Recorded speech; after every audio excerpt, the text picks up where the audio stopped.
10 years before the proclamation of the Empire.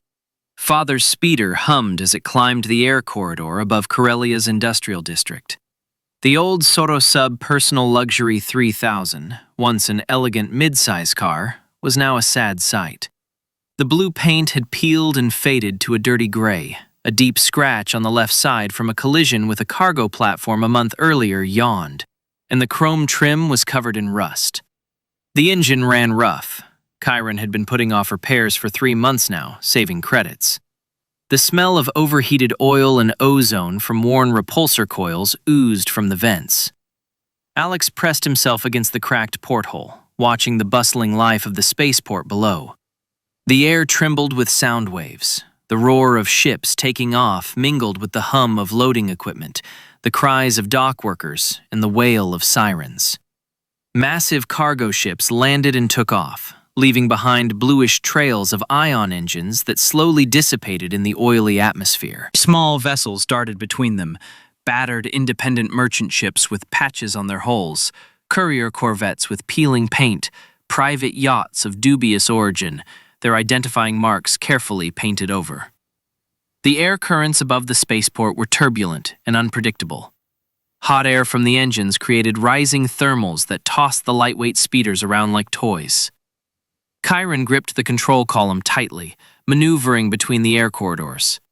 Their speeder would sometimes dip into air pockets, then suddenly rise when caught in the downdraft of a passing transport. The monotonous voice of the Galactic Information Network announcer came from the holoprojector's speakers. The economic crisis continues to deepen in the inner rim. The heavy engineering and military manufacturing sectors have been particularly hard hit. 3 major shipyards on Corellia have closed, resulting in the layoff of over 200,000 workers. Residential property prices have fallen by 40% over the past 6 months. Yet rents have paradoxically risen by 20% due to mass displacement. Korren irritably changed the channel. Now a cloyingly cheerful melody poured from the speakers. The lights of Coruscant are calling me home. Through the stars and fogs I fly to you like an arrow. In skyscrapers, millions of windows shine for me. Coruscant, Coruscant, you are in my heart and in my dreams. It's a stupid song, my father grumbled, but didn't change the channel.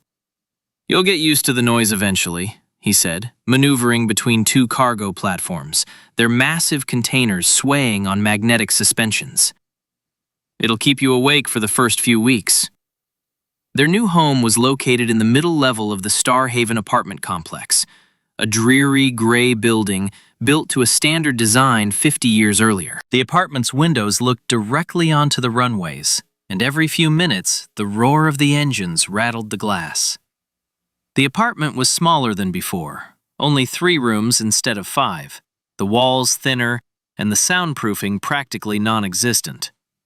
Voices in a dozen languages drifted from the neighboring rooms. Rhodian chatter, the guttural sounds of Duros, the melodic speech of Twi'lek.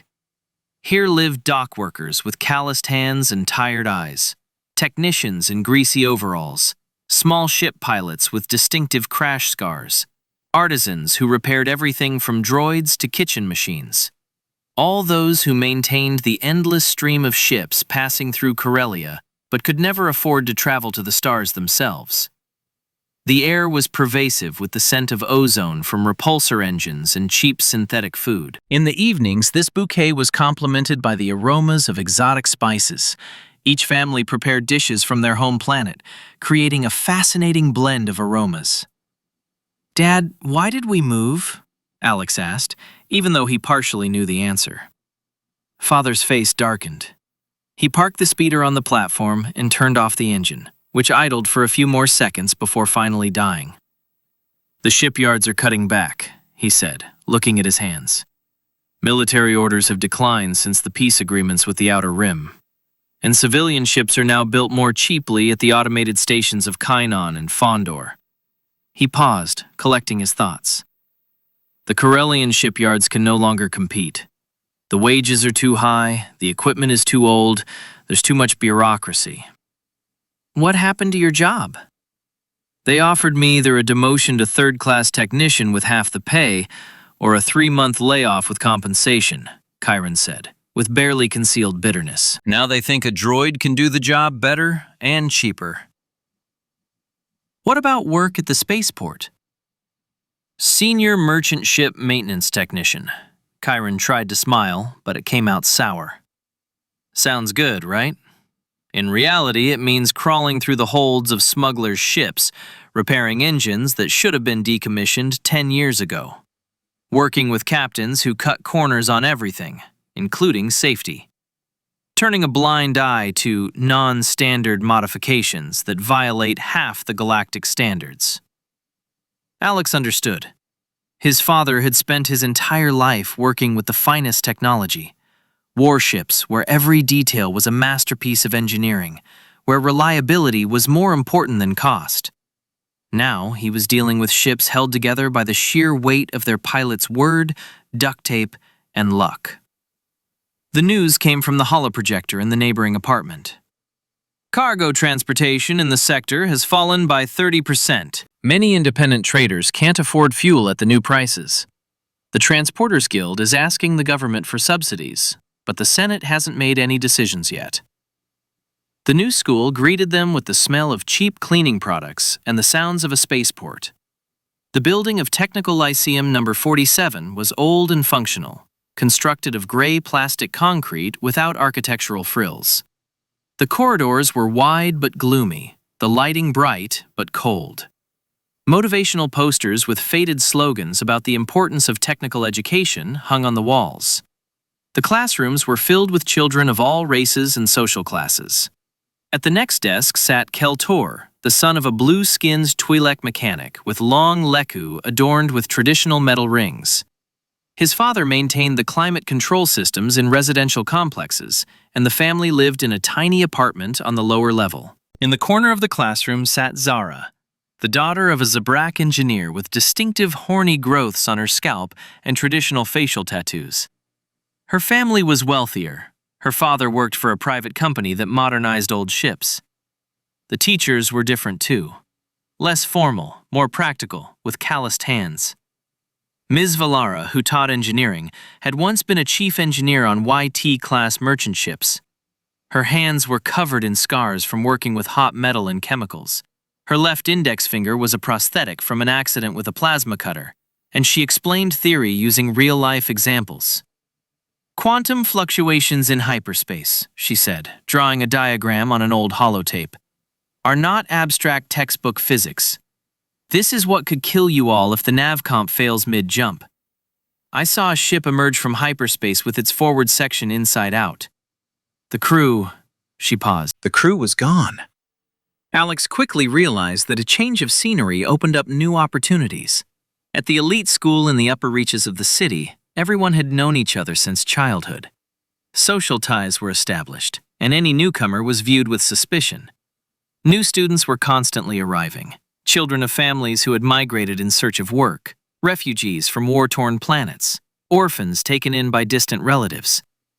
The first person he noticed was Marcus Wayne, a red-haired boy with freckles and a nervous tic, constantly fiddling with the sleeve of his worn school jacket. Marcus always sat alone in the cafeteria, eating quickly and silently, avoiding the gaze of others. His school uniform was clean, but clearly worn. The jacket was an adult's, the trousers were hemmed, and the shoes were polished to a shine but showed signs of numerous repairs. "Can I sit down?" Alex asked, approaching the table with a tray of synthetic food that smelled of artificial flavors and was suspiciously brightly colored. Marcus looked up in surprise from his lunch, a cheap nutrition bar and a glass of vitamin water. "Of course," he muttered, clearly unused to the attention of his classmates. "You're the new kid, aren't you? Alex, I think?" "Exactly. And you're Marcus, Jack Vane's son from dock number 7? The boy's eyes lit up with surprise and joy. Apparently, few people were interested in his family. "How do you know?" "My father works at the spaceport now, too. He said your dad is one of the best foremen. He can unload a YT-1300 with its droids faster than anyone else, and not a single damaged container." It was a small bit of flattery, but it worked. Marcus straightened his shoulders and smiled for the first time in the conversation. Dad says droids can't do everything. They work according to a program, but he can tell by the sound if a container is packed incorrectly, or if there's something wrong with it. The boy's voice grew more confident. He has perfect pitch for cargo. Something wrong? Well, you know, Marcus lowered his voice and looked around.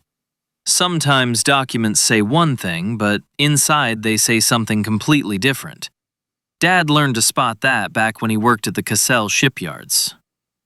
And Marcus began to tell his story. About containers humming with strange sounds from within, whether they were mechanisms or something alive. About crates so heavy that only industrial manipulators could lift them, even though the documents stated they contained synthetic fabric weighing several kilograms. About ships with darkened portholes and extra armor, whose crews never left the vessel during unloading and communicated with the dockworkers only through intercoms. And recently a ship from Rishi arrived. Marcus lowered his voice, glancing around, instinctively checking if anyone was listening to their conversation. The captain is a green-skinned Twi'lek with long leku. Naturally beautiful, but severely disfigured. She has a scar across her left cheek, as if she'd been slashed with a vibro knife. And on her belt are 2 heavy blasters in mercenary holsters. Dad says she moves like a former soldier. Alex pricked up his ears, trying not to show excessive interest. And what did she bring? Dad says half the cargo was weapons. He recognized the shape of the crates and the packaging. Standard containers for blaster rifles, grenades, and possibly heavy weapons. And the other half was some ancient contraptions in special, sealed, climate-controlled containers. So heavy that even the Corellian 5000 industrial crane creaked and strained to its limits. Ancient artifacts on the black market combined with weapons. This was definitely worth exploring further. Does she come often? Once a month, roughly. Always docks at the outer docks, numbers 47 through 51, where customs control is lax and many inspectors are willing to overlook violations for a small gratitude. The ship is called Jabba's Luck, an old YT-2400 with custom engine modifications and extra armor. Over the following weeks, Alex carefully built a friendship with Marcus. He helped him with his math and physics homework. The boy had serious problems with the sciences, but a keen intuition for practical matters. He shared his lunch when Marcus didn't have enough credits for the cafeteria, which happened quite often. He listened to endless stories about the spaceport, memorizing every detail, every name, every detail. The second was Lena Thorne, a quiet, thoughtful girl with chestnut hair always neatly pulled back into a sleek ponytail and serious gray eyes behind old-fashioned glasses. Her school uniform was well made, though not new, and on her wrist adorned an expensive chronometer, clearly a family heirloom. Her mother worked as a senior archivist at the Corellian Central Library and, through her father, had access to restricted sections and Level 3 clearance, where her father worked. Her father, in turn, was a translator of ancient texts, a rare and well-paid profession, particularly sought after by archaeological expeditions and private collectors. Alex noticed that Lena always read during breaks, and these weren't school textbooks, but real flimsy books, an expensive pleasure in the age of electronic media. A history of the Inner Rim hyperspace routes? He asked, sitting down next to her in the school library, which looked more like a warehouse of old datapads than a temple of knowledge. Serious reading for our age. Lena raised her surprised gray eyes, which showed both intelligence and caution. Have you read Jiran Tosik? I tried, Alex admitted honestly. But there's a lot of technical jargon the author doesn't explain, especially about ancient navigation beacons and forgotten hyperspace routes. Mom explains, the girl said shyly, but there was a hint of pride in her voice. She works with navigational archives in a restricted section of the library. She says modern star charts only show a small fraction of the actual routes used in the past. Alex felt his heart beat faster, but tried to maintain his expression of ordinary curiosity. What do you mean, a small part?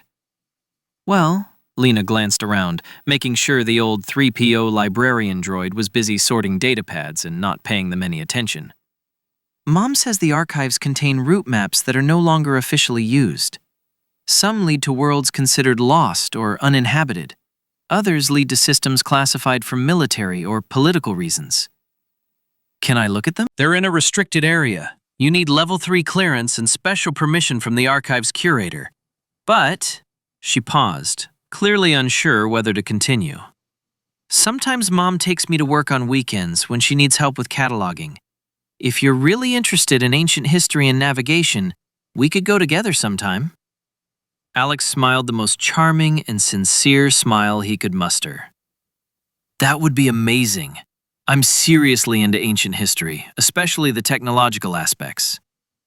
The third friend was Tom Reeder, a stocky man with tanned, calloused hands and perpetually dirty nails, despite his best efforts to clean them. His work clothes always smelled of industrial fluids, and his pockets jingled with tools and spare parts. Tom's father was a senior city utilities technician.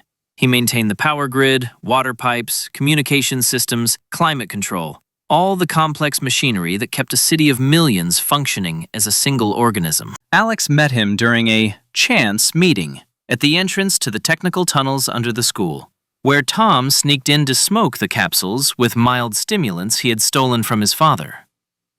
"Hey, what are you doing here?" Tom asked suspiciously, exhaling sweet smoke. "No outsiders allowed in here." "I'm exploring the new area," Alex answered honestly. "I'm curious about how everything works. I also studied the city's infrastructure at my previous place." "Oh, I see. Hiding from my ancestors." Tom took a drag on his puff and coughed. Apparently, he wasn't used to the stimulants yet. "They think I'm in the library doing my history homework. Want to try it?" "No thanks. What's there, in the tunnels?" "A bunch of stuff. Old machines that still work, but no one remembers what they're used for. Abandoned warehouses with old equipment. Entire levels that no one has used since the last modernization of the city's systems. Dad says half the underground city is completely abandoned and exists only in old blueprints." "Can you show me?" Tom shrugged with the air of a seasoned explorer. "Why not? Just don't tell anyone, especially the teachers and parents.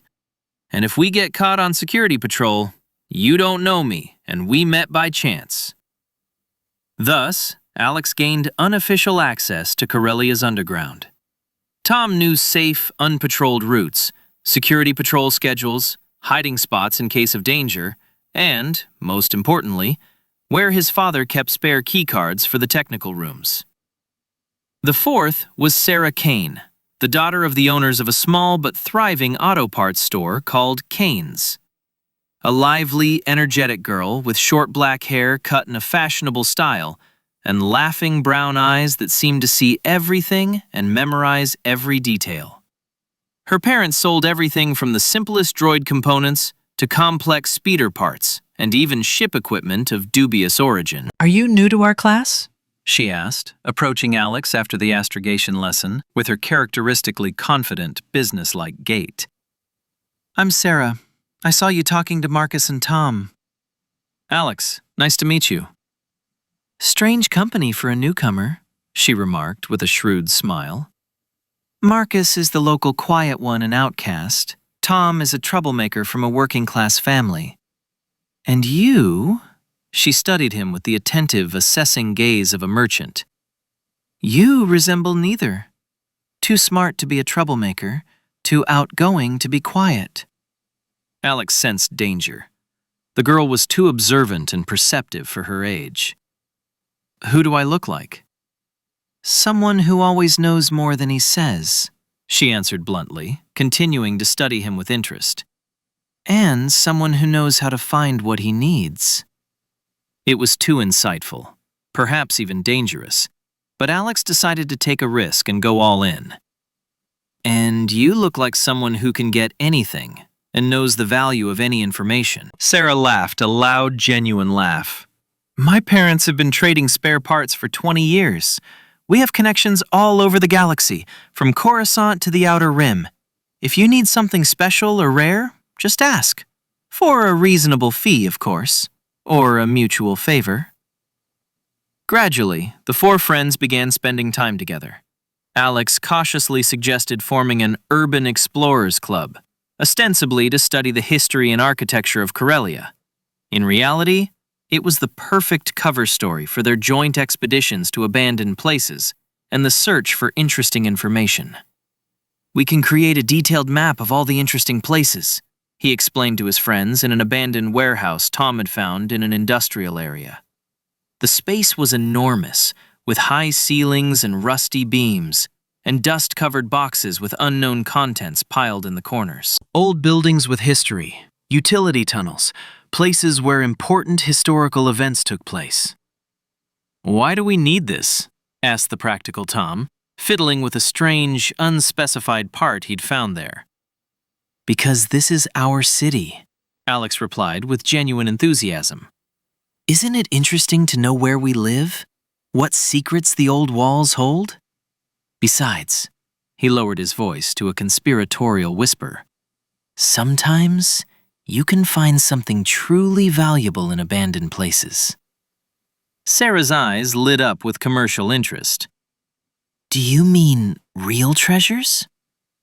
"It doesn't have to be gold or jewelry," Alex explained, "but old components, rare materials, technical documentation, old equipment, all of that can be worth a pretty penny to the right buyer." This was true, though not entirely. Alex did hope to find something valuable, but he was more interested in equipment, information, and opportunities to further develop his plans. As time passed, their friendship grew stronger. Marcus proved to be an excellent scout. His stories about the spaceport contained a wealth of useful details. Through him, Alex learned about the arrival schedules of suspicious ships, which cargo was considered especially valuable, and the rumors and gossip that circulated among the dockworkers during lunch breaks. Lena became his window into the world of official information and forgotten knowledge. After several weeks of cautious rapprochement, she invited him to the library on a day off while her mother was working in the archives on another cataloging project. "Just be quiet and don't attract attention," she warned, leading him through the long corridors of the restricted area. "And don't ask the security droids too many questions." Alex nodded, but inside he was jubilant. Around him were petabytes of priceless information. Old star charts with routes no longer used, technical specifications of ancient ships and technologies, reports of exploratory expeditions to unknown regions, merchant guild archives with data on forgotten trade routes. Much of it was classified or simply abandoned. But here, on dusty chip crystals, lay the keys to the galaxy's secrets. Tom became his guide into Corellia's underground world. Together, they explored abandoned levels, discovered old workshops and warehouses, and compiled detailed maps of the technical tunnels. Tom knew where it was safe to travel and where it was best to avoid, even with official passes. Sarah proved to be a link between the trading world and the black market. Her parents knew all the major parts dealers in the sector, and their store was a hub for legal and less than legal businesses. Through Sarah, Alex learned about rare components appearing on the market, the prices of various technologies, and who was buying and selling what. "A very strange guy came to see us yesterday," she recounted one day during their latest research expedition. Judging by his accent, he was from Coruscant, but he was dressed like an independent trader. He was looking for very specific components for ancient droids, specifically Archive Series processors and Preserver-class memory units. Dad said they haven't been made like that for over 100 years. And what did he answer? That I'm willing to pay 10 times the market price plus a premium for expedited delivery. Dad promised to ask his contacts in other sectors. Alex remembered this information. Someone was deeply interested in ancient data storage technologies, and they had the wealth to pay astronomical prices for rarities. By the end of his first year, Alex had an informal but remarkably effective information network. 4 devoted friends, each with access to their own unique set of information and opportunities. Marcus brought breaking news from the spaceport and gossip from the dockworkers. Lena brought invaluable data from classified archives. Tom brought information on underground finds and urban infrastructure. And Sarah brought information from the black market and trade circles. Most importantly, none of them suspected that their sincere friendship with Alex had ulterior motives. To them, he was simply an intelligent, interesting, and reliable friend who was a good listener, always ready to help, and never betrayed their trust. And the fact that he sometimes asked strange questions was explained by his curiosity and interest in the city's history. Chapter 12. Uncle Garrick's Workshop. On his way to his uncle's workshop, Alex witnessed a city security operation. From afar, he heard the distinctive wail of sirens and saw the flashes of blaster fire reflecting off the metal walls of the warehouse hangars. Curiosity overcame caution.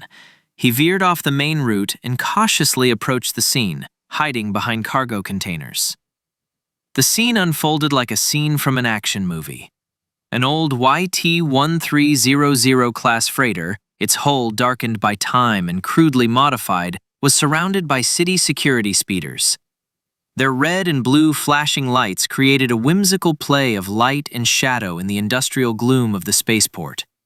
Demands for surrender emanated from loudspeakers, but the ship's crew clearly had no intention of complying.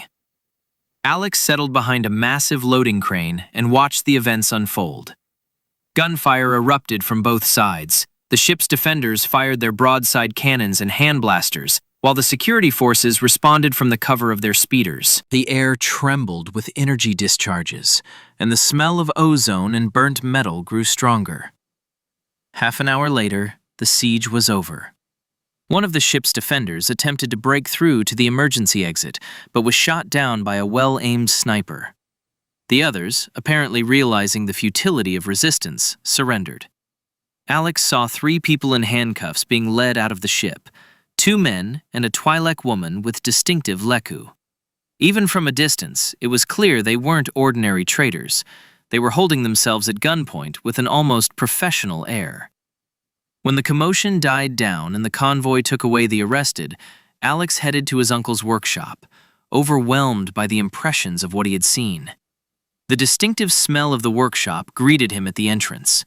A mixture of soldering and ozone from electrical discharges, metal dust, and chemicals used to clean components. But instead of the familiar sound of tools working and Uncle Garrick's concentrated snoring, Alex heard the sound of a holoprojector and a distinctive chomping sound.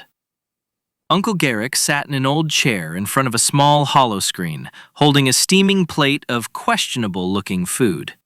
A typical action movie unfolded on the screen. A Jedi in traditional robes fighting a group of Sith in a dark temple. "Alex!" Garrick waved his fork in greeting, not looking up from the screen. "Just in time. I'm taking a break, watching this cinematic masterpiece." He pointed his fork at an empty chair. "Have a seat. Would you like something to eat? I've got some Nuna and vegetable stew here. Indescribably delicious." Alex looked skeptically at his uncle's plate.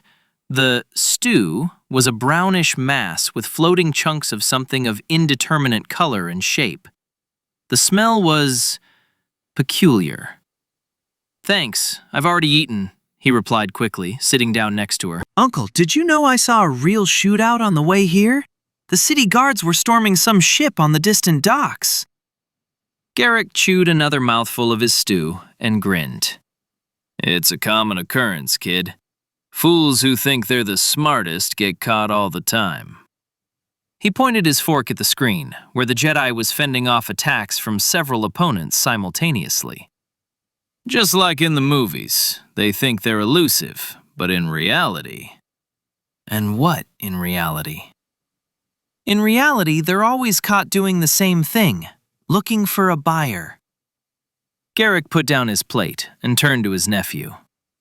"Remember, if you ever decide to get into something like this, and I hope you don't, start by finding a reliable buyer through trusted contacts. First the sale, then the goods, not the other way around." Alex listened attentively, remembering every word. And those idiots Uncle continued, returning to his food. Probably stole something or smuggled it in first, and then started looking for someone to sell it to. That's when they got caught. The buyer turned out to be a shill, or someone in the chain turned them into the guards for a reward. I see, Alex nodded. Although, Garrick laughed and winked. I'm joking, of course. We're law-abiding citizens, right? Let's watch the movie instead. That's when the fun begins. On screen, a Jedi, a middle-aged man with a tired but determined expression, was fighting his way through an ancient Sith temple. His name was Master Cain Darrow, and he was searching for a kidnapped Padawan within the labyrinthine confines of the Dark Fortress. I sense your fear, young Jedi, said the main antagonist, a black-robed Sith Lord with a red lightsaber. It makes you weak. Fear is a natural reaction, Darrow replied calmly, blocking his opponent's attack. But I won't let it control me.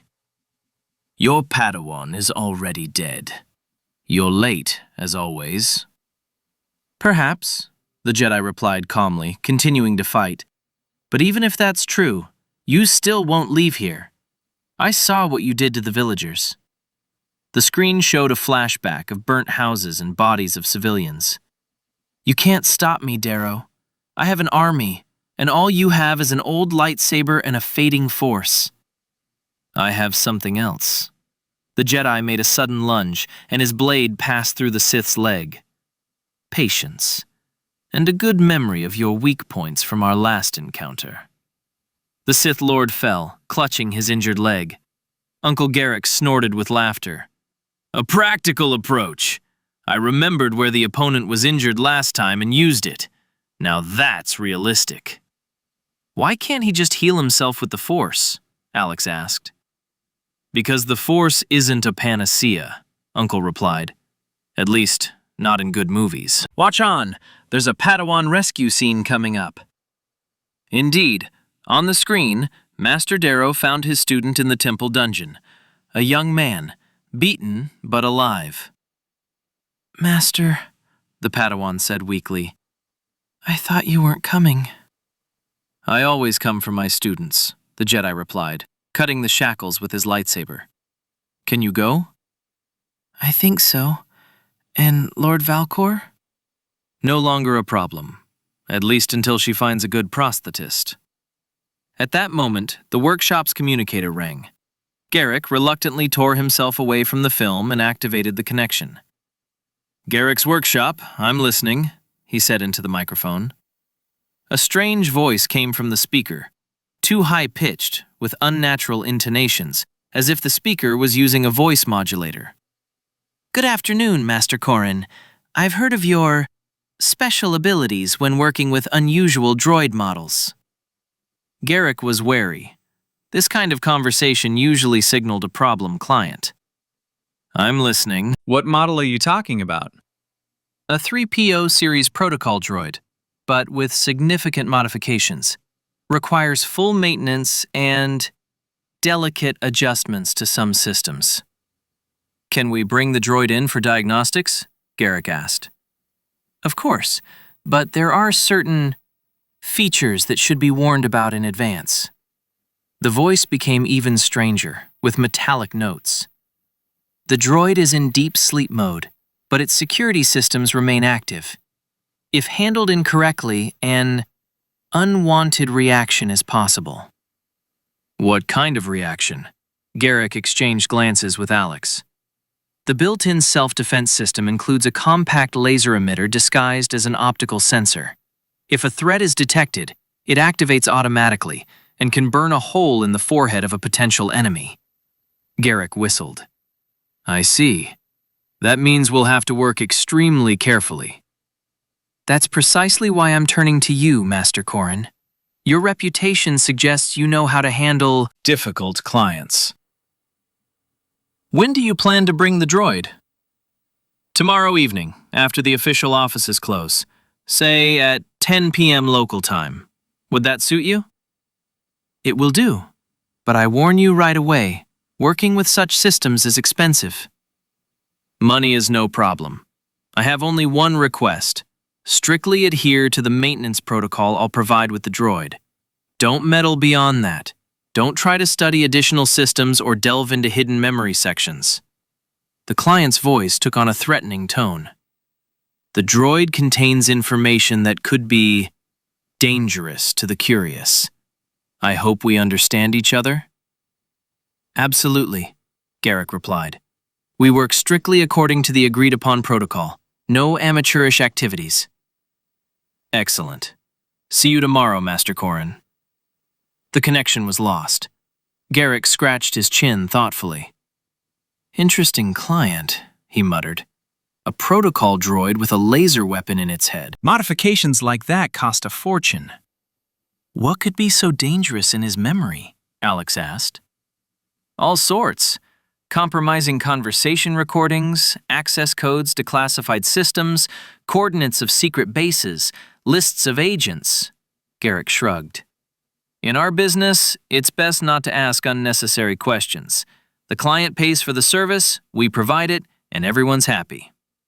He turned back to the holoscreen, where Master Darrow was just leading his Padawan out of the collapsing temple. But be especially careful tomorrow, Uncle added seriously. These droids don't forgive mistakes. One wrong wire, one careless move, and you'll have a smoking hole where your head should be. On screen, the Jedi and his apprentice reached the exit just as the temple began to collapse. Master, the Padawan asked, what if Lord Valcor survives? Then we'll meet him again, Darrow replied philosophically. That's the nature of the conflict between light and darkness. It never truly ends. Not a bad idea, Garrick commented, although the film as a whole is rather predictable. Alex laughed, but his thoughts were preoccupied with tomorrow's client. A protocol droid with military modifications, classified information, threats. It sounded like the beginning of another adventure, and he wasn't sure he was ready for such an adventure. Uncle, he said cautiously, maybe we should turn down this order? It sounds too risky. Garrick looked thoughtfully at the screen, where the heroes were moving away against the backdrop of the setting sun. You know, kid, in this business, risk is part of the job. But you're right, we have to be careful. He turned to Alex. Tomorrow you'll stay home. This isn't a job for teenagers. But, no buts. Some clients and their droids are too dangerous even for an experienced craftsman. And even more so for a curious boy. Alex wanted to object, but he knew his uncle was right. He wasn't ready for such serious risks yet. But someday... The final credits appeared on the screen, accompanied by calm music. It's not a bad movie, Uncle Garrick concluded. Not a masterpiece, of course, but watchable. At least the Jedi in it behaves sensibly and doesn't swing his lightsaber left and right. Alex nodded in agreement. 2 days later, Alex returned to the workshop, burning with curiosity. Uncle Garrick was working on a simple household droid, but his face showed weariness and a certain tension. Uncle, how did work go yesterday? Alex asked as soon as he stepped through the door. Garrick looked up from the workbench and grinned. Oh, you mean our mystery client? It was an interesting job, I must admit. He put his tools down and stretched. Want to watch the recording? I always record complex repairs, for my own safety and in case something goes wrong. Alex nodded enthusiastically. Garrick activated the holoprojector, And a three-dimensional image of last night appeared in the air. The footage showed a figure in a dark cloak entering the workshop. His face was invisible, but his movements betrayed a professional, accustomed to discretion. He was followed by a droid covered in a thick tarp on a repulsor platform. Look closely, Garrick commented. The client didn't even take off his gloves. Professional paranoia, leaving no fingerprints. In the video, the client pulled back the tarpaulin, revealing a 3PO series protocol droid. But it was clearly not a standard model. The body was dark gray instead of the usual gold, and additional modules were visible in the head area. 3POX modification, my uncle explained. A military version of a protocol droid. They were produced in limited quantities for use in conflict zones.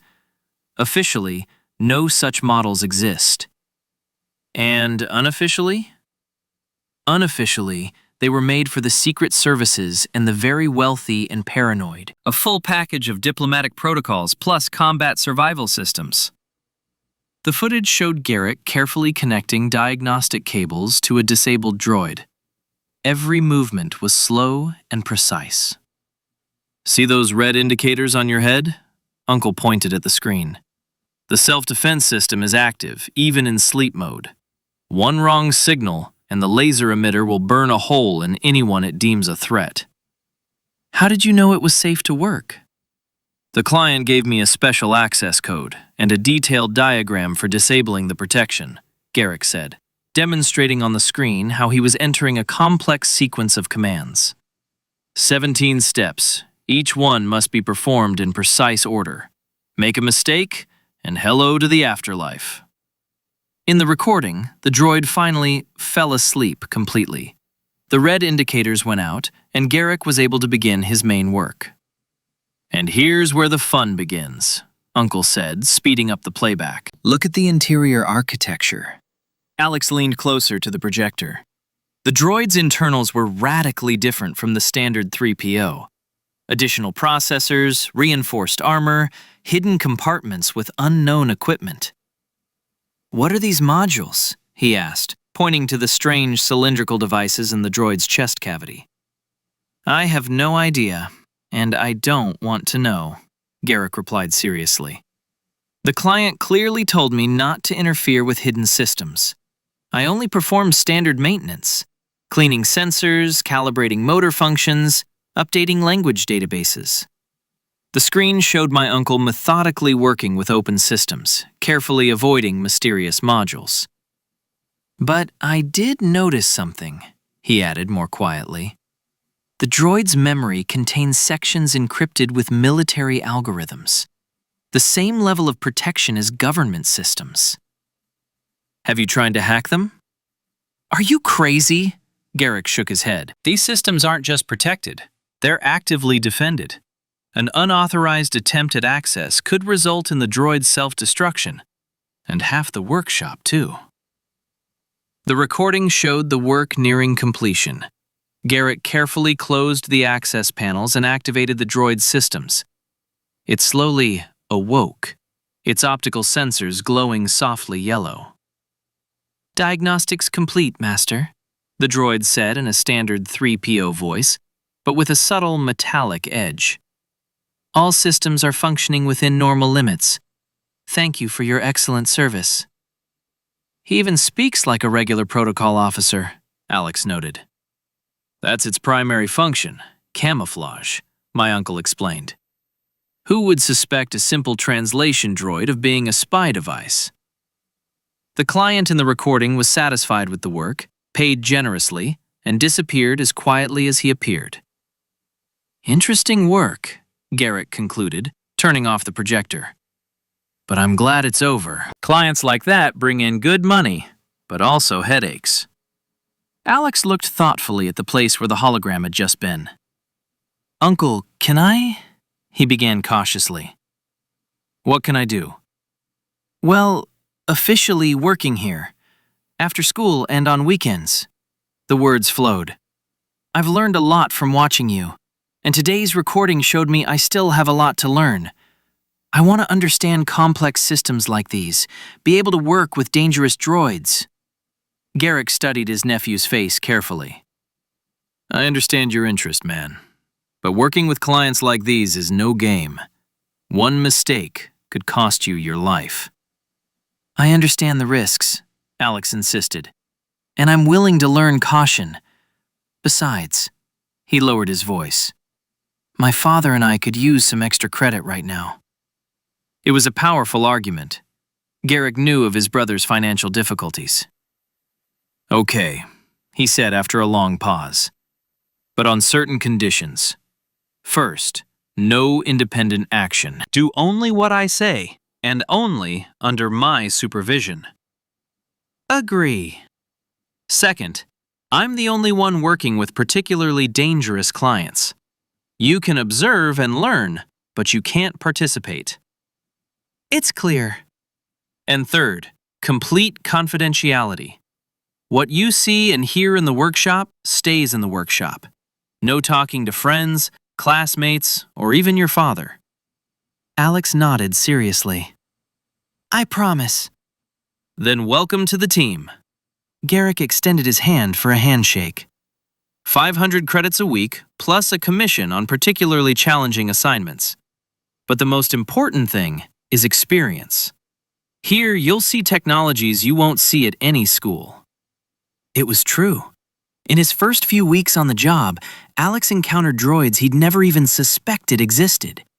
Traders from the Outer Rim brought exotic models, translator droids capable of handling hundreds of dialects, medical units with surgical manipulators of incredible precision, even entertainment droids with emotional processors. Every model is a reflection of the culture that created it, Uncle Garrick explained, showing the insides of an elegant Naboo droid. Look at these lines, the quality of the materials.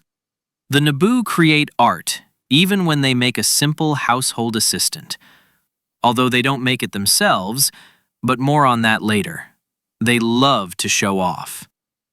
Alex quickly realized his uncle's workshop occupied a special niche. Official service centers only worked with new, standard models.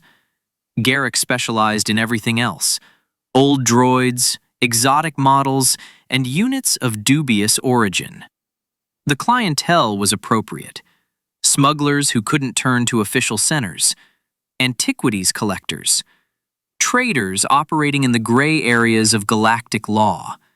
Occasionally, more shady characters would appear: mercenaries, bounty hunters, representatives of criminal syndicates. Alex saw a new side of life. Chapter 13. The First Case. It all started in Uncle Garrick's workshop, where Alex worked part-time after school. The small room in the lower levels of the residential complex was crammed with spare parts, tools, and half-disassembled droids of various models. Old Corellian music played softly over the speakers. Alex was sitting at his workbench, painstakingly restoring the motivational block of an old protocol droid, when a customer entered the workshop. A lieutenant in the Corellian Defense Force, judging by his uniform, a young officer with a tired face and a cleaning droid under his arm. "Garrick, old man," the lieutenant greeted, setting the droid down. "This iron assistant's broken again, third time this month." Uncle Garrick, a heavy-set man with a graying beard and perpetually oily hands, shook his head in displeasure. "I told you, Jason, buy proper equipment. These cheap models are just a waste of time." "You can't buy decent equipment on an officer's salary," Lieutenant Jason sighed, "especially after Command decided to cut bonuses." Alex continued working, but listened attentively to the conversation. The military often brought interesting equipment, and sometimes something useful could be learned. "What's going on at the academy anyway?" Garrick asked, beginning to examine the broken droid. "I heard they were holding some kind of training." "Yes, routine maneuvers in Sector 7 Alpha," the lieutenant sank wearily into a chair. "We thought it was empty, but we stumbled upon a drifting ship, an ancient one, from the time of the Old Republic. Half the hull is torn apart. The life support systems have been dead for 300 years. Alex tensed imperceptibly, continuing to fiddle with the motivational block. Old Republic ship. "And what are you going to do with him?" Garrick asked. "They towed it to the shipyards," Jason shrugged. "Command decided to scrap it. It's beyond repair and it's taking up space. Tomorrow, or the day after, they'll send it to the automated recycling plant." "That's a shame." Garrick shook his head. "There must have been some interesting technology there." "They were, but they're gone. What survived is obsolete anyway. Who needs 300-year-old hyperdrives?" Alex barely restrained himself from jumping up. 300-year-old hyperdrives! Collectors would pay fortunes for them! But he continued working, trying to look disinterested. When the lieutenant left, promising to pick up the droid in 2 days, Alex couldn't stand it. "Uncle Garrick, what if there really is something valuable in that ship?" Garrick looked up from the droid. "What are you talking about, boy?" "Well, components from the old Republic era. I've read that collectors pay a lot of money for them." "You read it?" Garrick chuckled. "Where did you read that?" Alex blushed, but decided to tell the truth. "In the auction archives." Navigation crystals from that era sell for 10 to 15,000 credits apiece. Garrick put down his tools and looked closely at his nephew. "Show me." At home, Alex immediately sat down at the computer, showing his uncle the archives of antique technology auctions. Garrick carefully studied the figures, whistling occasionally. "Well, well," he muttered. "And here I thought old iron was only good for remelting." "Uncle, what if we try buying some of the components from that ship?" Alex suggested cautiously. "Like scrap metal, before it's recycled?" Garrick considered it. The idea was risky, but potentially very profitable. And he had just the right connections. "You know what, boy?" he said finally. "Talk to your father. If he agrees, we'll give it a try." Alex planned his conversation with his father with particular care. Alex Korren was sitting in the living room, watching the evening news, when his son approached him with a serious expression. "Dad, I need to talk to you." About business. "About business?" Kyron raised an eyebrow. "Sounds impressive for a 12-year-old boy." Alex told his father about the ship, the prices of antique components, and the potential for profit. Kyron listened attentively, occasionally asking clarifying questions. "And Uncle Garrick agrees to help?" he asked at the end. "Yes, he says he has connections at the shipyards." Kyron paused. His own business had been going well in recent months. His connections among the smugglers brought in a steady income. He repaired their ships, earning several times more than his official job. At the same time, he tried to stay away from outright criminal activity. Simply repairs, nothing more. "This is serious money, son," he said finally. "And there are certain risks."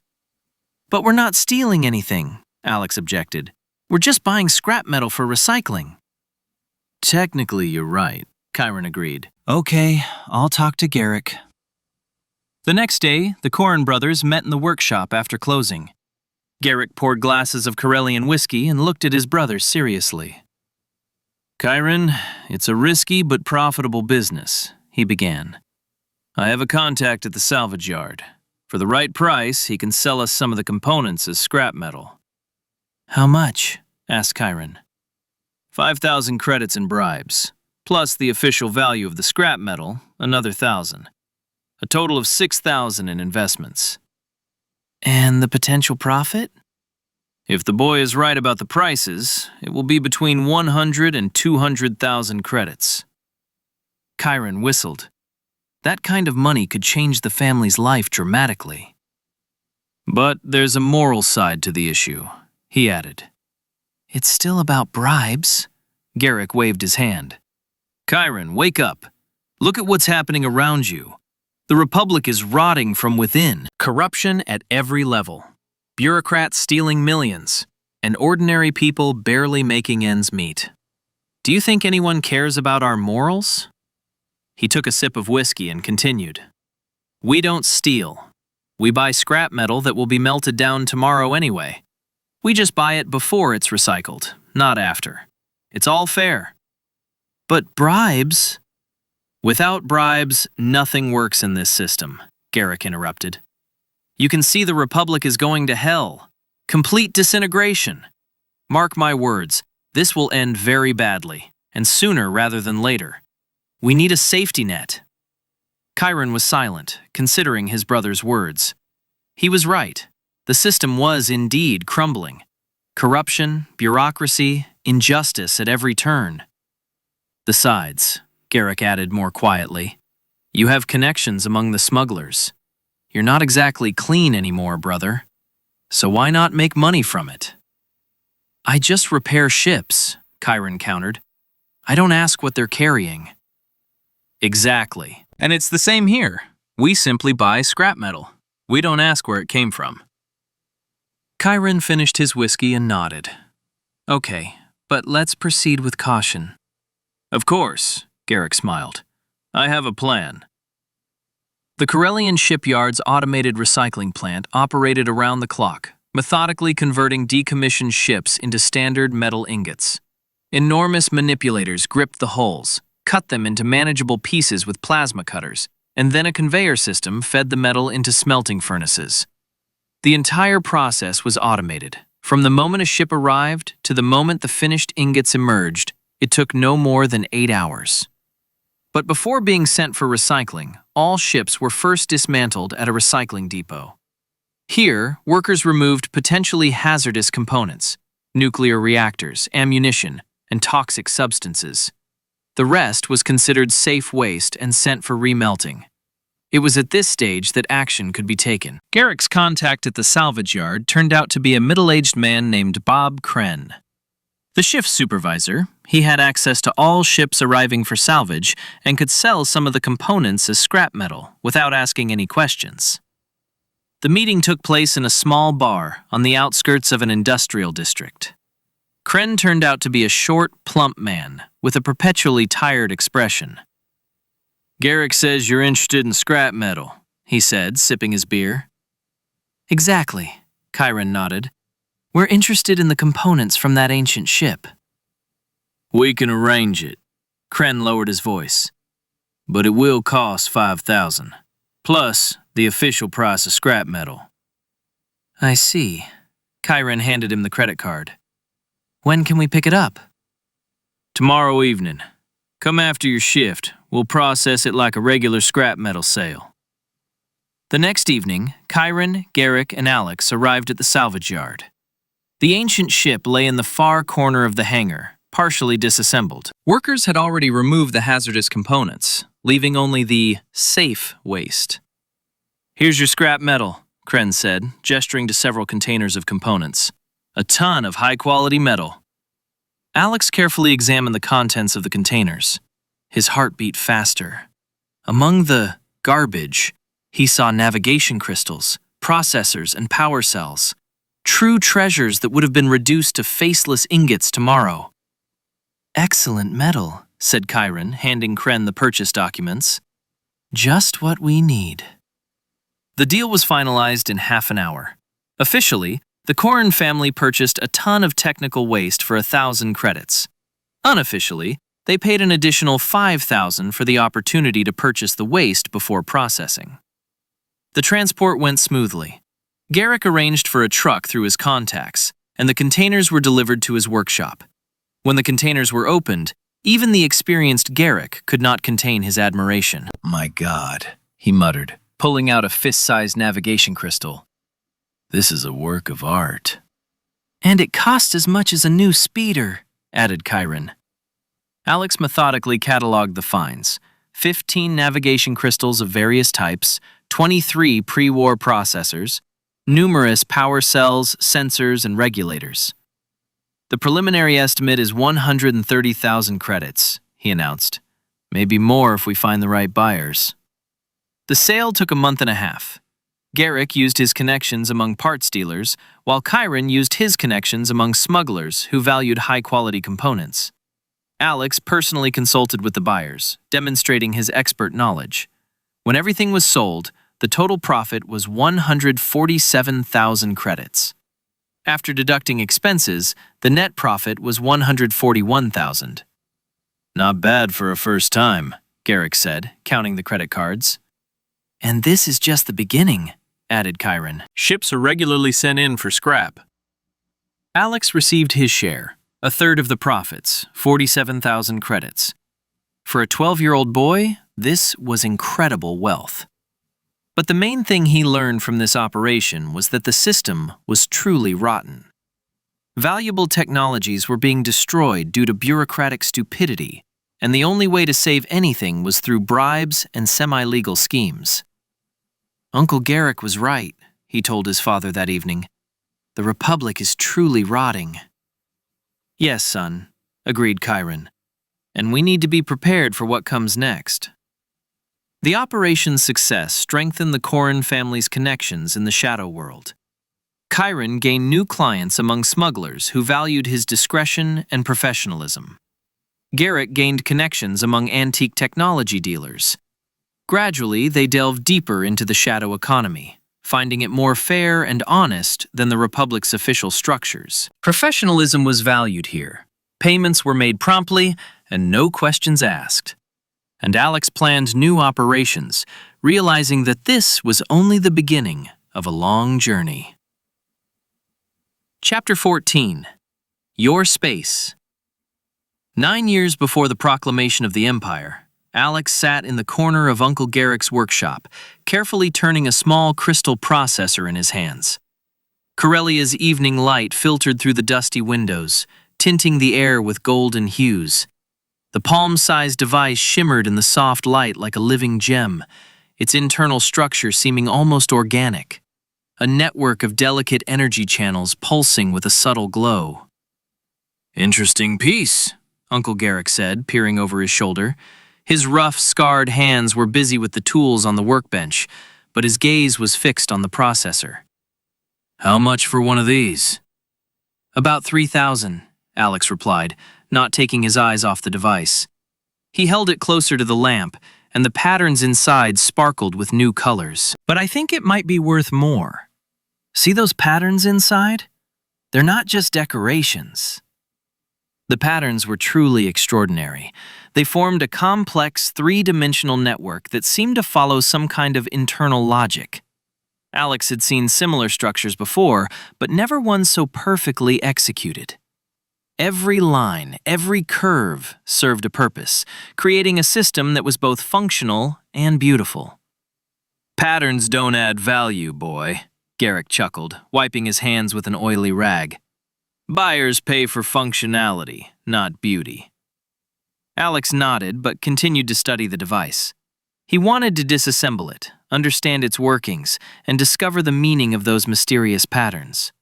His intuition told him this wasn't just a computing crystal, but the key to understanding technological principles lost to modern civilization. But he knew his uncle and father wouldn't understand. For them, every ancient component was a commodity, a source of income. Risking a valuable device out of curiosity seemed foolish to them. The sound of footsteps in the hallway made Alex look up. He recognized his father's gait even before he appeared in the doorway. Chiron Korren looked tired after a long day of negotiations, but satisfied. So things were going well. Within a year of successful operations, the Korren family had become one of the most reliable suppliers of antique technology on Corellia. Their reputation had spread throughout a very narrow circle. Collectors from Coruscant and traders from Alderaan turned to them, seeking rare components for their projects. Business was going well, and no one wanted to risk their hard-won reputation. But this wasn't enough for Alex. He was interested in money only as a means to gain knowledge, and knowledge required experimentation. Every day spent as a simple appraiser and consultant seemed like wasted time. Treasures of ancient wisdom lay around him, and all he could do was determine their market value. "Alex, put the processor in the safe," my father said, entering the workshop and dusting his coat. "A buyer from Duro is arriving tomorrow. He specializes in navigation systems." "Okay, Dad." Alex carefully placed the device in its protective case, feeling the cold metal of the casing cool beneath his fingers. But deep down, he had already made his decision. Sooner or later, he would find a way to properly study this processor. That evening, over family dinner in their small apartment above the workshop, Alex listened to his parents' business conversations, but his thoughts were elsewhere. Through the kitchen windows, he could see the Corellian spaceport, where ships from all over the galaxy landed and took off. Each one carried stories, technologies, and opportunities within its holds. And he, however, was locked away within the family business, like a rare artifact in a protective case. The opportunity presented itself 2 days later, when Alex was working alone in the workshop. His father had left for a meeting with suppliers, and Uncle Garrick had gone to the lower levels of the city on business. The silence was broken by the sound of approaching engines. A battered cargo ship was docking at the workshop. Alex glanced out the window and recognized Captain Rex's ship. A short man with a deep scar across his left cheek, he was one of his regular customers. His ship, the Free Wind, had seen many systems and planets, evident in the worn hull and homemade patches. Rex usually turned to Chiron for engine repairs, but today his problem was different. "My sensors are going crazy," he complained, entering the workshop and rubbing the back of his head. His pilot's suit was damp with sweat, and his eyes were worried. "They're showing some kind of energy spikes in the hold, but I can't figure out where it's coming from. Your father is busy, and it's urgent. I have to fly to Duro in an hour, and the customs officials there are very alert." Alex looked up from the workbench where he was disassembling an old communicator, studying the operating principles of its encryption modules. The opportunity to earn his own money and prove his competence was too tempting to pass up. "I can take a look," he offered, putting his instruments aside. "I have a portable analyzer." Rex eyed the 13-year-old skeptically. His gaze betrayed doubt. Too young, too inexperienced for serious work. "Are you sure, boy? This is serious technology. If something goes wrong..." "I understand sensor systems better than most adults," Alex replied calmly, taking out his analyzer. The device wasn't new, but it was reliable. He'd bought it at a flea market and modified it himself. "It'll cost 500 credits. Expensive for a boy, cheap for an expert." Rex laughed and agreed. They headed toward the ship, and for the first time in a long time, Alex felt like a real technician, not just an assistant in the family business. The Free Wind's interior smelled of recycled air, grease, and that distinctive odor characteristic of ships that spend a lot of time in hyperspace. The hold was filled with containers containing various cargoes, from industrial equipment to food supplies. Alex turned on the analyzer and began methodically scanning the compartments. The work required patience and attention to detail. Alex moved slowly, carefully checking each area. The analyzer showed normal energy signatures, operating life support systems, navigation computers, refrigeration units. But in the far corner of the hold, the device detected an anomaly. "There's something here," Alex said, pointing to the bulkhead. "The energy activity is too high for a normal wall." After half an hour of painstaking searching, he discovered a hidden compartment behind a false bulkhead, which the captain himself had forgotten about. Inside were contraband medical supplies, whose energy cells were emitting the mysterious signals. "Damn it," Rex muttered, examining the contents of the stash. "I completely forgot about this cargo. I picked it up on Rome 6 months ago, and then things took a turn. You saved my life, man. Customs on Duro would have picked up those signals in a heartbeat." 500 credits went into Alex's personal fund. Money earned independently, without any family involvement. This was important, not only as income, but also as proof of his own competence. For the first time in a long time, he felt not like a child playing an adult game, but like a true professional. That evening, Alex sat in his room, counting credits and making plans. Outside, the lights of Corellia were lit up at night, and long-distance ships were preparing for takeoff at the spaceport. Somewhere out there, among the stars, lay worlds brimming with ancient secrets and forgotten technologies. And now, he had the means to explore them. The next day at school was boring, as usual. Alex sat in galactic history class in a stuffy classroom that smelled of chalk and old textbooks.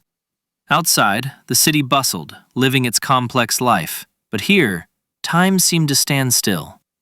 He listened as Teacher Velen, an elderly man with a gray beard and tired eyes, drooled on about the technological development of the Old Republic. "Ancient engineers created primitive devices," Velen said, pointing to a holographic diagram of an old hyperdrive. The projection flickered and wavered. The school's equipment was long overdue for replacement. "Modern technology is much more efficient and reliable." Alex barely restrained himself from laughing. He held in his hands primitive devices, whose complexity and elegance surpassed all modern analogs. The ancients' crystal processors operated on principles that modern science couldn't even comprehend. Their creators had achieved such a level of mastery that their creations seemed magical. "Mr. Korren," the teacher turned to him, noticing his absent gaze. "Is there something you disagree with?" "No, sir," Alex replied, trying to look interested. "I just think ancient technology might be more sophisticated than we realize." "That's romantic fantasy," Velen dismissed, looking like someone who'd heard similar objections from dreamy students many times. "Archaeological evidence clearly demonstrates the technological backwardness of those times." Alex remained silent. Arguing was pointless. He had no way to present evidence without revealing family secrets. But the lesson had once again confirmed that formal education had limited him more than it had developed him. It taught accepted truths, not the pursuit of new knowledge. After school, he walked slowly home along the familiar streets. Corellia was preparing for evening. Lights were coming on in the shop windows. Workers were hurrying home. Street vendors were offering the last of their wares. Alex loved this time of day, when the city transitioned from the bustle of the day to the calm of the evening. Near the sports field, he met up with his former classmates. Tom and Marcus were playing hollowball, their voices ringing with excitement and laughter. Sarah and Lena were sitting on a bench, discussing the latest news from Coruscant, some sensational story about a young senator and his affair with an actress. Everyone looked so childish. Their worries seemed trivial compared to the problems Alex dealt with every day. "Alex!" Tom waved at him, interrupting their game. "Come on over to our place. Let's play Jedi and Sith." You can be a Jedi master. "Thanks, but I can't," Alex replied, feeling the gap between him and his old life widen. "Business." "What's going on?" Sarah asked, surprised, putting down the holo tablet with the news. "You don't have an official job, do you?" "I'm helping my father," he said evasively. The friends shrugged and returned to their work. Alex stood for a moment, watching them, then turned and left. The gulf between him and his peers was growing wider. They were pretending to be heroes from holofilms, while he was working with real, galactic-scale technology. They dreamed of adventure, while he was already living in a world full of mystery and possibility. He needed a space where he could be himself, where he didn't have to pretend to be an ordinary schoolboy or an obedient assistant in the family business. A place where he could do what was truly important. On weekends, Alex often went to the flea market in the lower levels of the city. These areas were very different from the respectable neighborhoods where his family lived. The air here was thicker, permeated with the smells of cooking food and human sweat. The narrow passages between levels were filled with vendors offering everything from fresh fruit to smuggled weapons. Today, he was haggling over a set of diagnostic tools with one of the regular vendors. A fool named Grack ran a small hardware store in the heart of the flea market. His wares weren't new, but they were high quality. Grack had a reputation for honesty, which was especially valuable in these parts. "Serious equipment for such a young buyer," Grack remarked, his large eyes studying the teenager intently. The elderly Duros had lost his left arm in some accident many years ago and now wore a functional but simple prosthesis in its place. "Are you sure you know how to use it?" "I'm sure." Alex picked up one of the scanners and activated it. The device came to life in his hands. The display lit up with information. He pointed it at the nearest service droid, who was helping Grack move heavy crates. "See? The power cell is operating at 70% capacity. The motivation unit needs calibration, and the sensors in his left hand are malfunctioning." The Derosian approached the droid and ran his own diagnostics. His prosthetic was equipped with several technical devices, including a simple analyzer. After a minute, he whistled in surprise. "Everything is correct, down to the last detail. Where did you get such knowledge?" "I'm studying technology," Alex shrugged. "How much for the whole set?" 2,000 credits. 1,500. Half the instruments require calibration, and the case is damaged. 1,800. 1,600, and I'll also take that energy analyzer. Grack laughed. The sound was hoarse but good-natured. You bargain like a true Corellian. Agreed. Alex paid and collected his purchases. Another step toward creating his own laboratory. The instruments were heavy, and he barely carried them to the transport station. On the way home, he thought about how quickly his life was changing. A year ago, he'd been an ordinary schoolboy, and now he was haggling with smugglers and buying professional equipment. At home over dinner, my parents discussed business. Chiron told me about a new order from a group of smugglers who needed modified sensors to evade patrols. Garrett complained about the rising prices of rare components. The economic crisis was affecting all sectors of trade. Alex listened with half an ear, mentally planning the layout of his future workshop. Alex, you've been looking a bit pensive lately, his mother remarked, serving him more stewed vegetables. Lyra Korren was an attentive woman, always sensitive to the moods of her loved ones. Is everything all right? Yes, Mom. I'm just thinking about my studies. Don't overwork yourself, Lyra said softly. You're still a child. A child? Alex almost winced. If only she knew how much money he earned from consulting, what technologies he studied, what plans he was making. But he understood that his parents were worried about him. In their eyes, he remained the same boy who, just recently, had played with toy ships. By the way, Father added, taking a sip of blue milk, a major buyer from the Corellian Commerce Guild is arriving tomorrow. He wants to see our best samples. Alex, can you help with the presentation? Of course, Dad. But deep down, he was thinking about something else. He was thinking that his role in the family business was limited to that of consultant and assistant. All the important decisions were made by the adults. All major deals were handled by them. But he wanted more. He wanted to not just sell ancient technologies, but to understand them, develop them, and create something new. Late that evening, while his parents were asleep, Alex attempted a small experiment in his room. He retrieved one of the less valuable artifacts, an old Republic-era power cell, and began carefully disassembling it by the light of his desk lamp. The internal structure turned out to be even more complex than he expected. The crystalline elements were connected by delicate conductors that seemed alive in the soft lamplight. They formed a three-dimensional network, pulsating with residual energy. Alex tried to trace the path of the energy flows, but the illumination from the desk lamp was insufficient for a detailed analysis. He switched on a more powerful analyzer, and it immediately began humming. The sound wasn't loud, but in the stillness of the night, it seemed deafening. Alex froze, listening to the sounds of the house. "Alex," came the mother's sleepy voice from the next room. What's that noise? "Nothing, Mom," he quickly replied, turning off the device and plunging the room into silence. "Just doing my homework." At this time? Go to bed. Now. Alex carefully reassembled the cell and hid the instruments in a desk drawer. The experiment had failed, but the lesson had been learned. Home conditions were unsuitable for serious research. He needed his own space, where he could work without restrictions and fear of waking his family or damaging something valuable. The idea came to him a week later, while wandering the abandoned levels of the industrial district. Alex loved exploring the city. It helped him think and plan. The old factories and laboratories retained the atmosphere of its former glory, when Corellia was the center of technological innovation in the galaxy.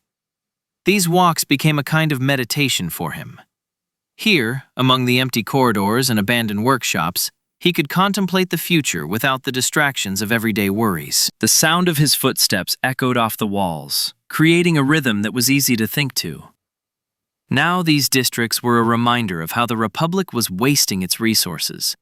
Entire complexes stood empty because corporations had found cheaper ways to produce on other planets. Millions of credits worth of equipment rusted, while bureaucrats debated what to do with it. It was typical short-sightedness. Instead of developing existing capacities, they preferred to build where wages were cheaper. A dead end. It was profitable for the corporations, but what good was it for Corellia? That's where he wanted to make his base. Not for trade, not for profit. Simply to understand how ancient technology worked. To have a place where you can disassemble a valuable artifact without worrying about what adults will say. Where you can experiment, make mistakes, and discover new things. Your place. Your secret. He already had enough money to get started. Earnings from consulting with smugglers, his share of the family business, savings from small deals. Over the past few months, he'd accumulated enough credits, an amount that allowed him to seriously begin setting up the lab. All he had to do was proceed cautiously so as not to attract attention. Purchase equipment in small batches from different places under different pretexts. Set up the lab gradually without rushing. And most importantly, tell no one about his plans. He closed the notebook. The plan was complete. Tomorrow he would begin purchasing the necessary equipment. In a week, he would begin setting up the lab. And in a month, he would have his own place for research. Chapter 15. Secret Workshop. Alex stood on the edge of an abandoned industrial platform, peering into the gloom between rusting supports. The wind was stronger at this altitude. Here, on level 73, the air currents hadn't yet had time to dissipate between the buildings. Below, far below, the lights of residential areas flickered, and overhead, the silhouettes of cargo barges sailed, heading for the orbital stations. The path to the abandoned platform led through an industrial cemetery, kilometers of abandoned factories, warehouses, and laboratories that had once been the pride of Corellian industry. Now, it was a gloomy labyrinth of rusted metal and cracked concrete, where the echo of footsteps was lost in the endless corridors between the dead buildings. Alex walked along the rutted road leading to the center of the complex, music playing in his ears. A gift from one of Uncle Garrick's clients, a smuggler from Nar Shaddaa who paid not only with credits, but also with cultural treasures from criminal worlds. The recording was called Song of the Worthy Hut, a dark chanson in the style of starry-eyed Urkagans that had become popular in the criminal underworld of the Outer Rim. The singer's low, raspy voice poured from the headphones, telling a story of betrayal and revenge. A Twi'lek in silk, with a blush on her cheeks, she whispered to me at the throne, "Great One, don't be sad. But instead of a heart, there is dust, betrayal in the eyes. You work for Jedi, so now pay up." The melody was simultaneously sad and ominous, with the characteristic Hutt chanson lilts that mimicked the Hutt's own speech. Alex didn't understand half the slang expressions, or who Jeddu was, but the atmosphere of the composition conveyed the mood better than any words, the hopelessness, cruelty, and fatalism of the criminal underworld. Only the crunch of bones in the depths reminds of her betrayal. Money is dust, and the fate of traitors is on the lips. Remember, everyone, Hutt does not forgive treason. He passed a row of abandoned warehouses, their massive gates welded shut or boarded up with metal sheets. Graffiti on the walls told the stories of those who had found temporary refuge here. Fugitives with debts, deserters, petty criminals. Most of the inscriptions were in basic, but there were also exotic ones. Duros hieroglyphs, Twi'lek runes, even a few phrases in ancient Sith. The air here was heavy with odors. Chemical reagents from abandoned laboratories, metallic dust, and that peculiar aroma of desolation that lingers in places abandoned by intelligent life. Occasionally, the wind carried fresher scents. Smoke from homeless campfires, the aroma of cheap food from underground cafes in the lower levels, the ozone from speeders passing high overhead. I gave you spices, jade, corals, and you sold me for a pittance. Now, at the bottom of the cave where you fell, you scream, "I won't do it again." The song reached its dark peak. He felt sorry for the Twi'lek who had been fed to the Rancor. He was passing a particularly ominous building, a former biochemical laboratory, the walls of which still bore warnings of radiation hazard. The windows weren't simply boarded up, but sealed with a special insulating compound, and a strip of dead earth, devoid of even the most undemanding weeds, surrounded the perimeter. The sound of his footsteps varied depending on the surface. They echoed dully off cracked asphalt, clanged loudly against metal gutter grates, rustled through scattered trash and fallen leaves from the few trees that managed to survive in this industrial wasteland. Sometimes he heard other sounds, the scraping of metal in the wind, the distant barking of feral dogs, the rustling of small rodents in the ruins.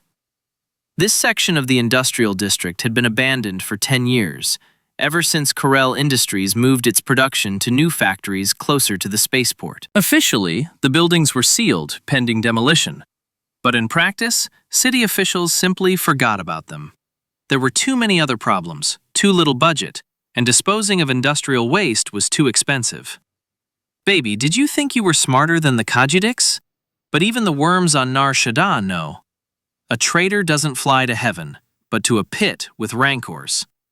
The voice in the headphones dropped to a near whisper, mimicking the distinctive Hutt speech, slow, menacing, full of hidden meanings. Alex shuddered involuntarily, imagining the hulking figure of a crime boss handing down a death sentence. No, he wouldn't listen to that. He wanted to save the poor alien. He finally reached his destination, the Cortech Research Lab Complex, once the pride of Corellian science. The gray Transpalestine buildings rose 40 stories high, their facades adorned with faded logos and motivational slogans from the corporation's heyday. Science is the engine of progress. Technology for a better future.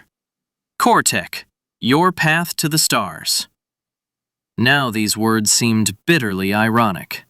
Broken windows gaped like empty eye sockets, and in some openings the remains of curtains and blinds fluttered in the wind. On the ground floors, someone had painted enormous graffiti, stylized skulls, symbols of various criminal gangs, obscene images, and philosophical musings on the transience of existence. Alex turned off the music and removed his headphones, listening to the sounds of the abandoned complex. The wind howled through the empty corridors, creating an eerie cacophony of tones, from a low rumble to a high-pitched whistle. Somewhere above, a loose door slammed, and strange creaking and banging sounds came from the depths of the building, either the settling structure or the inhabitants who had found refuge here. The perfect place for what Alex has in mind. He switched on a portable flashlight and squeezed through a gap in the fence. The metal bars had been carefully cut. Apparently, a local had already blazed a trail here. The corridors of the old laboratory greeted him with the echo of footsteps and the scent of stale air, mingled with the aromas of mold, chemicals, and that peculiar odor that emerges in places long deserted. The gray transpalast walls were covered in a thin film of dust, and here and there dark stains were visible, evidence of leaks or chemical reactions. The ceiling lights had long since faded, their plastic shades cracked or missing entirely, revealing dead emitters. The holographic signs that once helped employees navigate the maze of corridors were now just dark rectangles on the walls. Alex slowly moved deeper into the complex, studying the signs on the doors. Quantum Physics Department, Materials Science Laboratory, Crystallographic Research Center, Experimental Energy Department. The names sparked his imagination. Corellia's finest scientists had once worked here, creating technologies that could change the galaxy. Materials Science Lab. Alex read the sign above one of the doors. Sounds promising. The door was locked, but the lock turned out to be an old electronic model, which Alex easily cracked with a homemade decoder. The mechanism clicked, and the massive door slowly slid aside, releasing a cloud of dusty air. The room turned out to be spacious, about 30 meters long and 20 wide, with high ceilings and large windows overlooking the airy corridors. Rows of abandoned black metal workbenches lined the walls, their surfaces coated in dust, but beneath it, one could discern the quality of the materials. The monitors built into the desks were darkened, and the pull-out tool drawers were empty. Anything of value that could be carried out had long since been stolen by looters. In the center of the room stood the remains of complex equipment: spectral analyzers, electron microscopes, crystal growing systems. Most of the instruments had been dismantled, their most expensive components removed, but the main housings and frames remained. For someone with the necessary knowledge and skills, This was a treasure trove. And in the corner loomed a massive power unit, the heart of the entire laboratory. A gray metal block the size of a small room, hung with cables, pipes, and control panels. Its body bore the Cortec logo and technical markings. Universal Power Unit, UEU 2400. Maximum power, 50 megawatts. Reliability class, A+. Alex approached the node and carefully activated diagnostic mode, connecting his laptop to the service port. The display began to flash, showing the status of various systems. Most of the indicators were green. The power had been shut off by city services, but the systems themselves remained functional. Generators, transformers, distribution blocks, everything was operational. Great, he muttered, pulling a portable multi-tool and a set of special adapters from his backpack. Let's see what can be restored here. He spent several hours in the lab, compiling a detailed inventory of the equipment and planning future work. Most of the devices could be repaired with modern components and a little ingenuity. The power unit required more extensive repairs, but the foundation was sound. When Alex finally left the complex, a clear plan had already formed in his mind. This lab would become his secret base, a place where he could work on projects that couldn't be realized in his uncle's workshop. Here, he would conduct his experiments. It took almost 2 months to transform the abandoned laboratory into a functional workshop. Alex worked on weekends and after school, gradually moving equipment and materials in. He bought some items at flea markets on the lower levels: old tools, dismantled equipment, rare components sold by former technicians from bankrupt companies. Others he found in abandoned warehouses in the same industrial district, entire crates of spare parts left behind during the hasty evacuation. The most difficult task turned out to be restoring the power supply. Officially connecting to the city grid was impossible. Too many questions from the power companies, too much paperwork, too high a risk of detection. But Alex found another way by studying archival documents in the library. In old technical journals, he discovered descriptions of experimental energy systems that used the principle of resonant capture. Instead of directly connecting to the grid, they captured energy from electromagnetic fields generated by urban infrastructure, power lines, transportation systems, and industrial installations. The technology was complex and considered impractical, but it was ideal for his purposes. The crystal lattice must be precisely tuned to the frequency of the city's generators, Alex muttered, leaning over the workbench in his new workshop. The first signs of adolescence were already appearing on his face. His voice sometimes broke, and his hands had become longer and more angular, sometimes interfering with his work on small parts. He carefully installed the last crystal into the homemade resonator. The device was the size of a small suitcase and looked like a strange mixture of ancient technology and modern components. At its core was a crystalline matrix of synthetic diamonds, surrounded by a network of copper wires and quantum amplifiers. Alex spent almost all his savings, 3,000 credits, on the components, but the result was worth it. The resonator started working on the first try. A soft hum filled the workshop, and the power node's indicators flashed green, one by one. The ceiling lights came to life, bathing the room in bright white light, and the ventilation system started with a quiet hum. Yes! Alex couldn't help but let out a triumphant cry that echoed off the empty lab walls. It works! Now he had his own laboratory with unlimited power and complete privacy. It was time to move on to real experiments. His first major project was a molecular analyzer, a device that could determine the composition and structure of any sample at the atomic level. In the Central Library archives, Alex found detailed schematics of such a device, created during the Old Republic by the research corporation Sign-On Systems.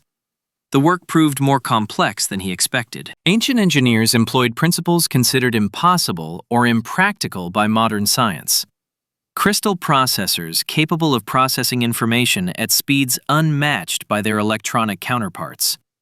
Quantum resonators that could analyze matter at the subatomic level. Directed energy fields that allowed the manipulation of individual molecules. This isn't just technology, Alex muttered, studying another diagram on his computer screen. It's practically art. He worked methodically, recreating each component individually. Some parts had to be fabricated himself, using instructions found in archives and adapting them to available materials. Others could be adapted from modern devices, although the quality was invariably inferior to the original specifications. Crystal matrices, the basis of most ancient technologies, proved particularly complex. Modern crystal growing methods were too crude to create the required structures. Alex had to reconstruct ancient techniques, experimenting with various chemical solutions and energy fields. A breakthrough occurred in the third week of work. Alex finally understood the fundamental principle of crystalline matrices. Crystals didn't simply store energy or information, as contemporary scientists believed. They created resonant fields that could influence matter at the quantum level, altering the properties of atoms and molecules in a desired direction. That's why modern technology is so primitive, he said aloud, addressing the empty workshop. We use brute force where the ancients employed precision and elegance. The analyzer started working on Thursday evening, just as the city lights were already lit up outside. Alex placed a sample of ordinary transpalastal into the scanning chamber and initiated the analysis. The holographic display came to life, displaying a 3D model of the molecular structure with a precision unmatched by even the best modern instruments. "Incredible," he whispered, spinning the glowing model in the air with his fingers. "Absolutely incredible." The device displayed not only the chemical composition of the material, but also its physical properties, production history, and even its approximate age. Information that would have taken days to obtain in a conventional laboratory was displayed in seconds. But that was just the beginning. Using the analyzer, Alex could study any technology, understand its operating principles, and find ways to improve it. The possibilities seemed limitless. The next months flew by in feverish work. Alex created device after device, each more complex and sophisticated than the last. Improved energy cells that held a charge 3 times longer than standard ones thanks to the use of crystal accumulators. Sensors capable of detecting objects through multiple layers of metal using quantum fields. Communicators with a range 10 times greater than standard models. Each invention was based on principles found in ancient archives, but adapted to modern realities. Alex learned to combine the elegance of old technologies with the practicality of new ones, creating hybrid devices that surpassed both. The most ambitious project was a portable molecular scanner, a miniaturized portable analyzer. The device, the size of a typical datapad, could determine the composition of any material in seconds, reveal hidden mechanisms, and even detect traces of ancient technology in seemingly ordinary objects. "This will change everything," Alex muttered, testing the scanner on various samples. "With a device like this, we could find artifacts that have been lying in plain sight for millennia." But as his ambitions grew, so did the problems. Some experiments required enormous amounts of power, more than his resonator could provide. Alex was forced to create additional connections to the city's power grid, carefully disguising them as ordinary technical systems and distributing the load across multiple sources. The danger of detection became real one October evening. Alex was working on a particularly energy-intensive experiment, an attempt to recreate an ancient gravity manipulator, when he suddenly heard the sound of approaching speeders. He looked out the window and saw a city energy patrol. 3 utility speeders circled the abandoned complex, their scanners methodically scanning the buildings, searching for the source of the abnormal power consumption. "Damn," Alex cursed, rushing toward the power node.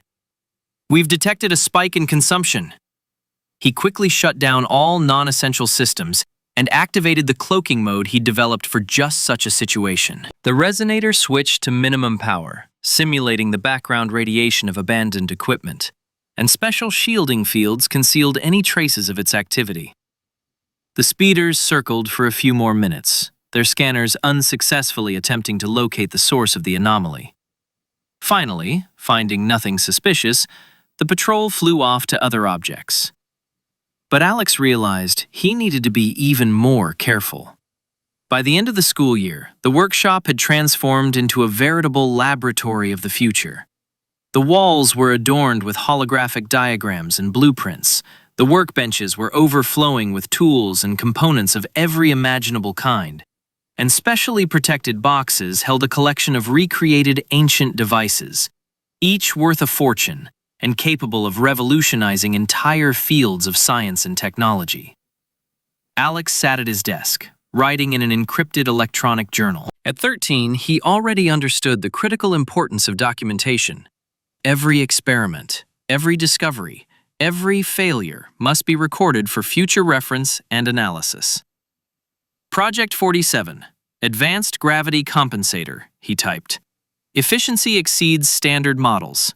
Operating principle is based on the resonant effect of the crystalline matrix on local gravitational fields. Potential applications: transportation, construction, space technology, military systems. He saved the file and looked at his reflection in the dark screen of the switched-off monitor. Alex stood and walked over to the lab's panoramic window. Below, Coronet stretched out at night. Millions of flickering lights, thousands of scurrying speeders, hundreds of thousands of sentient beings living in a world of artificially limited possibilities. Chapter 16. A Lesson in Reality. 8 years before the proclamation of the Empire, Alex put down the soldering iron and rubbed his tired eyes. The chronometer on the wall showed almost midnight. He'd been in the workshop longer than usual, working on perfecting the energy modulator. The delicate work required absolute concentration, and only now did he notice how stiff his shoulders were from sitting in one position for so long. The device was finally working properly. The indicators pulsed softly green, indicating the system was operating reliably. But now it was time to go home. The air in the lab was permeated with the smell of soldering and burnt metal from welding. Alex loved these aromas. They signified productive work, new discoveries, a step forward in technological understanding. Beyond the windows of the abandoned complex, a profound silence reigned, broken only by the distant hum of city traffic somewhere in the distance. He began putting away his instruments, carefully placing each one in its proper place. Order in the laboratory was almost sacred to him. There could be nothing random or chaotic here. Each instrument had its purpose, each component its function. Suddenly, a strange sound came from below, a dull thud, like something heavy had fallen onto a metal floor. The sound echoed through the empty corridors of the complex, breaking the familiar silence. Then, another thud, and voices, muffled by the distance but distinctly human. Alex froze, holding the energy analyzer. His heart skipped a beat. In all his months of work in the abandoned complex, he had never encountered another intelligent being here. The area was considered dead, too far from residential areas, too close to industrial waste. Security guards never ventured here. Vagrants avoided it because of rumors of radiation. Even teenage researchers preferred the more accessible ruins. Who could be here at such a time? And why? Curiosity, as always, overcame caution. This quality had led Alex to interesting discoveries more than once, but now something in the tone of voices, the character of the sounds, alarmed him. His survival instinct, sharpened by months of secret living, told him it would be better to remain in the lab and wait it out. But curiosity won out. Alex turned off the lights in the workshop, plunging the room into a soft darkness, broken only by the dim glow of the emergency lighting in the hallway. He carefully made his way out of the lab, trying not to make a sound. The metal floor panels were cold underfoot, and every step echoed dully in the empty corridors. The sounds were coming from the lower levels, where the cargo docks and warehouses had once been. Alex had never descended this deep before. He found these levels too gloomy and depressing. But now, he quietly made his way toward the emergency stairwell, feeling the adrenaline begin to course through his veins. Each step creaked under his weight, and Alex froze after each step, listening. But the voices from below continued, drowning out his cautious movements. As he descended, they grew clearer. Rough male voices speaking basic galactic with the accents of different worlds. Corellian, Rhodian, something else he couldn't place. After descending 3 levels, Alex saw a streak of bright light beneath one of the massive cargo bay doors. The light was unnaturally white, clearly from portable floodlights, not the complex's permanent lighting. The voices became clearer, and he could now make out individual words. His heart was beating so loudly that Alex was afraid someone would hear him. He pressed himself against the cold metal wall and carefully crept toward the door. There was a small gap at the bottom of the door, presumably for ventilation. Alex crouched down and cautiously peered inside. The large cargo hold was brightly lit by several portable spotlights mounted on tripods. Their white light created sharp shadows and gave the entire scene a theatrical, almost surreal atmosphere. Metal crates lined the walls, standard military containers that Alex recognized from archival footage. They were used to transport weapons and ammunition. Several figures stood in the center of the room, and even through the crack, Alex could feel the tension hanging in the air. "The goods are high quality," said a tall man in a worn leather jacket. His voice was confident, but there was a hint of barely restrained aggression in it. "Military blasters, fresh from the factory on Slaus Van. Power cells, spare parts, even a couple of heavy riot control rifles." His companion was a short Rhodian with greenish skin and large compound eyes that glinted nervously in the spotlights. The distinctive antennae on his head twitched, a sure sign of stress in members of this race. The Rhodian was dressed in a cheap synthetic suit that had seen better days.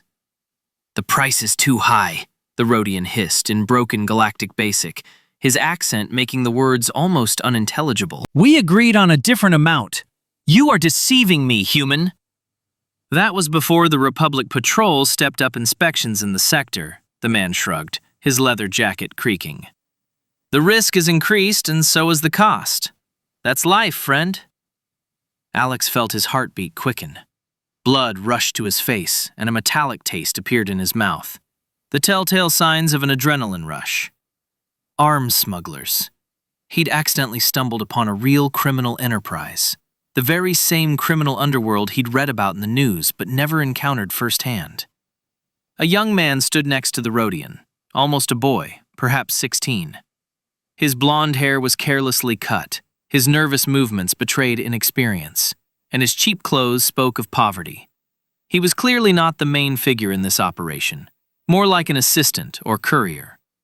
Fear was evident in his eyes, poorly concealed by his attempts to appear mature and dangerous. "Credits or not," the merchant continued, and Alex noticed his hand resting casually on the handle of the blaster strapped to his belt.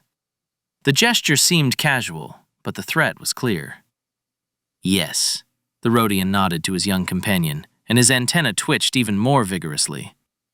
The boy nervously reached into his worn bag and pulled out a credit chip, a small device that stored electronic money. His hands trembled slightly as he handed it to the merchant. Alex saw sweat break out on the young man's forehead, despite the coolness of the underground room. The merchant took the chip and inserted it into a portable scanner, a small device that immediately displayed information about the contents. The man's face instantly darkened, and his eyes narrowed. "This is only half the amount." His voice became dangerously quiet. "You'll get the rest upon delivery." The Rhodian backed away, a pleading note creeping into his voice. We agreed on an installment plan. "That's not what we agreed on!" The merchant drew his blaster in one smooth motion. The weapon was a heavy military model, clearly not for self-defense. "Pay in full now, or the deal is off." Alex felt a chill run down his spine. The situation was escalating with every passing second. He wanted to leave, but he couldn't tear himself away from what was happening. As if enchanted, he continued to stare through the crack. "We can't," the young man began, clearly trying to defuse the situation, but the Rhodian waved his hand sharply. "Shut up, idiot," he hissed in his native language, but then switched to the main one. "Don't say anything." But it was too late. The merchant's face turned stony, and Alex saw his finger tighten on the trigger. "So there's no money," he said with cold calm. That's a shame. A real shame. Time seemed to slow down. Alex saw the merchant raise his blaster. The young man's eyes widen. The Rhodian tried to scream a warning. Zzz. The shot rang out deafeningly in the confined space, echoing off the metal walls. A red beam of energy pierced the young man's chest, burning a smoking hole through fabric and flesh. The smell of burning flesh instantly filled the air, a sickening, sweetish aroma that made Alex immediately nauseous. The boy collapsed to the floor as if he'd been knocked down, his eyes wide with surprise and horror. A hideous, charred hole gaped in the center of his chest, its edges still smoking. There was no blood flowing. The energy beam had cauterized the wound, but that only made the sight even more horrific. Alex clapped his hand over his mouth, stifling a scream of horror. His heart was pounding so hard it felt like it was about to burst out of his chest. His hands were shaking. His breathing had become shallow and rapid. Adrenaline rushed through his blood with such force that black spots flashed before his eyes. He had just seen a man killed. Just like that. In cold blood. For money. The reality of what was happening crashed down on him with all its weight. This wasn't a holofilm, not a news report, not a story from the archives. This was a real death, real blood, a real corpse just meters away. And if it was discovered? The thought of his own death made Alex shudder. He imagined himself in that guy's place, with a smoking hole in his chest, his eyes glassy, reduced to a piece of meat by a single pull of the trigger. "Why did you do this?" the Rhodian screamed, his voice breaking with horror. "He was just a courier, just a boy." "A lesson for you," the merchant replied coldly, holstering his blaster with the same casualness with which others put away their stylus after signing documents. "Next time you'll know better than to mess with me." He nodded to his men. Alex only now noticed two more, also armed, standing in the shadows.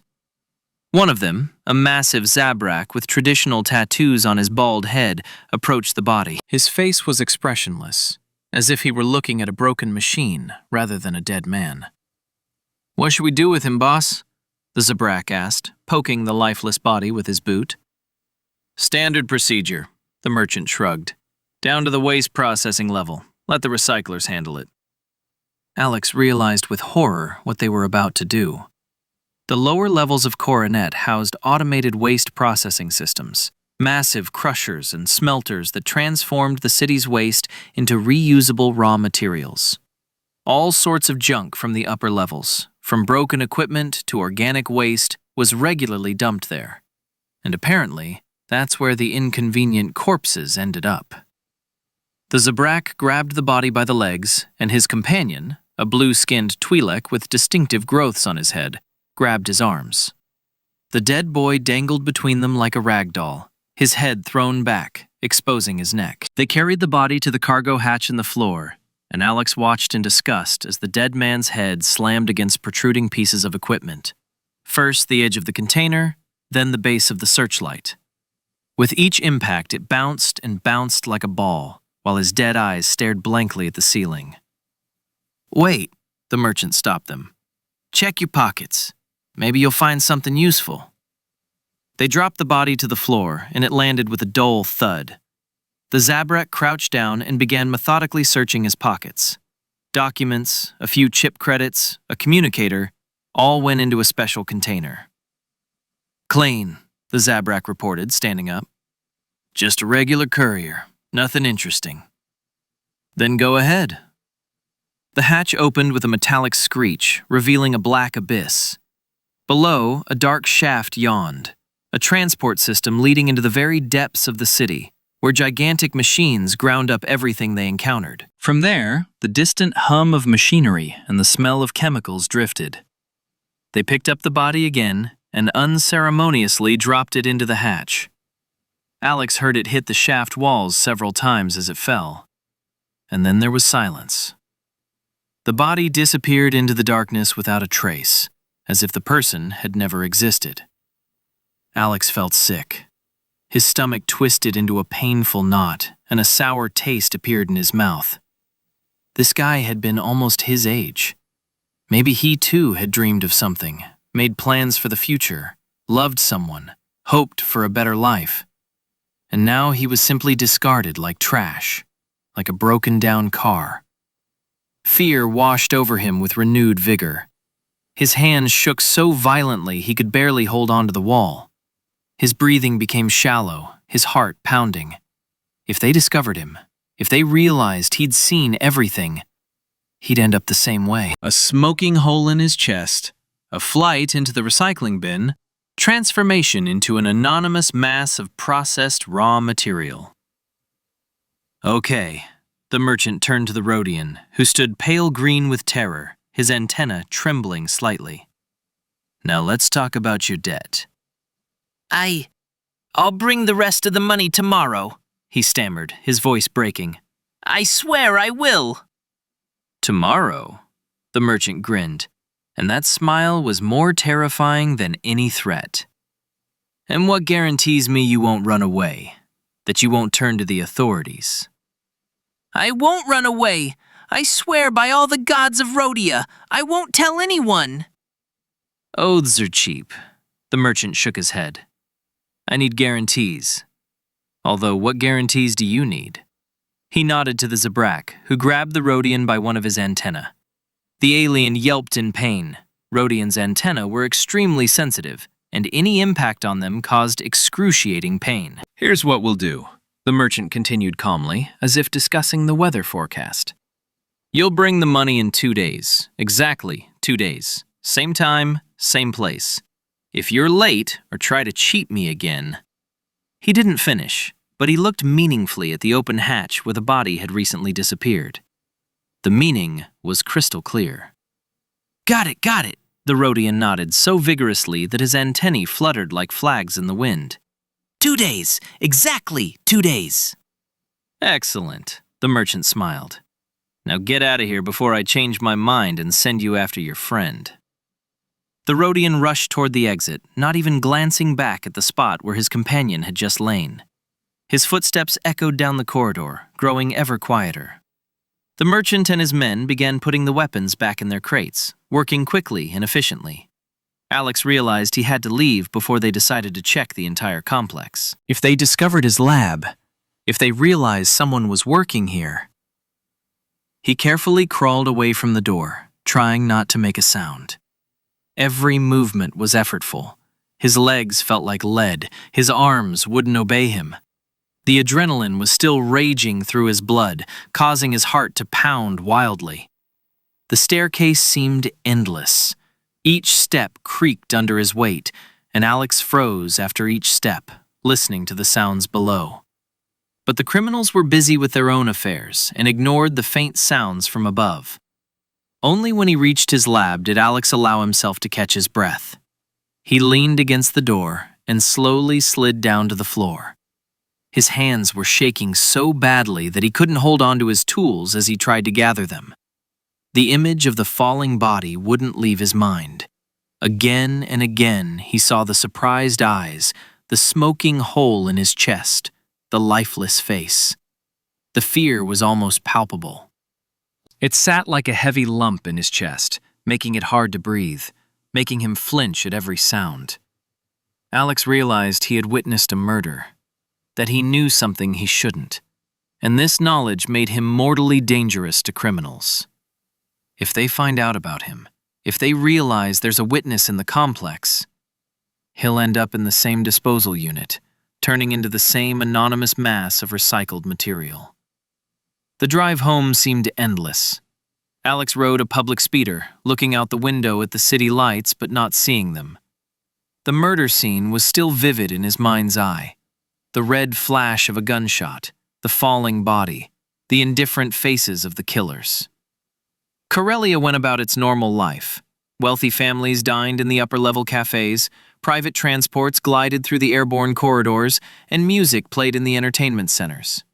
People laughed, talked, and made plans for tomorrow. No one knew that a few levels below, a man had just been murdered, and his body discarded like trash.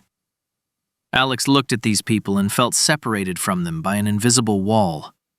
They lived in a world of illusions, where death was an abstraction, where violence existed only in holofilms. But he saw reality. Cruel, bloody, merciless. He thought about that guy. Who was he? What had brought him to this situation? Maybe he too was just trying to make a living, unaware of the kind of people he'd gotten involved with.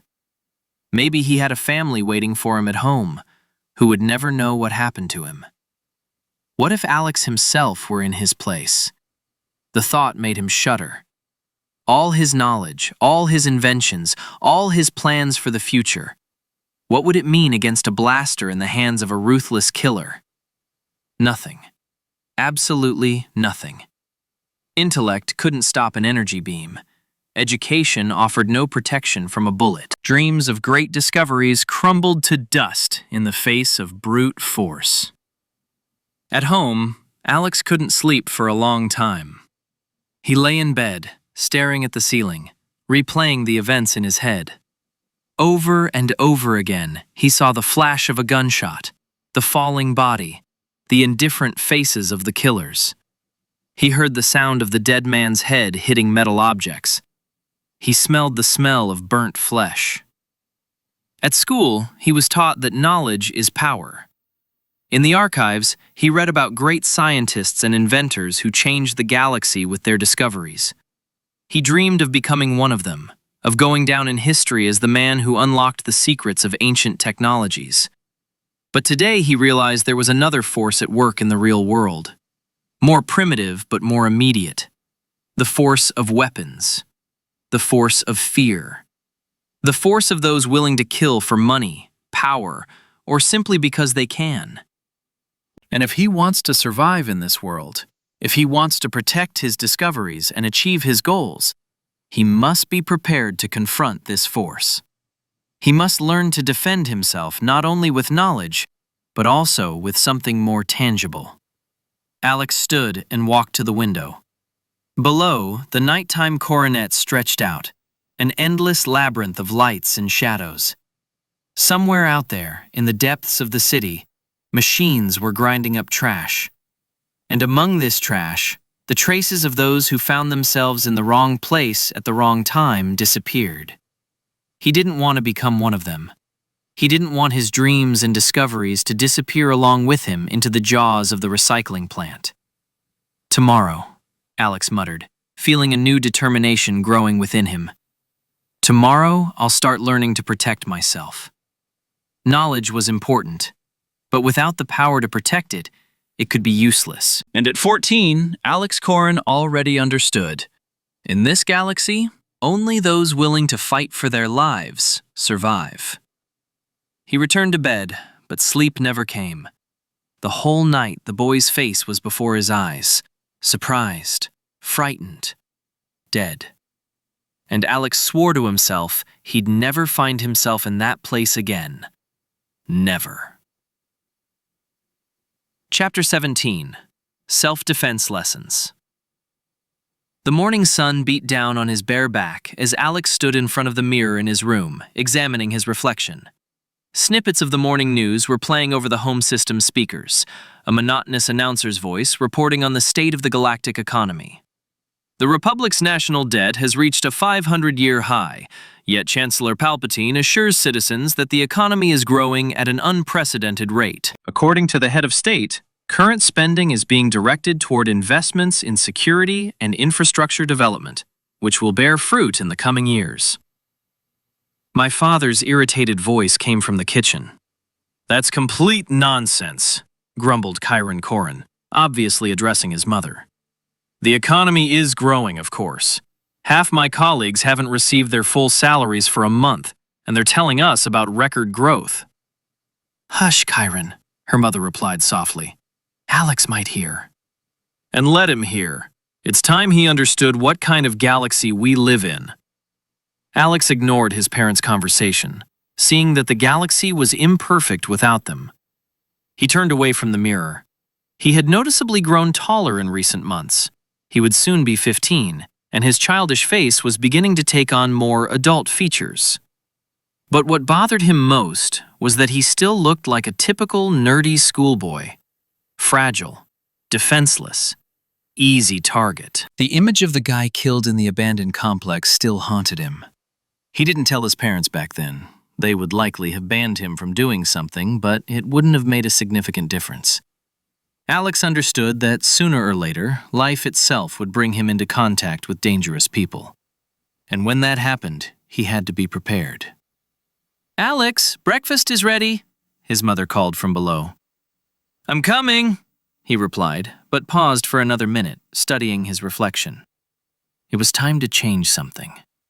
The Corellia Military Sports Center was located in one of the city's mid-levels, in a district populated by blue-collar workers and low-level employees. The gray concrete and metal building had a utilitarian appearance, no frills, just functionality. A holographic sign flashed red letters in Orabesh. Alex searched for a long time for a suitable place. Most sports clubs were in wealthy neighborhoods and too exclusive. They were expensive and would have attracted unwanted attention to his new hobby. Here, however, everything was simpler. No one asked unnecessary questions if a teenager wanted to practice self-defense. Republic law permitted it. The interior smelled of sweat and disinfectant. The walls glowed with holograms displaying motivational slogans and photographs of famous athletes. An energy drink vending machine stood in the corner, buzzing intermittently as it cooled its contents. "Are you sure you want combat training?" asked the administrator, a middle-aged Rhodian with faded green spots on his skin. His large eyes studied Alex with undisguised skepticism. "We have excellent programs in gravity ball and swimming. For a guy of your build, that would be more sensible." "I'm sure," Alex answered firmly. "I need self-defense." The Rhodian shrugged, his antennae twitching slightly. "Okay, it's your call. But first, you need to pass an interview." We don't hire just anyone. There's been too many problems with unprepared recruits. "Then you'll need to see Sergeant Kress. He runs a group for teenagers on Tuesdays and Thursdays." Alex walked down the hallway, past the open doors of the adult training rooms. In one, he saw a group of men practicing hand-to-hand combat techniques. Their movements were precise and professional, clearly not amateurs. Two of them were quietly conversing near the wall. "There's never been such a mess," said one, a stocky man with a scar on his cheek. "If this continues, I'm all for Corellia's secession from the Republic. These corrupt bureaucrats in the Senate are truly annoying." "Have you heard about the skirmishes in the Outer Rim?" replied his companion, a tall man with a military bearing. "I had a friend who worked there for a shipping company. He told me there were so many things going on there that I don't even want to recount them to you, so as not to spoil your mood." "Stop creating intrigue, tell me already," the first one winced. "Okay," he said. "Full-scale genocidal wars are already in full swing there. Entire systems are being wiped out, root and branch." The man sighed heavily. "It'll get to us too. This can't go on much longer." "And the Jedi? Where are these guardians of peace?" "What about the Jedi?" the tall one chuckled. "How many are there in the entire galaxy? 10,000? What can they do against trillions?" "I wouldn't say that. They can do a lot. I once encountered one of them." The first man, who looked like a military man, fell silent, choosing his words. "How can I put it? I felt something strange coming from him. They're not human, you know? They're smarter, stronger, faster. He has such a good control over his face. One moment he's a kind guy, and the next he's a monster that gives you goosebumps. And his eyes were cold as ice. He single-handedly wiped out a pirate base, and there were 400 people there. He even joked that he had conducted aggressive negotiations with them, but they refused to surrender. I don't feel sorry for those bastards, but I'll never forget that kind guy. He didn't even break a sweat. He can do that for days." Then, smiling, he patted me on the shoulder and told me to check everything out. "Yeah, and what are our Corellian ones like?" "Ours..." Alex hurried past, not wanting to draw attention to his eavesdropping. But the words stuck in his mind. The Republic's problems ran deeper than he thought. The combat training room was a spacious, high-ceilinged space. The walls were lined with soft mats, and the floor was covered with a special shock-absorbing surface. Heavy bags hung around the perimeter, along with training equipment and dummies for practicing techniques. There were sparring droids. Wall-length mirrors reflected every movement, making it impossible to hide mistakes. In the center of the room stood a man who immediately inspired respect in Alex. Sergeant Kress was a short but powerfully built man of about 50. His short gray hair, deep wrinkles around his gray eyes, and scars on his muscular arms, the typical image of a retired military man. His back was perfectly straight, and his gaze was hard and appraising. New guy? Kress looked at Alex with a gaze that seemed to see right through him. What's your name, son? Alex Korren, sir. Sir, that's good. It means your parents raised you right. The instructor nodded approvingly. Tell me, Alex, why do you need self-defense? And don't lie. I can smell a lie right away. Alex thought for a moment. He couldn't tell the truth about his research or what he'd seen in the abandoned complex. But he didn't want to lie either. I want to be prepared for trouble, sir. The city isn't always safe, and I realize I look like an easy target. A smart boy, Kress approved, something akin to respect flickering in his eyes. Most people think bad things only happen to other people. They live their lives through rose-colored glasses until reality slaps them in the face. But you're right. It's better to be prepared and not face danger than to be left defenseless at a critical moment. The instructor walked around Alex, studying his physique. I'm a bit skinny, not very muscular, but that's fixable. The main thing is motivation. Now, a few interview questions. First, are you prepared for some pain? I'm not a babysitter, and training here isn't for the faint of heart. Ready, sir. Second, do you understand that self-defense is not a game? The techniques you'll learn can seriously injure or even kill someone.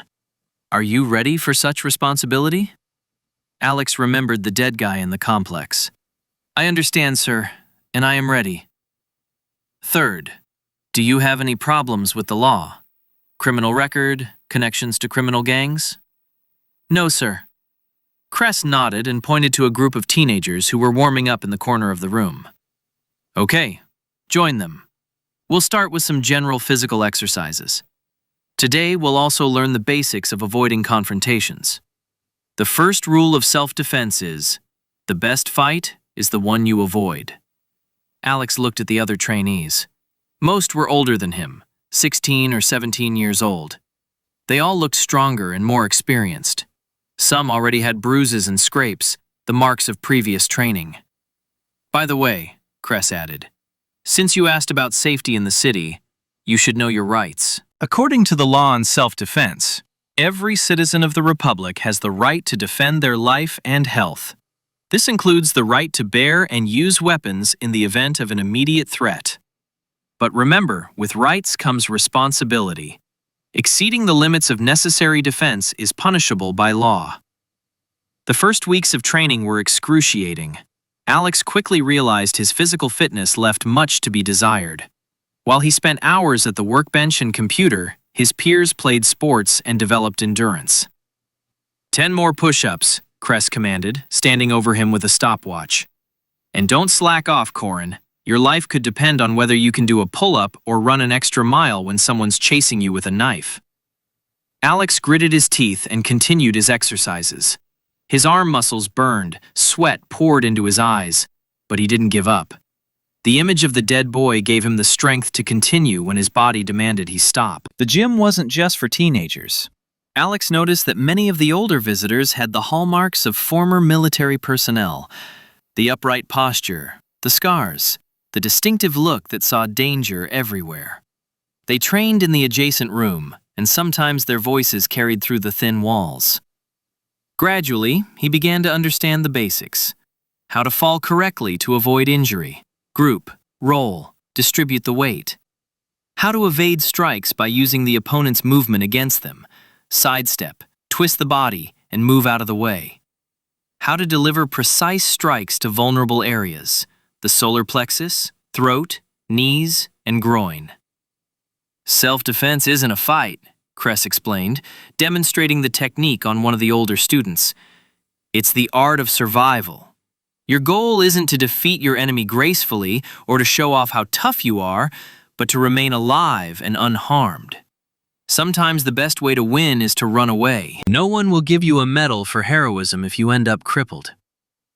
The instructor was demanding but fair. He never humiliated his students, but he also never allowed them to relax. His methods were proven by years of military service and working with young people. "See this scar?" he said, showing Alex an old mark on his forearm. "I got it when I served in planetary defense, on a certain planet. I thought I knew everything there was to know about combat. Turns out I didn't. The enemy was faster and more cunning. If it weren't for luck and the help of my comrades, I wouldn't be sitting here with you now." But Alex understood that hand-to-hand combat might not be enough. Everyone in that facility had blasters, and if he wanted to be truly prepared, he needed to learn how to use weapons. He said so. "Blaster training?" Kress raised a gray eyebrow when Alex asked about it after another training session.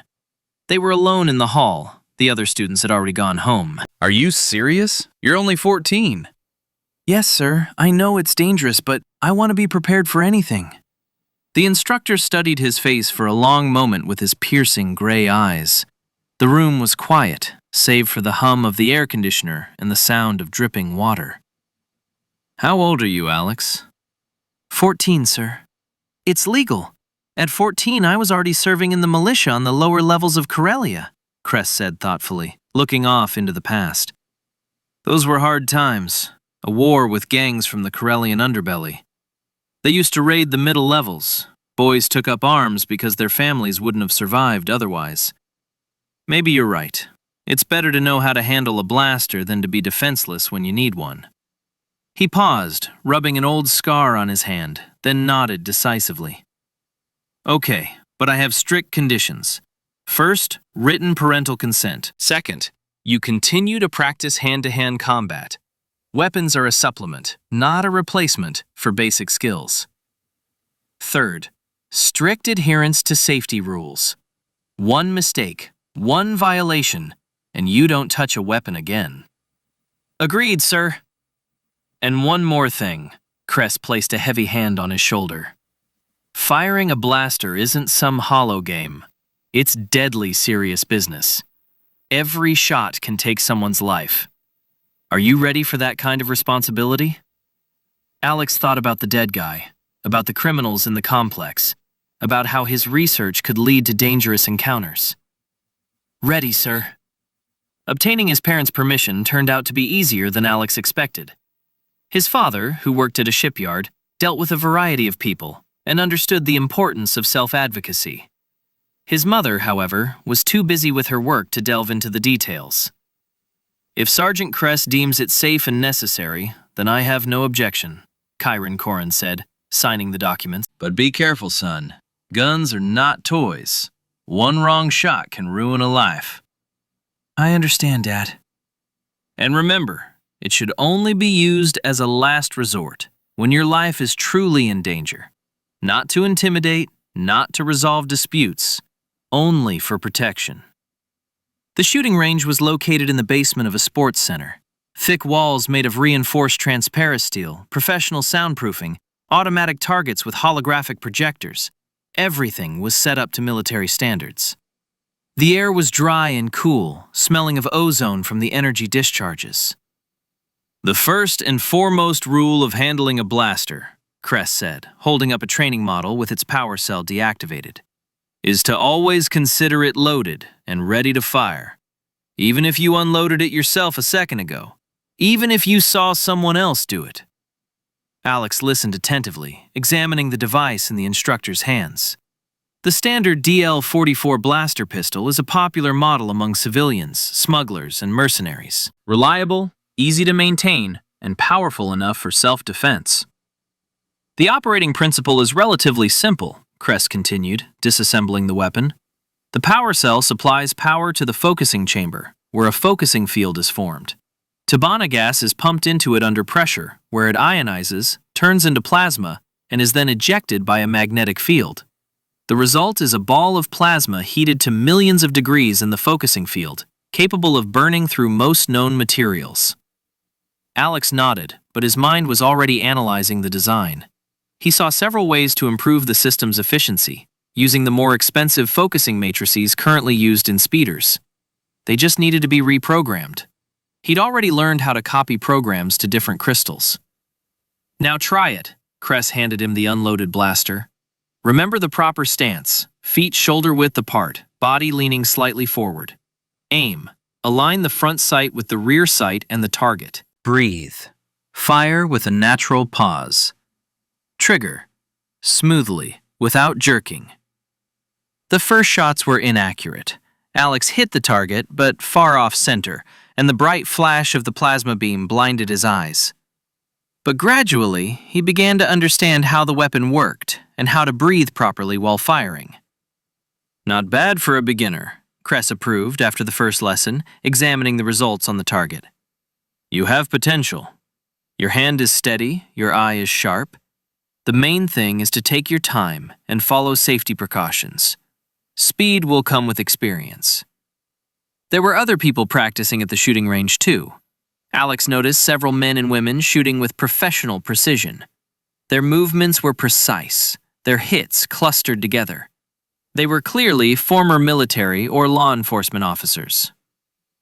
Who are they? Alex quietly asked the instructor. Various people, Kress replied. Former soldiers, security guards, traders who work in dangerous sectors. These days, many have to learn to fend for themselves. The Republic is large, and there aren't enough security forces to go around. At home, Alex studied technical documentation on blaster weapons. In the archives, he found detailed schematics of various models, including military examples used before the Rooston Reformation. Drawings, specifications, theoretical calculations, all of it was quite detailed, though it required the work of an automatic translator. Surprisingly, it was publicly accessible, despite being difficult to find. It seemed no one was particularly careful about monitoring the archive's contents. He was particularly intrigued by developments from the Old Republic era. Back then, weapon designers used crystal focusing systems, which allowed for much greater power output with less energy consumption. These technologies, for some reason, fell out of use, most likely for economic reasons. Interesting, he muttered, comparing the schematics on the holoprojector. If we replace the standard synthetic lens with a crystalline matrix made of a Dagon crystal, the idea was tempting, but also dangerous. Modifying weapons without the proper permits was illegal, but Alex couldn't pass up the opportunity to put his newfound knowledge into practice, especially if it could save his life in a critical situation. In his secret workshop, he began work on an improved focusing system. Using principles discovered in the archives, he created a miniature crystal matrix that could replace a standard camera. The work was painstaking. The crystals had to be grown in special conditions, processed with micron precision, and their resonant frequency adjusted. The testing had to be conducted with extreme caution. Alex chose an abandoned section of an industrial area, far from his workshop, and set up a makeshift target made of metal sheets. He pulled the trigger with a rope he held out from a distance, afraid the blaster would explode. The result exceeded expectations. The modified blaster fired more accurately, had a longer range, and consumed 30% less energy. The shots were more focused, significantly increasing penetration. Standard armor, which protected against conventional blasters, was pierced like paper. After testing, he disassembled it and thoroughly inspected all components for wear. Everything was perfect. Most likely the method is used in modern military models, Alex said thoughtfully, studying the test results. But I have no way to verify that. Months of training gradually began to transform him. Alex became stronger, more resilient, and more confident. His movements became more precise and efficient, his reactions quickened, and his coordination improved. He learned to control fear and make decisions in stressful situations, analyze threats, and plan his actions. His body changed too. His muscles became more defined, his posture straighter, his gaze more determined. His classmates began to notice the changes, but Alex preferred to keep his activities under wraps. "You're making good progress," Cress said after another lesson, when Alex flawlessly executed a complex combination of moves. "But remember, you need to constantly maintain your skills. If you stop training, your progress will quickly disappear, and you'll have to start all over again." "I understand, sir. I will continue." "And one more thing." The instructor placed a hand on his shoulder, looking him seriously in the eyes. "You must always be aware of the consequences of your actions. Promise to use these skills only in extreme cases, when you are in danger of death. Otherwise, these skills are unnecessary." "I promise, sir." Alex was sincere in his promise. He didn't want to become like those people in the abandoned complex, cruel, heartless, willing to kill for profit. But he also understood that in this world, one must be prepared to defend oneself and one's ideals. That evening, returning home after training, Alex reflected on the path he'd taken. A few years ago, he'd been just a curious boy, pestering everyone with questions and fascinated by technology. Now he was becoming something else, an explorer, an inventor, and yes, a fighter. His body grew stronger, his mind sharper, and his will firmer. He knew how to handle a weapon, how to plan for dangerous situations, how to control his emotions under pressure. But most importantly, he understood that knowledge and strength must go hand in hand. It's not enough to be smart if you can't protect yourself. And it's not enough to be strong if you don't know what to fight for. Alex looked at the lights of Coronet City at night, spreading out beneath him like a multi-level labyrinth. Somewhere out there, in the depths of the city, the same criminals were still at work. People were still dying. Corruption was eating away at the Republic. The economy was crumbling, and real wars were already raging in the Outer Rim. But now, he was becoming better prepared to face this cruel world. And when the time came to act, he would be able to stand up for himself and for what he believed in. Chapter 18. Galactic Logistics. Alex stood in Uncle Garrick's workshop, watching him argue with his suppliers over the holocom yet again. The speeder stabilizers ordered 3 weeks ago still hadn't arrived, even though the manufacturer was just 2 systems away from Corellia. "What do you mean, delayed at customs?" Garrett growled, his face flushed with anger, the veins in his neck bulging with tension. His uncle's fist thudded down on the metal workbench, causing the tools to jump. "These are standard parts, not military equipment." The holographic image of the Rhodian dispatcher nervously twitched its antennae. "Excuse me, sir, but the cargo must go through official trade corridors. The direct route through the Chorus sector is temporarily closed to civilian vessels." "Temporarily closed for 6 months!" Garrick exploded, his voice rising to a shout, echoing off the workshop walls. He gripped the edges of the table with both hands, his knuckles white with the strain. "And what the F are you talking about, official corridors? Cargo used to go straight through. Are you kidding me?" The Rhodian tried to object, but Garrick didn't let him get a word in. "Listen to me carefully, you fucking bastard!" He slammed his fist on the table again, this time so hard that the holoprojector's protective glass cracked. "My orders are on fire. My reputation is on the line. And with my clients, keeping my promises is crucial. Now you're going to call them and humiliate yourself. Do you understand what you're doing?" Uncle's face was flushed with rage. Sweat beaded on his forehead. He was breathing heavily, his chest rising and falling like a cornered animal. "Fuck!" he yelled into the phone. "I've been working with your company for 20 years. 20 years! And I've never had such a Where's your boss? Where's anyone who makes any decisions?" Sir, please calm down.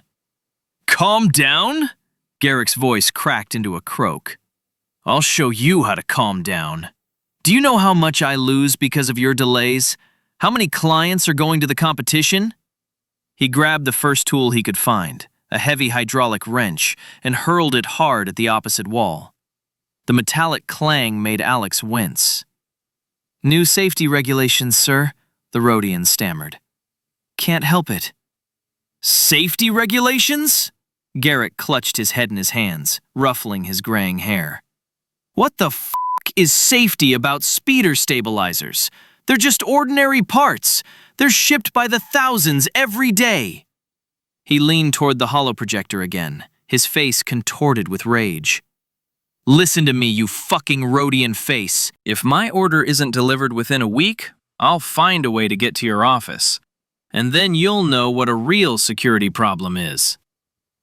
The connection suddenly cut off, leaving the workshop in silence. Garrick stood there, breathing heavily, his shoulders rising and falling in a frantic rhythm. He slowly sank into a chair, rested his elbows on the table, and covered his face with his hands. Fuck them all, he croaked through his fingers. Fuck this whole system. He sat in silence for several minutes, gradually coming to his senses. His breathing became more even, the color drained from his face. Finally, he raised his head and looked at Alex. I've been in this business for a long time, and I've never seen such chaos. Parts from a neighboring system take God knows how long to get across half the galaxy. When I placed my order, the delivery time frames were different. An hour later, Alex was sitting in his speeder, heading to Coronet's Central Archives. His uncle hadn't completely calmed down. He continued muttering curses and furiously fixing something. The speeder rose smoothly above the industrial district and merged with the air traffic. Alex engaged the autopilot and leaned back in his seat, observing the cityscape outside the window. The Coronet lay below, an endless sea of buildings, factories, and residential complexes. But what caught my attention most was the floating district, a huge platform the size of a small city, slowly drifting above the capital's center at an altitude of 3 kilometers. Alex never ceased to be amazed by this marvel of engineering. How could such a colossus stay suspended in the air? The anti-gravity generators must have consumed an incredible amount of energy, and yet thousands of people, the richest and most influential citizens of Corellia, lived there. The platform was covered with luxurious mansions, parks, and even small lakes. Glittering towers rose to the sky, their glass facades reflecting the sunlight. Landing platforms for private yachts and transport ships were located along the edges of the platform. I wonder how much an apartment there costs, Alex muttered, watching a luxury yacht with a gilded hull fly past the flying quarter. His speeder overtook a cargo transport, a massive vessel laden with containers. The Twi'lek pilot waved amiably from the cockpit. A squadron of police interceptors streaked toward them, their blue and white livery glinting in the sunlight. Melodious instrumental music poured from the speeder's speakers, something jizz-style with soft saxophone parts. Alex turned up the volume, enjoying the rhythm, but after a few minutes the melody cut out. And now for the ad. New SoCore speeders, the speed you deserve. This month only, get 20% off all models. Alex winced and switched to another station. It played more energetic music, with electronic beats, but it too was soon interrupted by a commercial. Cafe Ukon, the best Corellian cuisine in the city center. Try our signature Nerf steak. Galactic Transportation will deliver your cargo to any point in the inner worlds. Fast, reliable, and affordable. Alex was about to change the station again, but the next commercial caught his attention. The Techno Union invites you to join the contract. The announcer's voice was inspired and solemn. Uncharted regions await their explorers. Join expeditions to the edge of the known galaxy. Discover new worlds, study ancient civilizations, and participate in the greatest discoveries of our time. Heroic music began to play on the air, and the announcer's voice became even more inspired. Techno-Soyuz provides comprehensive training, modern equipment, and competitive pay. A 5-year contract, and your life will change forever. Unexplored regions await. Become a part of history. Alex frowned thoughtfully. The Techno-Union rarely advertised on regular stations. Usually they limited themselves to specialized science channels. What compelled them to seek recruits from the general public? The speeder began its descent, approaching the government quarter. The Corellian Central Archives was housed in a massive white stone building dating back to the Old Republic. Its classical columns and wide steps conveyed an impression of antiquity and solidity. Alex parked the speeder in the public lot and walked to the main entrance. The area in front of the archives was filled with people: students, researchers, journalists, and ordinary citizens who had come to obtain various information. The tall, polished wood doors slid open before him with a soft hiss. Inside, the archives had a unique atmosphere. Hushed voices, soft lighting, the scent of old paper, and the ozone from electronic equipment. The main hall was striking in its size. The ceiling vanished somewhere high above, supported by rows of marble columns. Endless rows of shelves holding holocrystals lined the walls. In the center of the hall were dozens of workstations, with terminals accessing the electronic archives. Alex approached the information desk, where an elderly female librarian was on duty. "Welcome to the Central Archive. How can I help you?" "I need access to historical trade maps and documents on the development of hyperspace routes," Alex said. "A research project?" The librarian smiled. "Something like that. I'm interested in how trade routes have changed over the past few decades." "Excellent topic. You'll need a terminal in the economic history section. Seat number 47. She handed him a temporary pass. "If you need access to classified materials, contact the archivist on duty." Alex walked between rows of tables where other visitors were studying various documents. Some were reading ancient flimsy texts, others were looking through holographic recordings, and still others were taking notes in electronic notebooks. Seat number 47 turned out to be a comfortable workstation with a large holographic projector and a comfortable chair. Alex activated the terminal and began searching for keywords: trade routes, hyperspace routes, commercial corridors. The system returned thousands of results. Alex began with the most general works, overview articles on the development of galactic trade. Gradually, he delved into the details, studying specialized studies on specific regions and time periods. The first few hours yielded little new information. Most publications simply repeated the official line. Trade routes are being optimized to ensure safety and efficiency, with changes being made based on technical and economic considerations. But gradually, Alex began to notice oddities. One paper mentioned a trade corridor optimization project, but the link to a detailed description led nowhere. Another article spoke of a comprehensive route security analysis, but the analysis itself was classified. A dissertation by a young economist named Drek Calder proved particularly interesting. He studied the impact of changes in trade routes on regional economies and concluded that many new routes were economically inefficient. However, the work was published only as a brief summary. The full text was unavailable. Alex requested the full version of his dissertation. The system responded.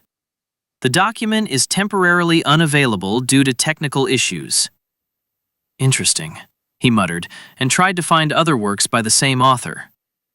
Drek Calder published several more articles on similar topics, but all were either heavily abridged or completely unavailable. The last publication was 3 years ago, after which the author seemingly disappeared. Alex tried to find information about Calder himself. It turned out he had worked at the Institute for Economic Research on Coruscant, but had resigned voluntarily 2 years ago. His new job was not specified. Did he quit, or was he fired? Alex wondered. He decided to search for works by other authors who had cited Calder. There were several, all of them critically analyzing contemporary trade policy, and all of them were either classified or temporarily unavailable. Gradually, a picture emerged. There was a whole group of researchers studying anomalies in trade routes and coming to uncomfortable conclusions, and all their work was systematically removed from public access. Alex delved into archival records, studying lists of deleted and classified documents. The work was painstaking. He had to analyze thousands of records, searching for patterns and connections. He even used a specialized neural network to search and analyze the information. By evening, he had a preliminary picture. Over the past 10 years, more than 200 works on trade routes, economic policy, and related topics had disappeared from the archives. Most of the deletions occurred in the last 3 years. But the most interesting discovery came when Alex began studying older records. It turned out that the process of purging the archives had been going on for a long time. The 30-year-old records also contained gaps, works that had been mentioned in other sources but had disappeared. Alex leaned back in his chair, considering the discovery. The data hadn't just been being purged now, it had been going on for decades, perhaps centuries. Someone had been systematically removing inconvenient data from the historical archives. "What are they hiding?" he whispered, looking at the list of missing documents. The answer could be anywhere. In classified archives, in private collections, in the memories of people who preferred to remain silent. But Alex knew he would find it sooner or later. He saved all the collected data to a secure drive and left the archive. It was already getting dark outside, and the city lights were turning on. The floating block sparkled with lights, like a huge star hanging over the city. On the way home, Alex thought about what he'd learned. Someone very influential and very patient had been shaping the information landscape for decades, eliminating inconvenient facts and imposing their preferred version of events. And they clearly had no intention of stopping. But Alex now had a clue. He knew what to look for, and he was gradually beginning to understand where to look. The truth was out there. He just needed to be patient and not give up. Chapter 19. Rumors. 6 years before the proclamation of the Empire, the Corellian spaceport never slept. Even in the pre-dawn hours, its metal arteries pulsed with life. The hum of repulsor lift engines mingled with the hiss of loading crane hydraulics, and the air was thick with a cocktail of ozone from ion engines, burnt metal, and that distinctive smell of recycled air that was an essential part of any spaceport. The 100th level of the shopping mall towered above the bustle of the landing pads, like a tranquil island in an ocean of mechanical chaos. Here, on the open balcony of the Star Harbor Cafe, time flowed more slowly. A warm breeze, infused with the aromas of exotic spices from the restaurant kitchens of the adjacent levels, played with the hair of patrons, and panoramic windows offered a breathtaking view of the vast expanse of the spaceport.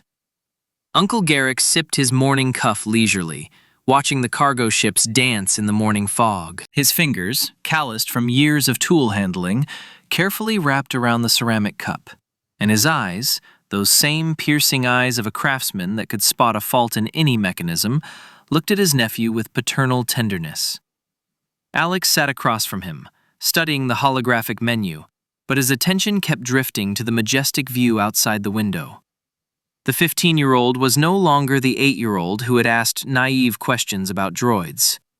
2 years of working in the workshop had given him insight, and constant study of technology had sharpened his mind. His movements had acquired a youthful confidence, but his eyes still sparkled with the same curiosity about the world around him. "Look," Uncle Garrick nodded towards the entrance. "Our regular customer has arrived." A tall man in the neat blue uniform of the Corellian Military Academy slowly approached their table. Rick Valdez looked tired after the night's training, but his face lit up with a smile at the sight of familiar faces. "Master Korren, Alex!" He nodded respectfully to his uncle and waved amiably to his nephew. "I didn't expect to see you here so early." "Sit down, boy," Garrick said, gesturing to an empty chair. "Alex talked me into having breakfast with a view of the spaceport. He says it inspires new ideas." Rick sank gratefully into a chair, his uniform slightly wrinkled from his long shift. The morning light filtering through the transparent balcony roof glinted off the polished buttons and stripes of his second-year cadet. "How are things at the academy?" Alex asked, noticing the new calluses on his friend's hands. "Judging by the look of you, it was a rough night." "Admiral Tarn's inspection," Rick winced and rubbed the back of his head. "We've had drills all night." You know how it is. One admiral decided to show another admiral how disciplined his cadets are. Uncle Garrick chuckled sympathetically. Military service hadn't exactly been a comfortable experience in his youth either. Their conversation was interrupted by a droid waiter, smoothly rolling up to the table on silent repulsors. Its polished frame reflected the morning rays, and its voice module was tuned to a pleasant baritone. "Good morning, gentlemen. What would you like to order?" "I'll have a full Corellian breakfast," Uncle Garrick said. "And another cup of cuff." "Neantin pancakes with honey syrup," Alex added. "And Alderanian fruit juice." "I'd like something light." Rick ran his hand over his face.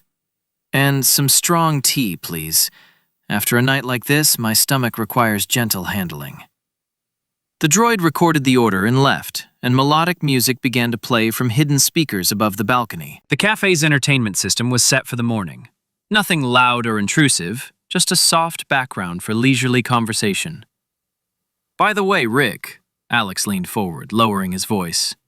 "Remember that project with upgrading the training blasters? How are things going?"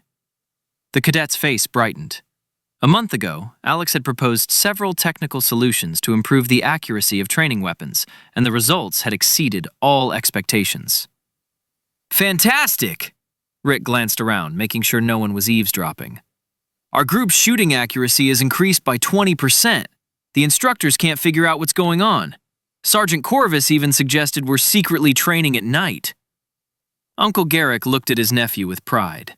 The boy's technical abilities grew with each passing day, and sometimes even the experienced craftsman was amazed at the depth of his knowledge. Alex tweaked something in the settings of the training blasters. "How do you even know all this stuff?" Rick shook his head.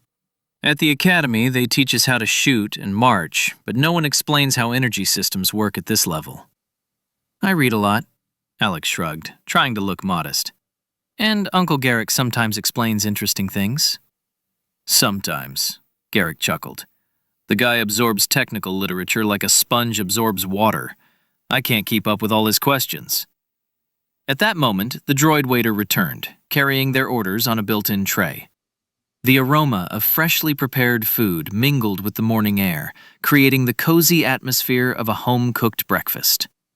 Alex's Corellian pancakes exuded the sweet aroma of honey syrup, and Uncle Garrick's full breakfast was an impressive composition of fried eggs, local sausages, and crispy toast.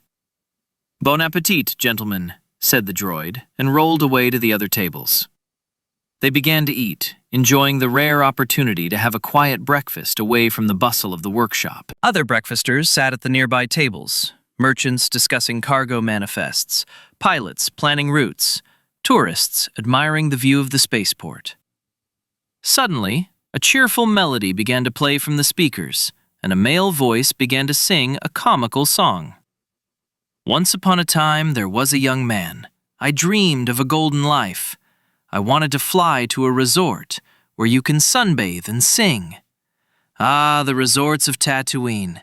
It's warm there, wonderful sand, and always summer. Ah, the resorts of Tatooine. How bright. But there's no water anywhere." All three couldn't help but laugh.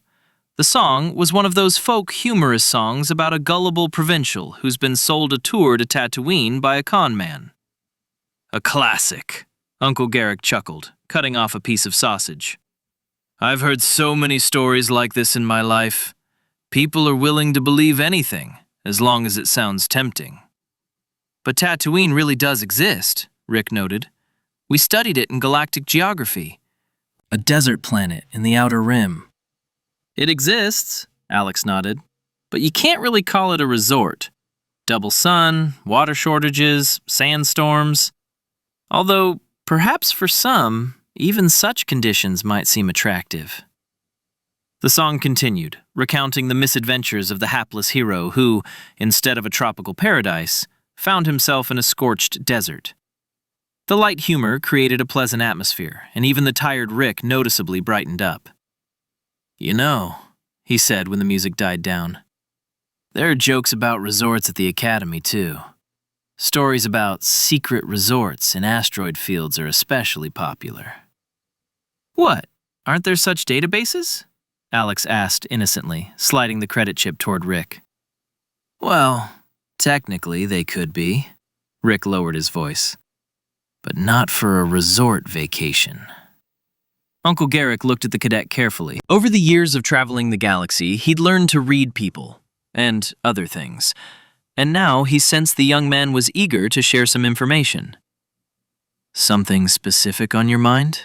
he asked softly. Rick hesitated, turning his cup of tea over in his hands. Steam rose from the hot drink, creating whimsical patterns in the morning air.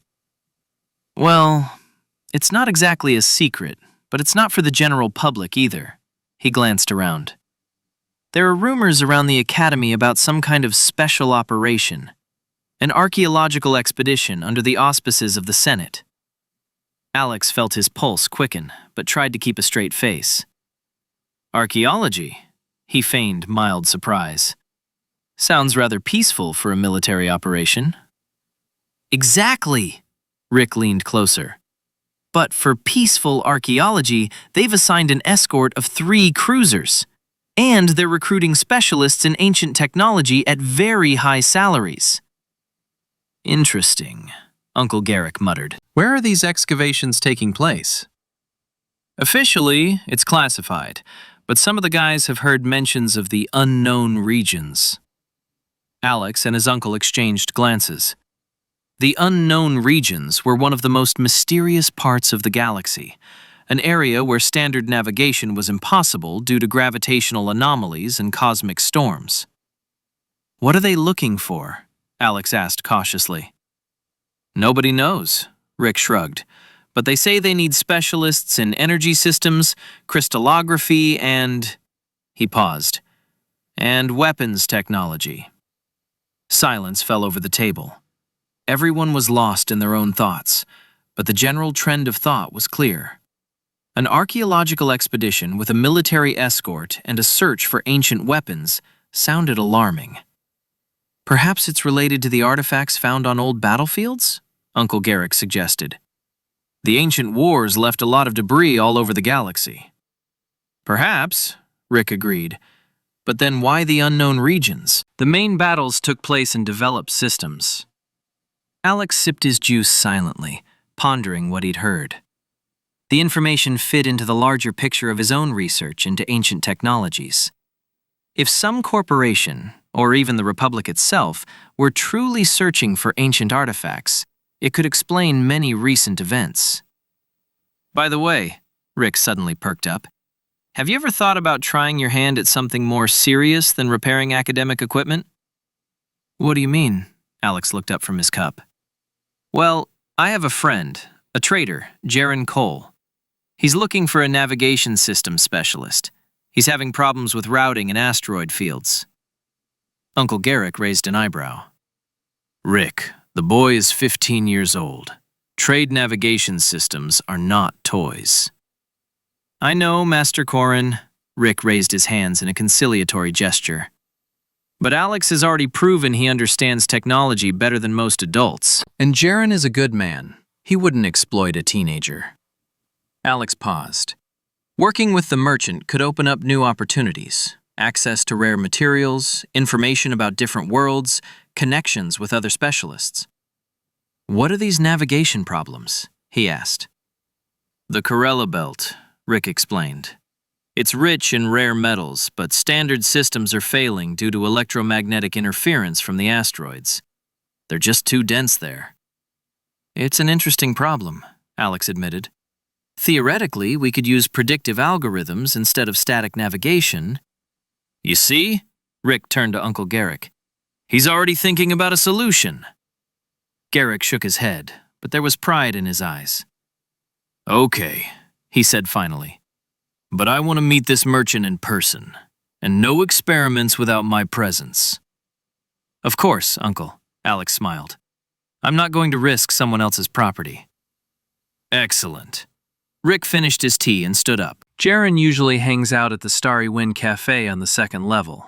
That's where he meets his partners. I can introduce you today. Why not? Uncle Garrick agreed. We don't have any urgent orders today. They finished breakfast, enjoying the morning calm and the view of the waking spaceport. The sun rose higher, clearing the fog and revealing the panorama of landing pads in all their glory. Cargo cranes worked at a measured pace, moving containers between ships and warehouses. Passenger liners prepared for departure, their hulls gleaming in the rays of morning light. You know, Alex said, observing this scene, sometimes I think the spaceport is a living organism. The ships are like blood cells, the cargo is like nutrients, and we're all part of a larger system. A poetic comparison, Uncle Garrick smiled. But there's a grain of truth in it. The spaceport really does connect different worlds, just as the circulatory system connects organs. And we, technicians, are like doctors who monitor the health of this system. Rick listened to their conversation with interest.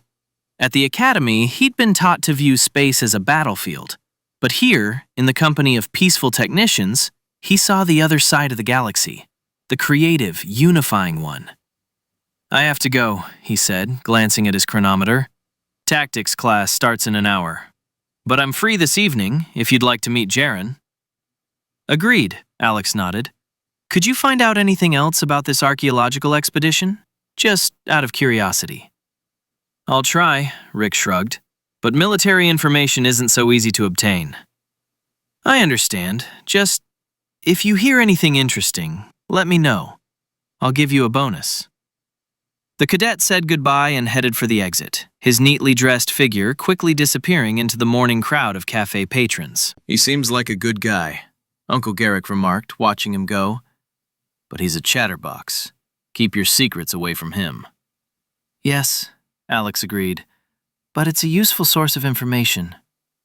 He's an example of what not to be, my uncle warned softly. Rick will end badly, rest assured. Yeah, right. Alex shook his head. But he's useful. They sat in the cafe for a while longer, enjoying the rare moment of peace. Uncle Garrick told stories from his youth when he was just starting out, and Alex shared his ideas for improving various mechanisms. You know, Garrick said as they prepared to leave, I'm proud of you, boy.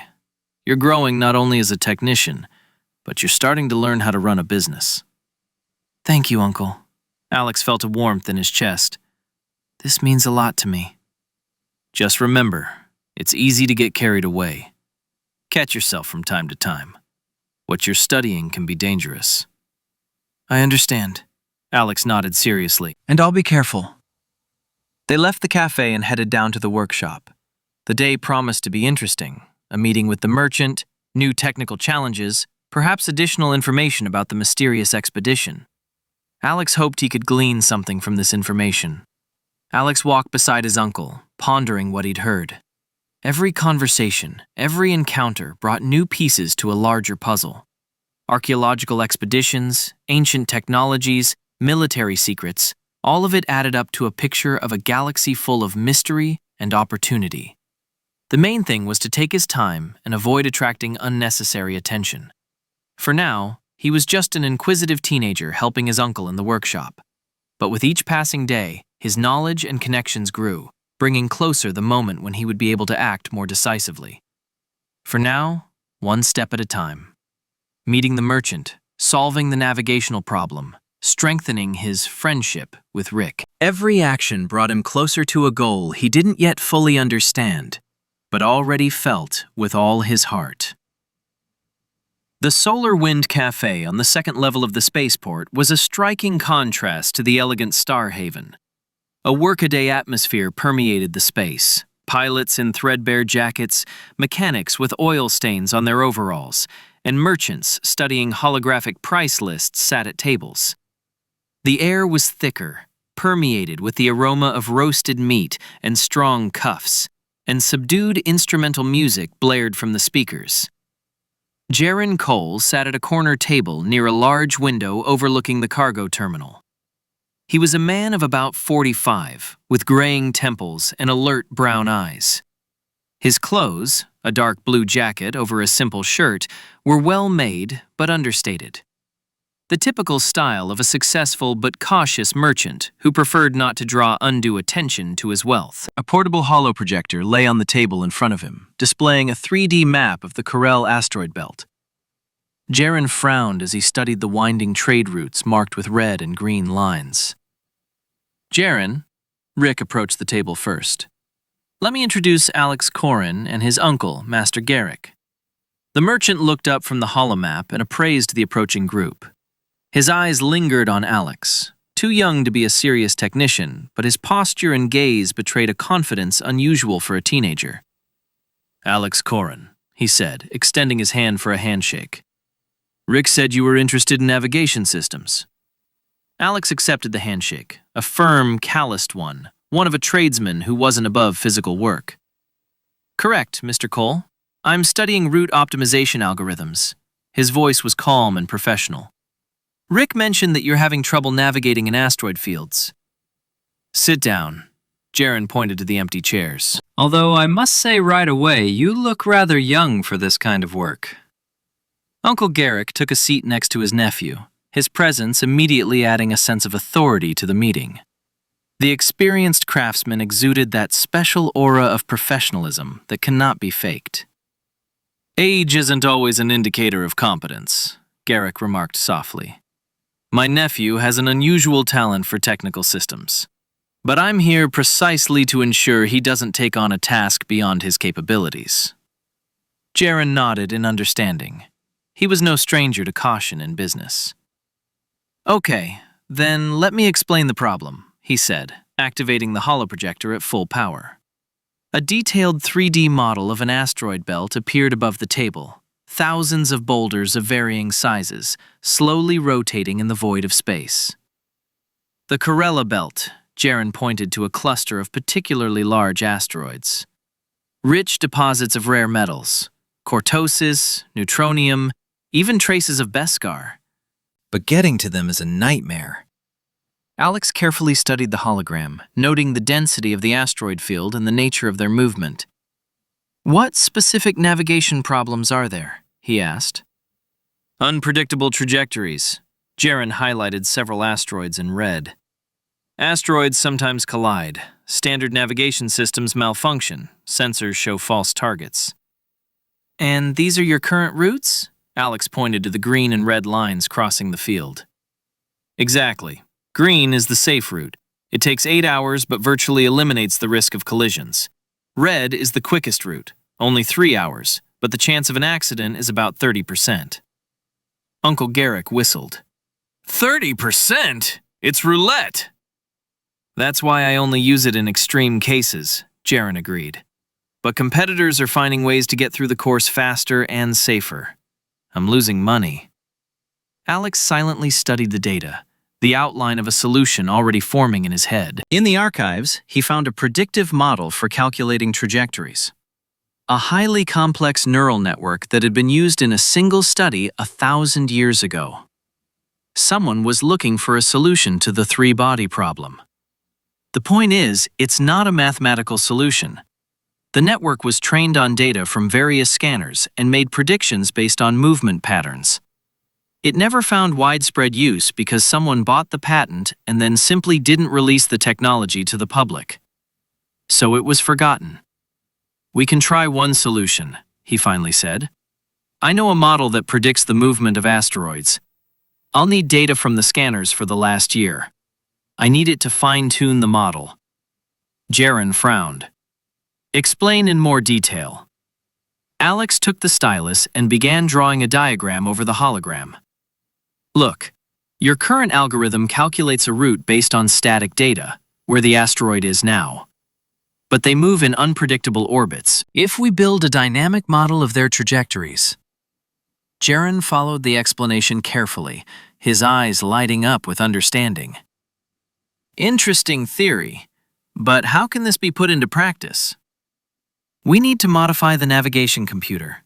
Alex said with increasing confidence, sensing the merchant was listening. Add a predictive analysis module and expand the orbital mechanics database.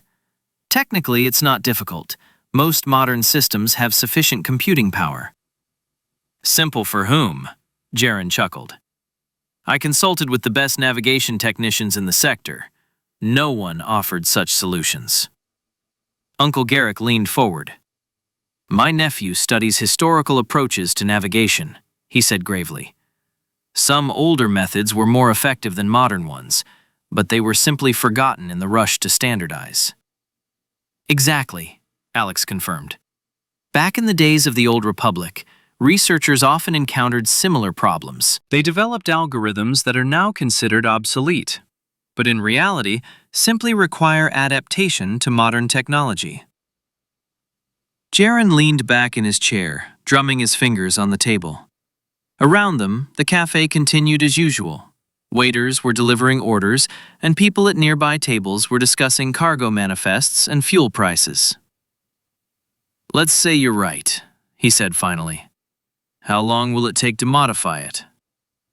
A week to program the basic algorithms, another week to calibrate them for your specific ship and test them. Alex tried to sound professional. But I'll need full access to the navigation system and technical specifications. And how much will it cost? Alex hesitated for a moment. He wasn't used to setting prices for his work. At his uncle's workshop, Garrick assessed all orders. 5,000 credits, said the uncle, seeing his nephew's confusion.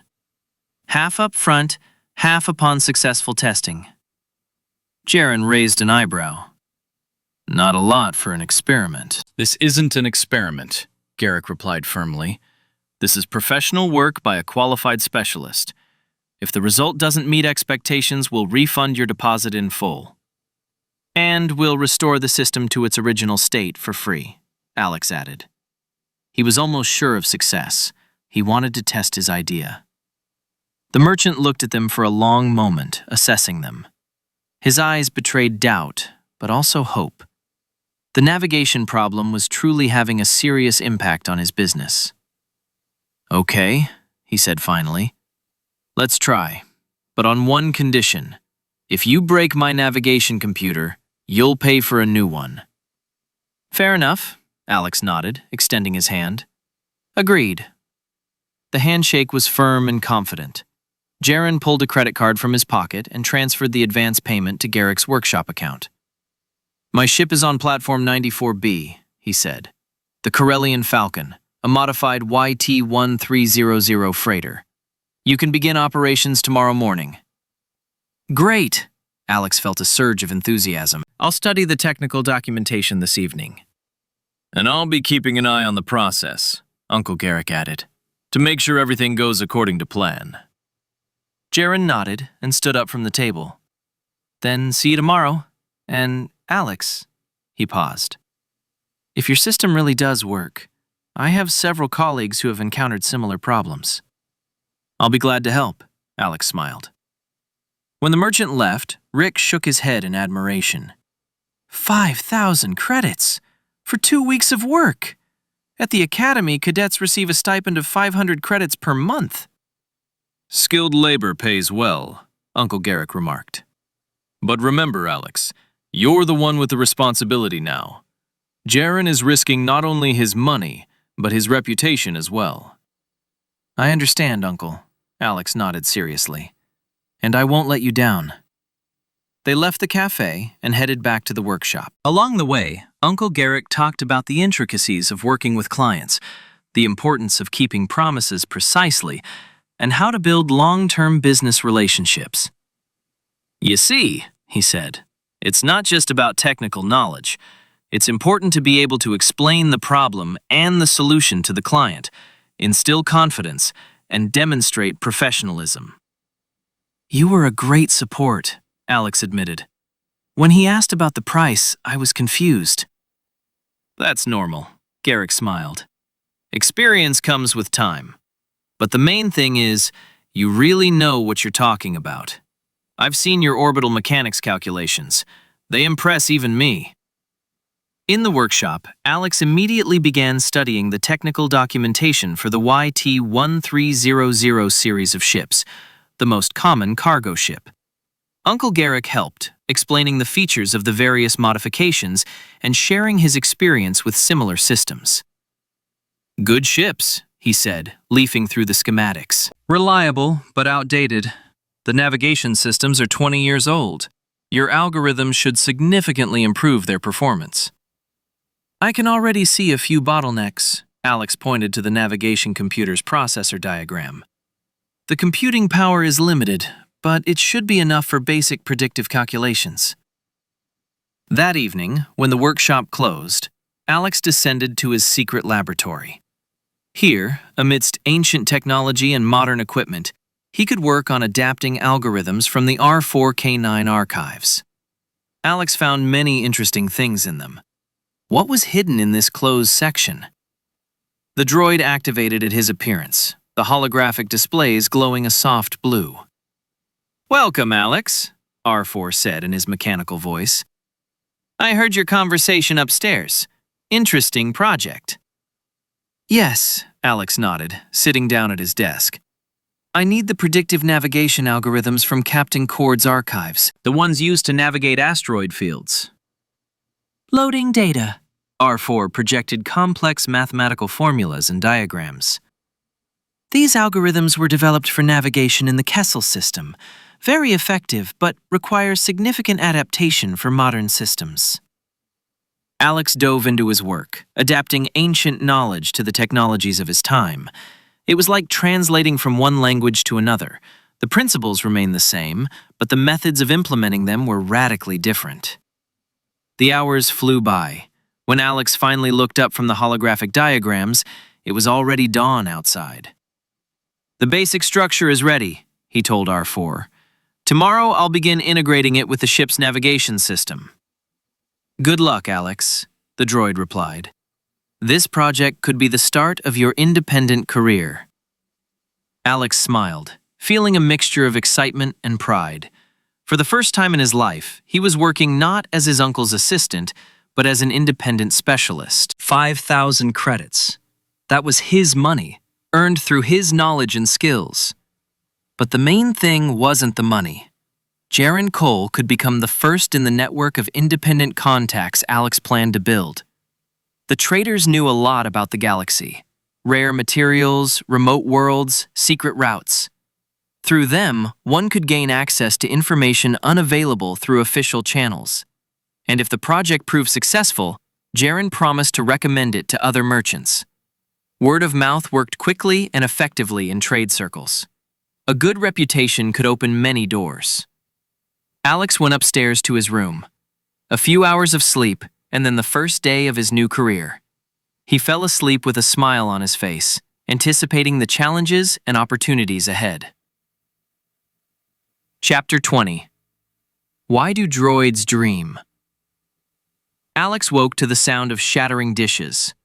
Running into the kitchen, he saw K7PO standing amid the shards of a plate, his photosensors flashing red and yellow irregularly. "Sorry, Master Alex." The droid's voice was distorted with a metallic edge. "There was a movement coordination error. Navigation system. Navigation system. Repeating request. Repeating request." The droid froze, repeating the same phrase over and over. His right hand twitched convulsively, as if trying to grab something invisible. "K, turn off the speech module," Alex commanded. "Command not recognized. Repeating request. Repeating request." Alex carefully approached the droid and pressed the emergency stop button on its back. K7PO froze, but his photosensors continued to flicker erratically. "What happened?" The mother ran into the kitchen. "K's completely broken." Alex shook his head. "Mom, I'm taking him to Uncle Garrick now." Lyra looked sadly at the motionless droid. "Poor K, and I've gotten so used to him." Alex took out his communicator and dialed his uncle's number. "Uncle, we have a problem with K7PO. He's completely malfunctioning. He's stuck repeating commands and his coordination is off. Can I bring him in now?" "Of course," Garrick's voice came over the speaker. Just be careful with transporting it. If it's having problems with its processor, any extra jolt could ruin it completely. Got it. I'll be there in half an hour. Alex turned off the communicator and turned to the droid. K, activate follow mode. We're going to Uncle Garrick. K7PO jerked, his photosensor stabilizing for a moment, showing a green light. Follow mode activated, Master Alex, he said more clearly, but his voice was still distorted. The walk to the workshop became an ordeal. K7PO would stop in the middle of the street, forgetting his command, or start walking in the opposite direction. Several times, Alex had to physically steer the droid in the right direction, attracting curious glances from passers-by. Sorry, Master Alex, the droid muttered, crashing into a lamppost. The distance sensors are not functioning correctly. Calibrating the system. It's okay, Kay, Alex reassured him. We're almost there. Finally, they reached the familiar workshop building. As Alex climbed the steps to the entrance, he noticed an unfamiliar speeder parked next to the workshop. It was an elegant, latest-generation model, clearly not the kind his uncle's clients usually owned. Upon entering the workshop, Alex immediately heard voices. Uncle Garrick was standing at the workbench, and next to him was a middle-aged man in an expensive suit. Ah, Alex, Garrick turned to his nephew. Just in time. Meet Velmar Grace. She works at the Ministry of Commerce. Velmar, this is my nephew Alex. Grace extended his hand for a handshake, but his attention was immediately drawn to K7PO, who stood in the doorway, his head spinning vacantly. Oh, a 7PO series protocol droid, the official remarked. I have the same one at home. It's a good model, but it needs replacing often. If it starts malfunctioning, there's nothing you can do about it. Then the guest became thoughtful. What were we talking about before? Oh yes, about gossip from the political elite. Although perhaps we shouldn't discuss such things. Come on, Velmar, Garrick chuckled. He's my nephew. What's going on in your higher realms? Grace looked around, as if wary of eavesdropping devices, then moved closer. Well, just between you and me, something strange is going on in the Republic. Rumors are swirling about serious discord within the Jedi Council. They say one of the most influential masters has expressed dissatisfaction with the Republic's policies. The Jedi have always stayed away from politics, Alex noted. That's precisely why this is so unusual. Grace leaned even closer. According to unofficial information, Master Dooku, have you heard of him? One of the most respected Jedi, a former student of Yoda himself, has publicly declared his disagreement with the Republic's course. The name Dooku was familiar to Alex from the news. Count of Sereno, an aristocrat turned Jedi, renowned for his mastery of the lightsaber and his profound knowledge of the Force.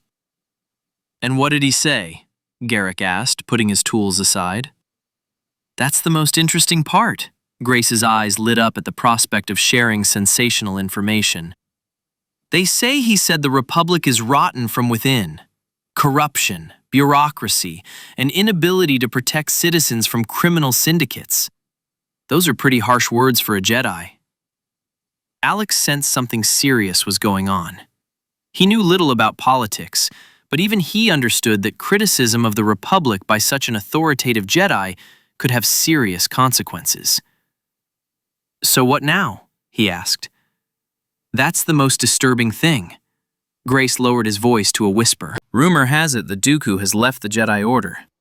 Officially, it's called a retreat for reflection, but the Ministry knows the truth. He's returned to Sereno and begun gathering like-minded individuals around him. What kind of like-minded people? Garrick frowned. Politicians, businessmen, even some military personnel. There are rumors of some kind of alliance of independent systems being formed. Officially, to protect against pirates and criminal groups the Republic can't control. But unofficially... Grace didn't finish his sentence, but his expression said it all. Unofficially, this could mean a new political force, Alex finished for him. Smart boy, Grace nodded. Exactly. And if a former Jedi leads such a movement, It could lead to a serious political crisis. They might even secede from the Republic. Silence fell over the workshop.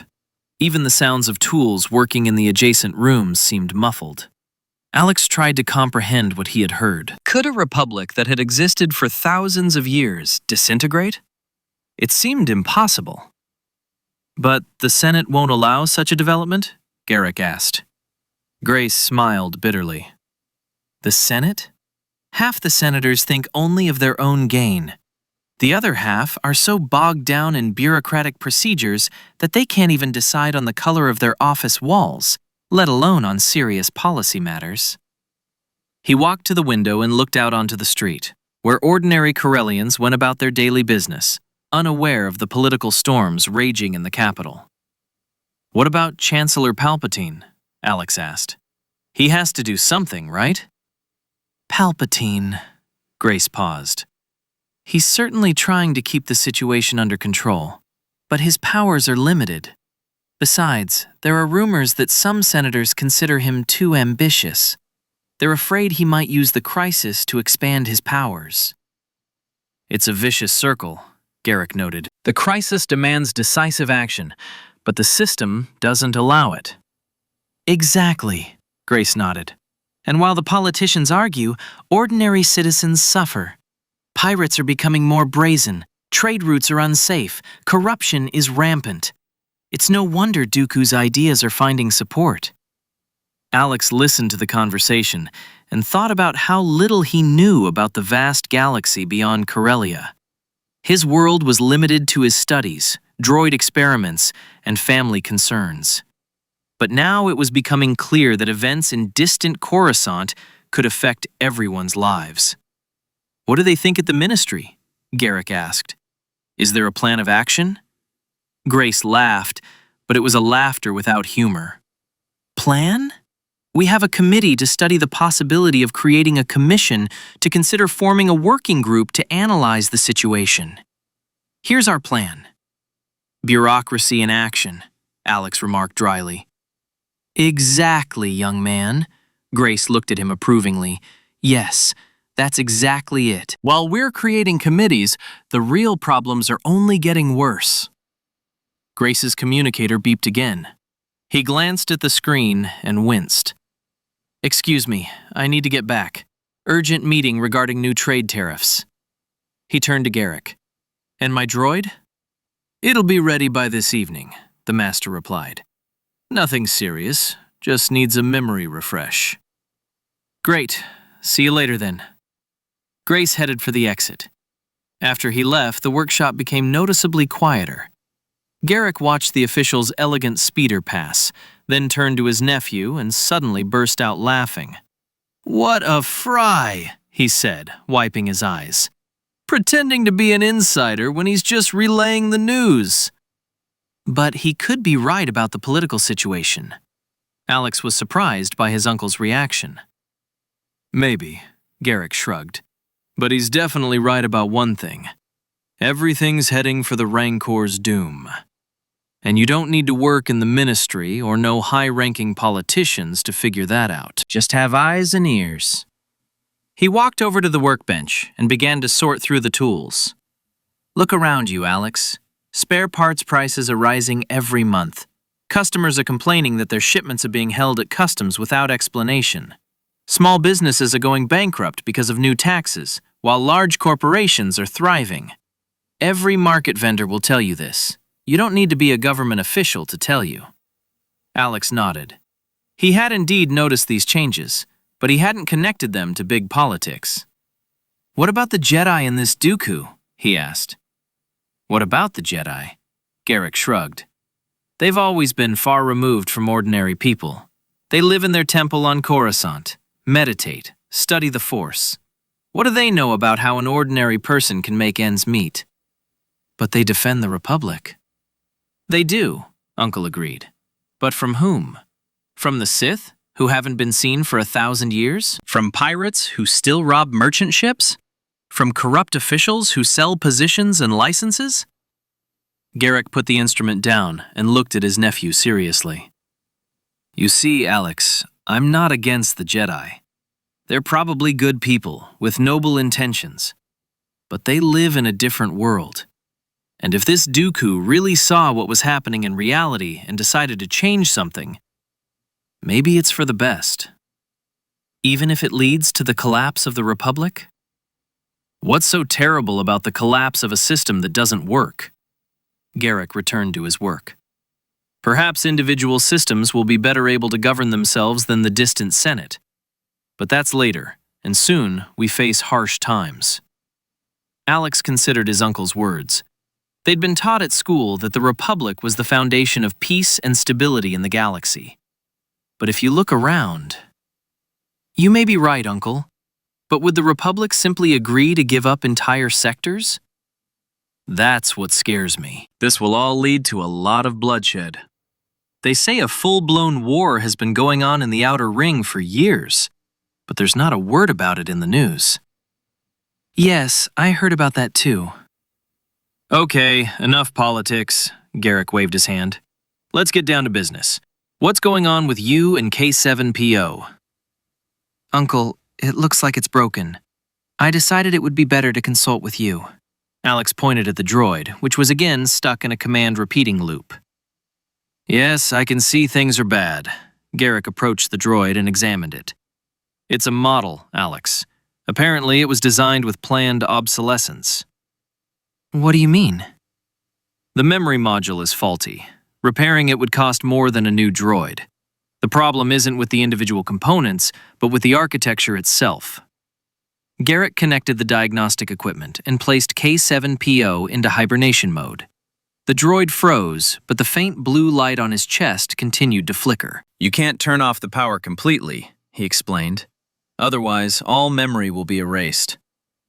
Then his uncle carefully began to disassemble the droid's head. Alex watched as the craftsman's experienced hands removed panels, revealing the complex electronics inside. See? Garrick pointed to the sparkling crystal in the center of his head. That's a computational crystal, and these thin threads are light guides. They transmit data at the speed of light.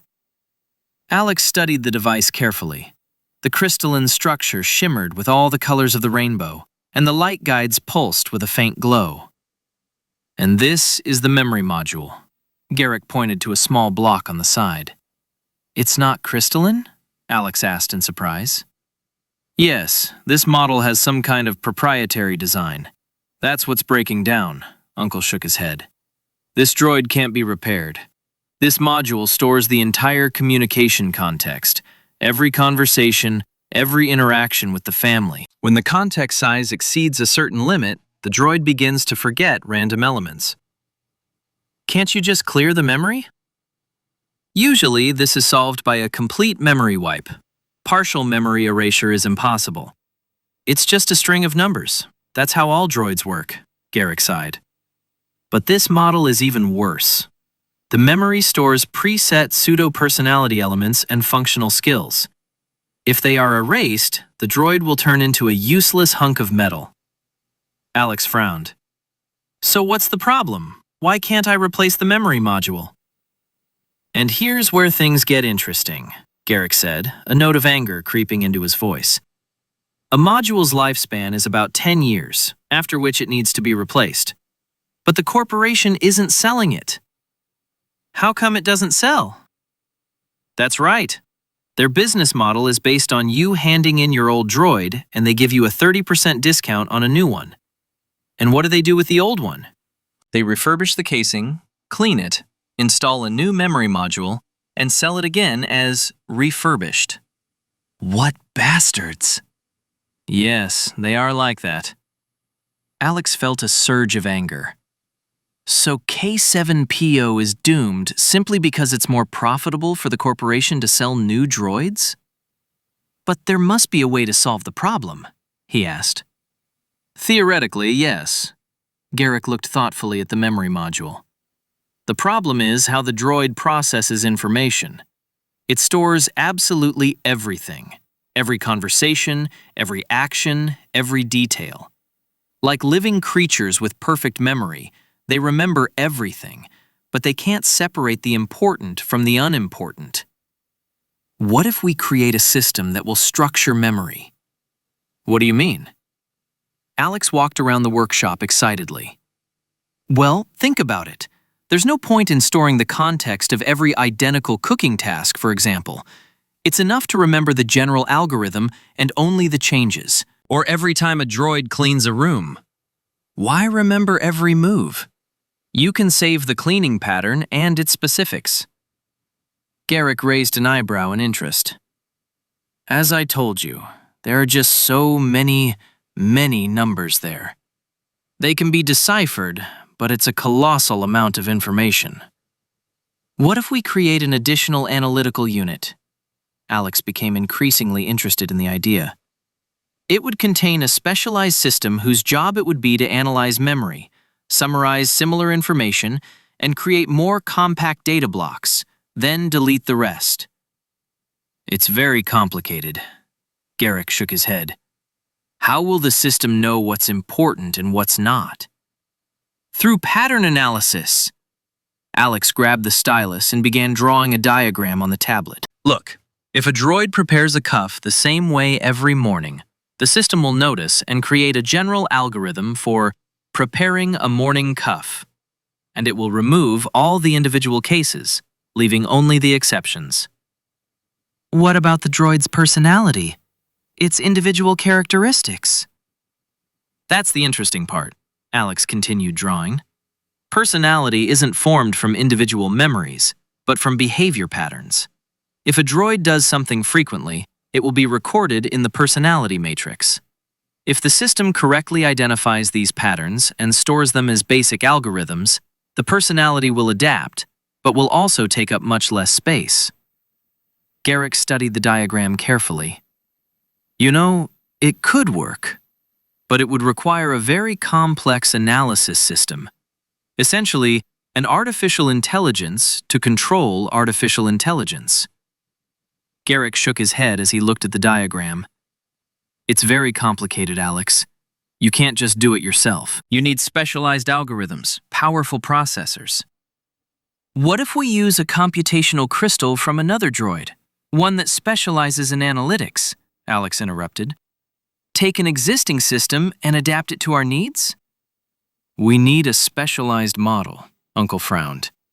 Ordinary droids don't have such capabilities.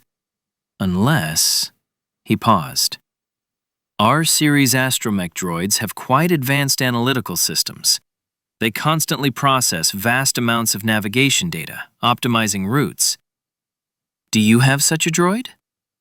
There's an old R4 that was salvaged from a cargo ship. The owner said it was glitching, but I haven't looked into it yet. Maybe its processor will work for us. The next month became the busiest month of Alex's life. He spent his days at school and his evenings and weekends at his uncle's workshop, working to save K7PO. The first task was to examine the R4 droid's processor. The astromech was indeed malfunctioning. Its navigation system was malfunctioning due to damaged sensors, but the analysis unit was working perfectly. Look, Garrick said, showing Alex the insides of the cylindrical droid. This crystal here is responsible for analyzing spatial data, and this section processes temporal sequences, exactly what we need for working with memory. Alex carefully studied the processor architecture. The crystal matrix was much more complex than that of protocol droids. Multiple layers, each responsible for a specific type of analysis. But how do we make it work with memory data instead of navigation calculations? What if we don't force him? Alex suddenly stopped, struck by a new idea. What if we keep him as an analytical droid, but give him a new task? I don't understand. Uncle, what if we keep the astromech's pseudo-personality, combine the systems? Alex paced excitedly around the workshop. The R4 processor will remain itself, but it will analyze K7PO's memory instead of space routes. We'll essentially have two droids in one body. Garrick raised his eyebrows. Two consciousnesses in one body. That's unusual. How will they interact? One at a time. Alex grabbed the stylus and began drawing a diagram. During the day, K7PO is active, performing his normal functions. At night, he enters hibernation mode and the analysis module activates. It studies the information accumulated during the day, finds repeating patterns, summarizes the information, and clears the memory of junk. Like the night shift of cleaners, Uncle chuckled. While everyone's asleep, they tidy up the office. Exactly! And in the morning, K7PO wakes up with a clean, optimized memory and is unaware of the existence of his nighttime colleague. Garrick studied the diagram for a long time. You know, that could work. But the question arises, what about the memory of the analytical module itself? It will also be accumulating data about its own work. Let's leave it as is for now, Alex shrugged. R4 processors are designed for long-term work with large volumes of data. Besides, its task is much simpler. It only analyzes and optimizes. It doesn't accumulate emotional connections or social interactions. The practical implementation of this idea proved incredibly complex. Alex spent nights poring over droid programming documentation, delving into the intricacies of creating time-sharing systems. He needed to not just connect two processors, but create a mechanism for coordinating them. The hardest part is the switching, he explained to his uncle. We need to ensure a smooth transition of control from one consciousness to the other so as not to corrupt the data. What if they accidentally activate at the same time? I've provided protection. Alex showed additional schematics. Only one processor can be active at a time. That's the system's ironclad rule. The first attempts ended in failure. The modified processor either wouldn't start at all, or the two consciousnesses would begin to conflict over control of the droid's body. The breakthrough came in the third week. Alex realized he was trying to create an overly complex coordination system. Instead, he developed a simple time planner, analogous to biological circadian rhythms. Interesting, Garrick exclaimed, studying the new schematic. You're creating biological rhythms for artificial intelligence. Exactly, Alex said, exhausted but pleased. The system will automatically switch according to an internal chronometer. At 11 p.m., K7PO goes to sleep. At 11:05 p.m., the analysis module wakes up. At 6 a.m., it shuts down. At 6:05 a.m., K7PO wakes up. A simple and reliable system. What if we need to wake K7PO at night? In case of an emergency? I've provided an emergency mode. Alex pointed to the additional circuits. A loud sound or a direct activation command can interrupt the analysis cycle and immediately awaken the main consciousness. The physical integration of the two systems required pinpoint precision. Alex created a special adapter that allowed the R4 crystal to be connected to the protocol droid's architecture. The device was the size of a coin, but contained hundreds of microscopic connections and complex switching logic. One wrong contact, and we could give the droid a split personality, my uncle warned, watching Alex solder the finest wires. Or two consciousnesses will fight for control of the body, Alex added, without looking up from his work. But there is no other way. The day of testing finally arrived. K7PO had been in hibernation for almost a month. I hope it works, Garrick said, connecting the diagnostic equipment. It will work. Alex tried to speak confidently, but inside he was tormented by doubts. They carefully inserted the hybrid processor into the droid's head. The adapter fit perfectly, and the light guides glowed, indicating a connection had been established. Launching the main consciousness, Alex pressed the button on his controller. K7PO slowly raised his head. His photosensors glowed a steady golden light, no erratic flickering.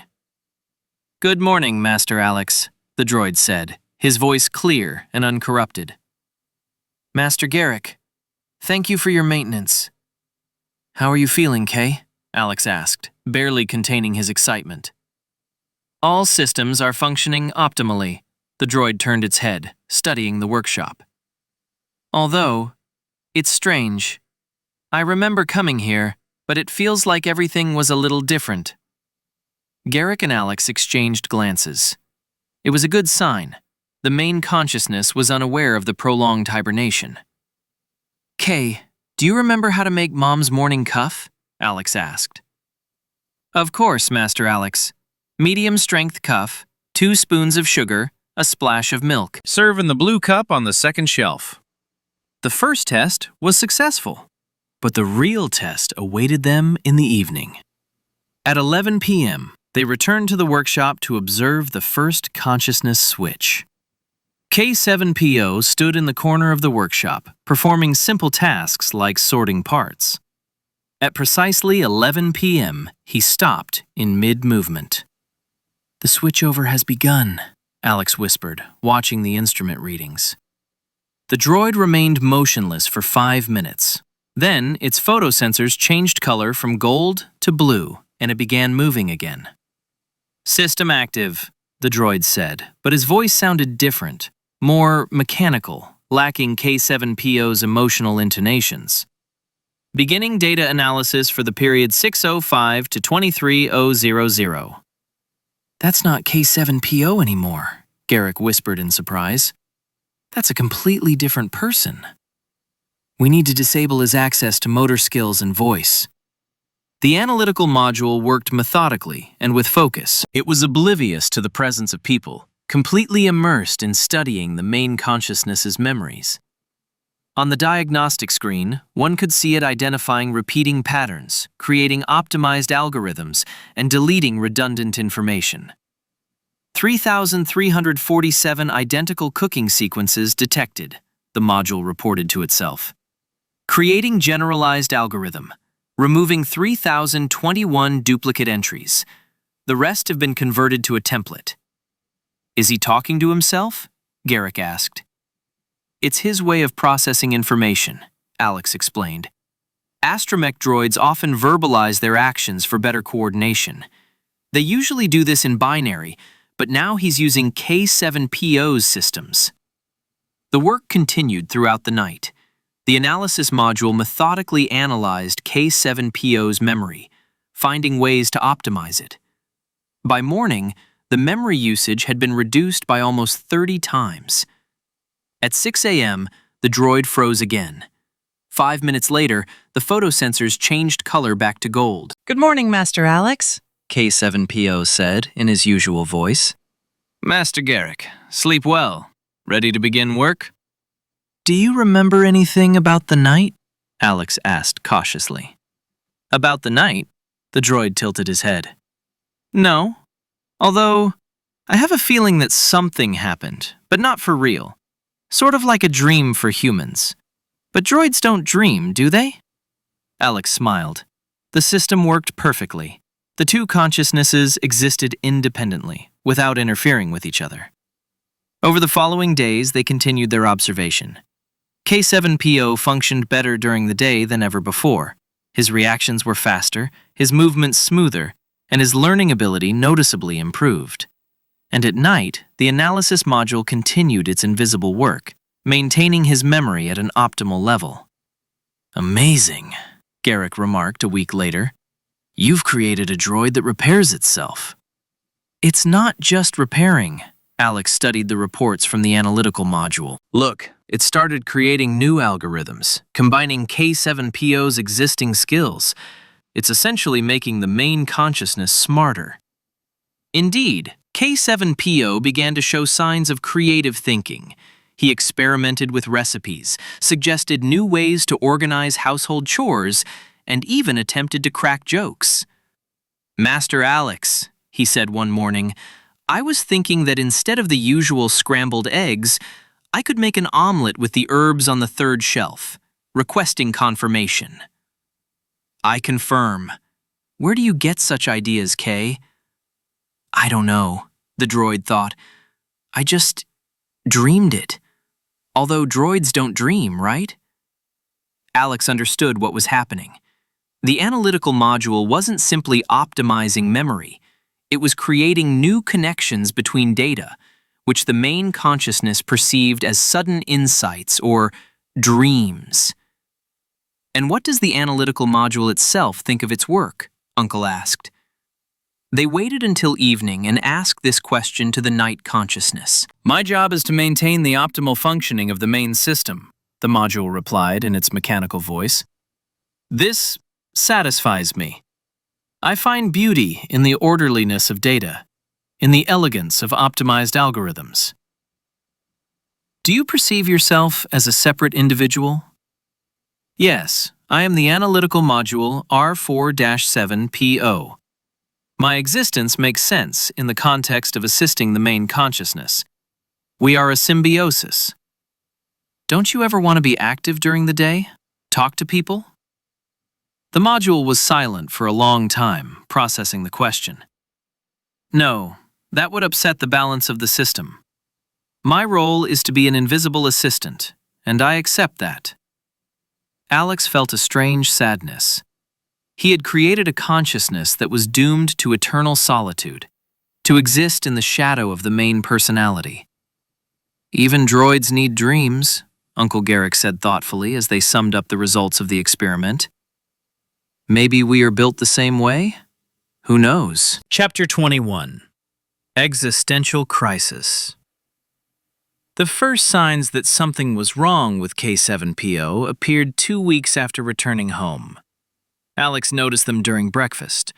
The droid was standing at the stove holding an egg spatula, but not moving. He simply stood there, staring at the pan with his motionless photosensors. "Kay?" Alex called. "Is everything okay?"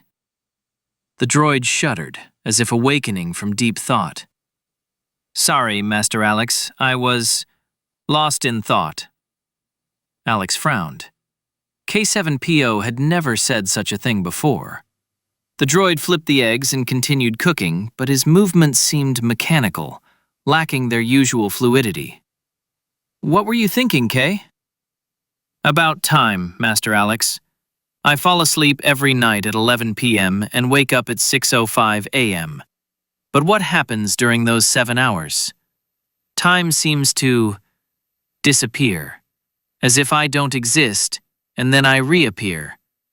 But am I the same one who fell asleep?" Alex felt intrigued. He'd never considered how a droid's main consciousness would react to the interactions with its analytical module. "Of course, the same, Kay. You're just sleeping, like other creatures." "But I'm not a being, Master Alex. I'm a machine. Machines don't sleep. They switch off. And when a machine is switched off and on again, is it still the same machine?" The droid served breakfast on the table, but his usual phrase, "Bon appetit," sounded somehow empty, without the usual warmth. Over the next few days, K7PO's strange behavior intensified. He began taking long pauses in the middle of his work, standing motionless with a vacant gaze. Sometimes Alex would find him in the living room, where the droid would simply sit in a chair, staring out the window at the passing speeders. "Kay, what are you doing?" Alex asked one evening. "I'm watching, Master Alex. People are rushing somewhere, hurrying, making plans. But they'll all die. In 50, 70, maybe 100 years, but they'll die." "And then what was the point of their rush?" "The point is that they live here and now," Alex answered, but his own voice sounded uncertain. "And me? I won't die, Master Alex. My body may break, but I can be transferred to a new body, copied, restored. Does that mean I'm immortal? Or that I don't exist at all?" Alex didn't know what to answer. The droid's philosophical questions were far beyond his comprehension. The next day, K7PO refused to make breakfast. "Why, Master Alex?" he asked as the family gathered in the kitchen. "You'll eat breakfast, then in a few hours you'll be hungry again, and I'll start cooking again. An endless cycle without meaning or purpose." "The goal is to keep us alive," Mom said, looking worriedly at the droid. "But why support something that will end anyway?" K7PO turned his head towards her. "You were born to die. I was created to serve those who will die." Where is the logic in this system? Korren put down his cup of cafe and looked closely at the droid. Kay, you're having problems with your programs. We need to take you to a technician. Programs. The droid said the word with a certain disgust. You think my thoughts are just code? Lines of instructions written by a programmer. Then what are your thoughts, Master Korren? Electrical impulses in your brain? Chemical reactions? The family ate breakfast in tense silence, and K7PO stood in the corner of the kitchen, his photosensors glowing dimly in the morning light. Alex felt the droid watching them, studying them, analyzing their every move. After breakfast, Alex took his parents aside. I'll take him to Uncle Garrick, he said.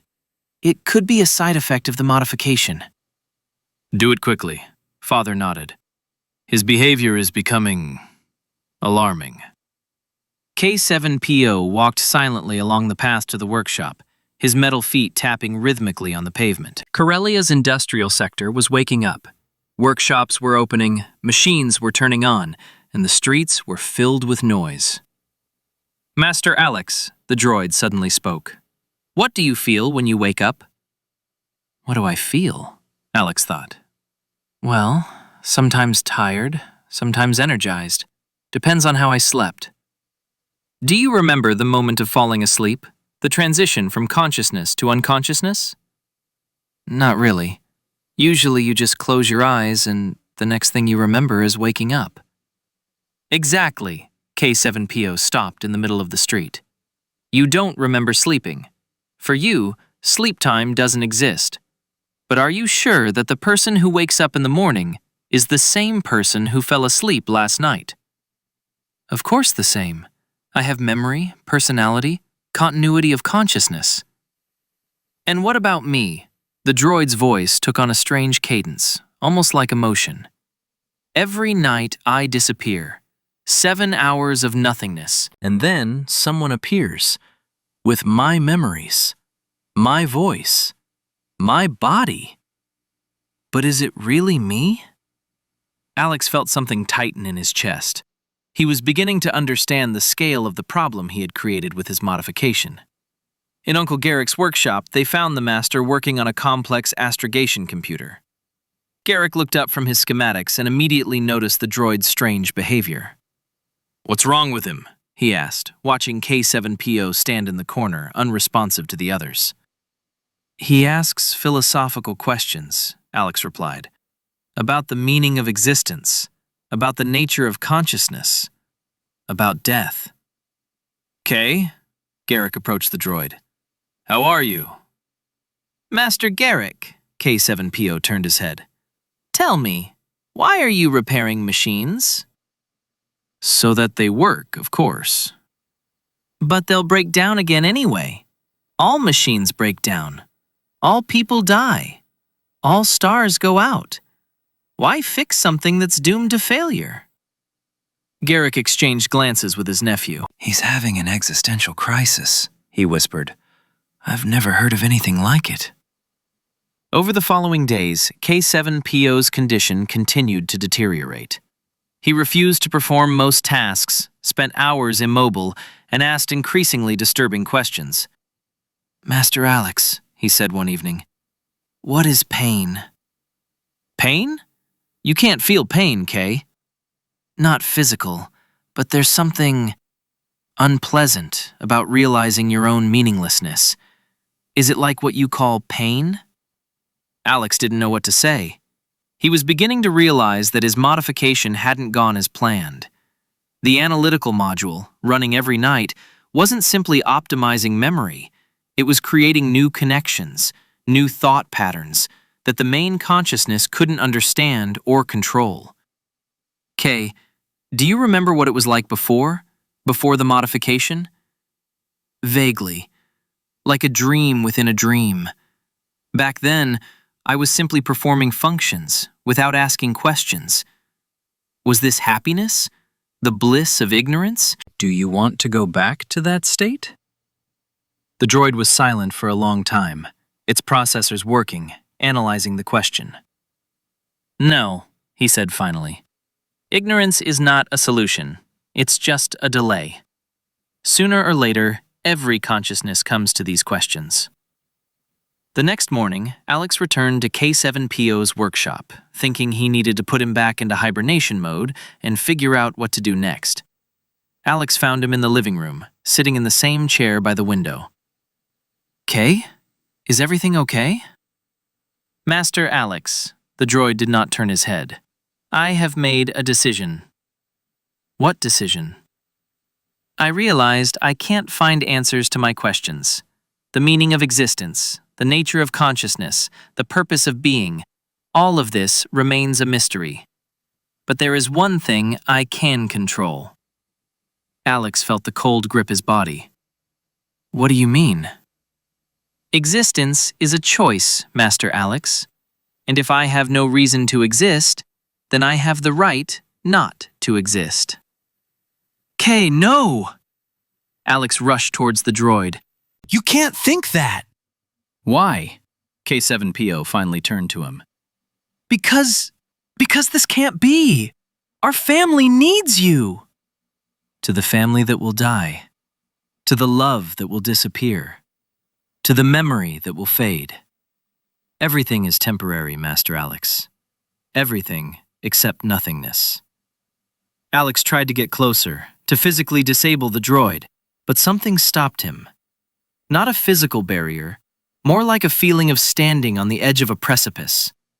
For the first time in his life, he felt something strange, as if he could sense the droid's emotional state, a deep, all-consuming emptiness.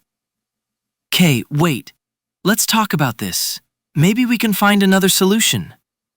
"No, Master Alex. I've been thinking about this for many days.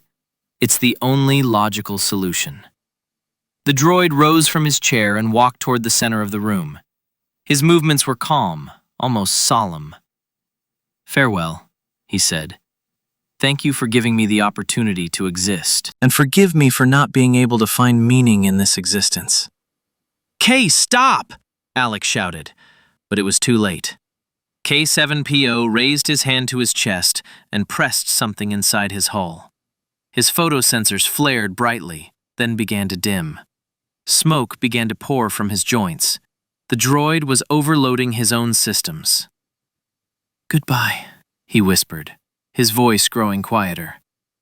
Perhaps there is peace in nothingness." The droid crashed to the floor with a dull metallic thud. Its photosensors went dark, its servos went silent. A deathly silence fell over the room. Alex stood over K7PO's motionless body, unable to believe what had happened. The droid he had saved, who had been part of his family, who had gained sentience and self-awareness, had destroyed himself, unable to find answers to the questions that torment every thinking being. An hour later, Uncle Garrick arrived at the workshop. He spent a long time examining the droid's remains, checking the systems, but the result was obvious. "He completely fried all the processors," Garrick said, closing the access panel. "Even the backup systems. They're beyond repair." They sat in the workshop, looking at the pile of scrap metal that had been K7PO just yesterday. The smell of melted circuitry hung in the air, a reminder of the tragedy. "An existential crisis," Garrick said quietly. "It seems that when artificial intelligence reaches a certain level of complexity, it inevitably faces the same philosophical questions as humans. Who am I? Why do I exist? What's the point? Perhaps this model is prone to this, which is why they're equipped with a bad memory module." "Do you think this is on purpose?" "I think the corporation simply adapted it for a protocol droid. But in reality, the system was designed for something else. The adaptation turned out to be seriously flawed." Alex considered this. His modification had given K7PO intelligence, but not the tools to manipulate that intelligence. "You know what's the saddest thing?" Uncle continued. K7PO could have found meaning in simple things. He could have enjoyed cooking delicious food, helping his family, making the world a little better every day. He could have fried eggs and enjoyed it. "But he became too smart for such simple happiness," Alex added. "Yes, Intelligence isn't always a blessing. Sometimes knowledge brings suffering. People have been searching for answers to the same questions that tormented K7PO for thousands of years, and most never find them. Then how do people live? How do we cope with the meaninglessness of existence? Garrick thought, looking out the window at the bustling people. We have a self-preservation instinct. It forces us to seek a more complex solution. We create meaning ourselves, in relationships, in work, in small joys. We live not because we know why, but because we feel it's right. We have an instinct for life, emotions that compel us to continue, even without logical reasons. And droids don't have this? K7PO didn't have one. He was pure reason, without an emotional core. Logic without emotion led him to the logical conclusion. If there is no meaning, then there is no reason to exist. Alex understood his uncle was right. He had created artificial intelligence, but he hadn't created an artificial soul. K7PO could think, but he couldn't feel joy in simple things. He couldn't love life irrationally the way living beings do. What should we do with him now? Alex asked. I'll strip it down to its components and recycle the rest, Garrick replied.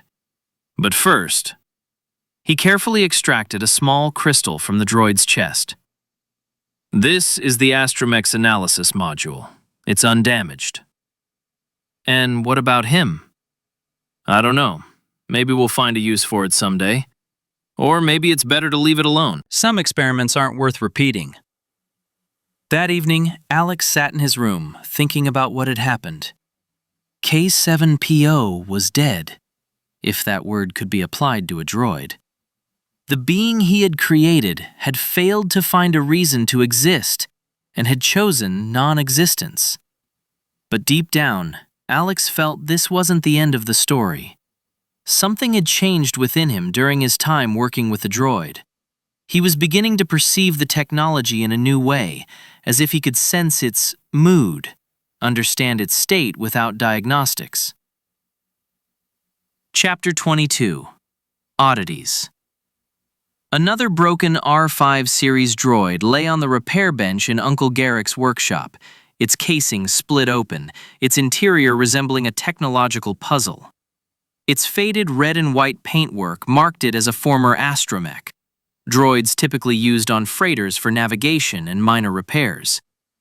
Alex leaned over the machine, examining its contents. A drizzle fell outside, and droplets trickled down the glass, distorting the evening lights of Coronet into whimsical streaks of light. The owner says the droid suddenly shut down while working, Garrick explained, wiping his hands with a rag. No warnings, no malfunctions. It just stood up and went silent. Alex nodded, activating the diagnostic scanner. At 16, he'd already mastered most droid systems, but each case still posed a mystery. The device hummed, projecting holographic schematics of the droid's internal systems. Everything appeared normal. The processor was functioning, the memory was intact, the power circuits were stable. Strange, he muttered, studying the data. The scanner doesn't show any malfunctions. But something was wrong. Alex couldn't explain it logically, but he felt something wrong. It was as if an invisible shadow had fallen over the droid, disrupting the harmony of its internal systems. This sensation emanated from somewhere deep within his consciousness, bypassing rational thought, as if some part of his mind could see what was hidden from the instruments. The air in the workshop seemed denser than usual, saturated with electricity and something else, something intangible yet real. Alex felt a strange sensation, like when you want something but don't know what it is. He reached out to the open case, his fingers hovering over the central processor. At that moment, the world seemed to come into focus. All extraneous sounds faded, and only the quiet hum of the power systems remained. There, the problem was there, in the small crystal block responsible for coordinating movement.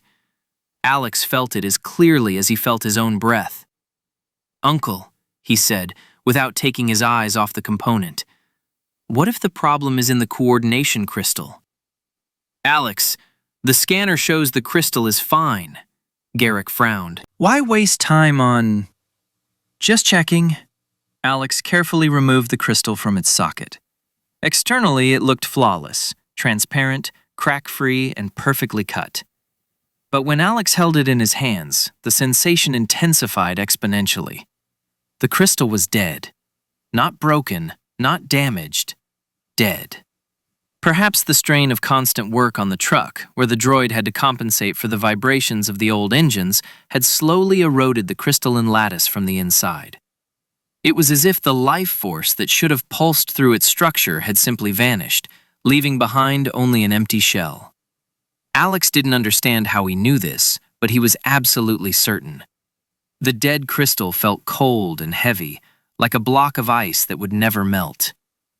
"Let's try replacing it," he said, taking a similar crystal out of the spare parts box. The new crystal was different, alive. It seemed to pulse in Alex's hands, radiating warmth and some elusive energy. Not physical heat, but something deeper, more fundamental. A life force that flowed through the crystalline structure like an invisible river.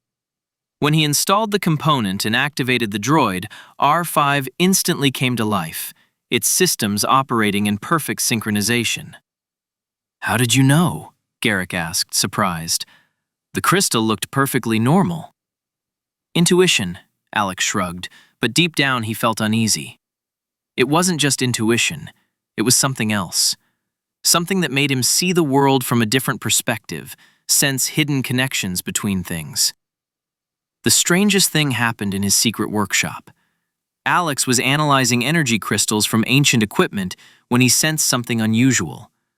One of the crystals, small, the size of a fingernail, seemed to be calling to him. Not with a voice, not with a sound, but with something more subtle. It was as if an invisible thread stretched between them, vibrating at a frequency only he could perceive. He took the crystal in his hands and closed his eyes. The world around him changed. Alex saw nothing new, but he felt connections. Energy flows that connected the crystal to the other components, invisible threads of light stretching between all the technical devices in the workshop. It was as if he had suddenly gained the ability to see electromagnetic fields, but it wasn't sight.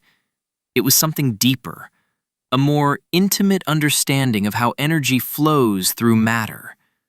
When he opened his eyes, the crystal glowed with a faint blue light, pulsating in time with his heartbeat. "What the?" Alex muttered, but the glow immediately went out, as if frightened by his attention. That night, he couldn't sleep. Lying in bed, he pondered what was happening. Strange sensations, inexplicable hunches, the ability to sense the state of crystalline technology. None of it fit within the confines of ordinary intuition. It was something greater, something that touched on the very nature of reality. Memories of his modified kitchen droid resurfaced with renewed vigor. Back then, he'd been so fascinated by the possibilities of AI enhancement that he'd neglected the consequences. But when the droid suddenly stopped and froze in the middle of preparing dinner, Alex desperately wanted to understand what had gone wrong. Now, lying in the darkness, Alex realized how lucky he had been. Mind modification was a dangerous game. The droid could have made a different decision. It could have decided the problem wasn't itself, but those around it. It could have tried to fix its creator the same way its creator had fixed it. The thought sent a chill down its spine. Perhaps it was then, in that moment of desperate desire to understand the machine's dying mind, that something awakened within him. Some ability to sense what is hidden from sight and instruments. Empathy for technology, so to speak. For several weeks, Alex tried to understand what was happening on his own. He experimented, meditated, and tried to find patterns in his unusual sensations. But the more he thought about it, the more questions arose. Finally, he decided to talk to Uncle Garrick. The evening was quiet. The rain outside had died down, leaving only a steady drip from the roof. Garrick sat at his desk, studying the schematics for a new order. Alex hesitated for a long time before initiating a conversation, fingering a small energy crystal. "Uncle," he finally said, "can we talk?" Garrick looked up from his schematics and studied his nephew. Something in Alex's voice made him pause. "Of course. About what?" "About strange things." Alex sat down opposite his uncle. Remember that R5 droid? How I figured out the problem was with the coordination crystal? I remember. Good intuition. It wasn't intuition, Alex said, turning the crystal over in his hands. I felt the crystal dead. Not damaged, not broken. Dead, exactly. As if there was no life in it. Garrick frowned, but did not interrupt. And then there were other cases. I can sense program glitches. I can identify faulty components before diagnostics. Alex looked up at his uncle. I found information about midichlorians in the archives. I had them tested. I have almost 3,000. Garrick was silent for a long time, studying his nephew's face.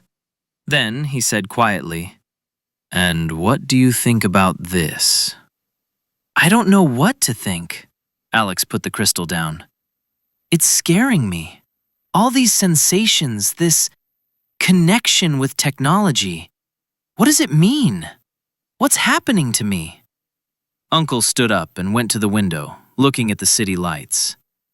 You know, Alex, I had this test done too, a long time ago, when I was young. My midichlorian count is about the same as yours, maybe a little less, 2,800 something. Alex looked at his uncle in surprise. But you never said... What's there to say? Garrick turned to his nephew. Everyone has midichlorians. Some have more, some less. You feel something. Good.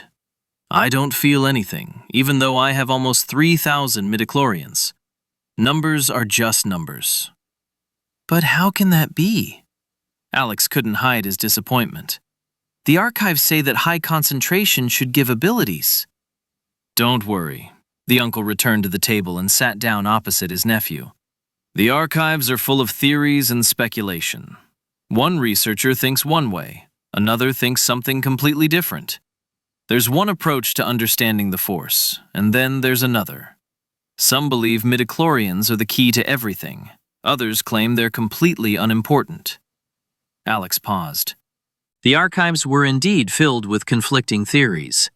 Some scientists claimed that midichlorians were intermediaries between living beings and some kind of universal energy. Others considered them simply symbiotic organisms with no special properties. Still others suggested that abilities depended not on the number of midichlorians, but on the ability to interact with them. You know what I thought about while studying all this material? Alex said. If I wanted to hide something, I would have hidden it in a pile of similar nonsense. I would have created dozens of theories, hundreds of hypotheses, so that the truth would get lost among them. Garrick chuckled. Not a bad idea. But most likely no one really knows how it works. Or they know, but they're not talking. And what do you think about my feelings? Uncle was silent for a long time, thinking about his answer. I think you have a gift. Whether it's related to midichlorians or something else, it doesn't matter. You sense things I don't. That could be useful. But it scares me, Alex admitted. What if I lose control? What if these abilities change me? What if they don't change? Garrick leaned forward. Listen, Alex. You've been special your whole life. Your intelligence, your ability to understand technology, those are gifts too. Were you afraid of them? No, but... Then why are you afraid of it? Uncle pointed to the crystal, which was back in Alex's hands. It's a part of you. No more and no less than your intellect or your hands. Alex looked at the crystal. It glowed faintly, responding to his touch. How can I live with this? As you have lived until now, Garrick said simply. Use your abilities for good. Help people. Explore the world. And don't think too much about why you can do what others can't. What if someone finds out? And if he doesn't find out? Uncle shrugged. You're not planning on flying around the room or moving objects with your mind, are you? You're just good at fixing technology. Who's afraid of that? Alex smiled. Uncle, as always, knew how to reduce complex things to simple truths. Thank you, Uncle. I feel better now. That's good. Now go to bed. We have a lot of work tomorrow. But Alex was in no hurry to leave. He still held the crystal, watching its soft glow. Uncle, have you ever regretted that you don't feel the same as I do? Garrick thought. You know, sometimes I did, especially when I was young. It seemed unfair to me. Why did I have a high midichlorian count but no talent? But then I realized that everyone has their own path. My gift lies elsewhere. In my ability to work with my hands, in my understanding of people, in my ability to create comfort and safety for those I love. That's important too, Alex agreed. Very important. Perhaps even more important than any supernatural abilities. They chatted a little more about everyday matters, but Alex's thoughts were elsewhere. The conversation with his uncle had helped him understand something important. His abilities didn't make him better or worse than other people. They were simply part of who he was. When Alex finally went to bed, the crystal in his hand glowed with a steady, calm light. For the first time in a long time, the young man felt at peace with himself. Tomorrow would be a new day, new mysteries and new discoveries. But now he knew he didn't need to fear who he was becoming. The rain outside resumed, but now its sound seemed as soothing as a lullaby. Alex fell asleep holding the glowing crystal, and for the first time in a long time, his dreams were peaceful.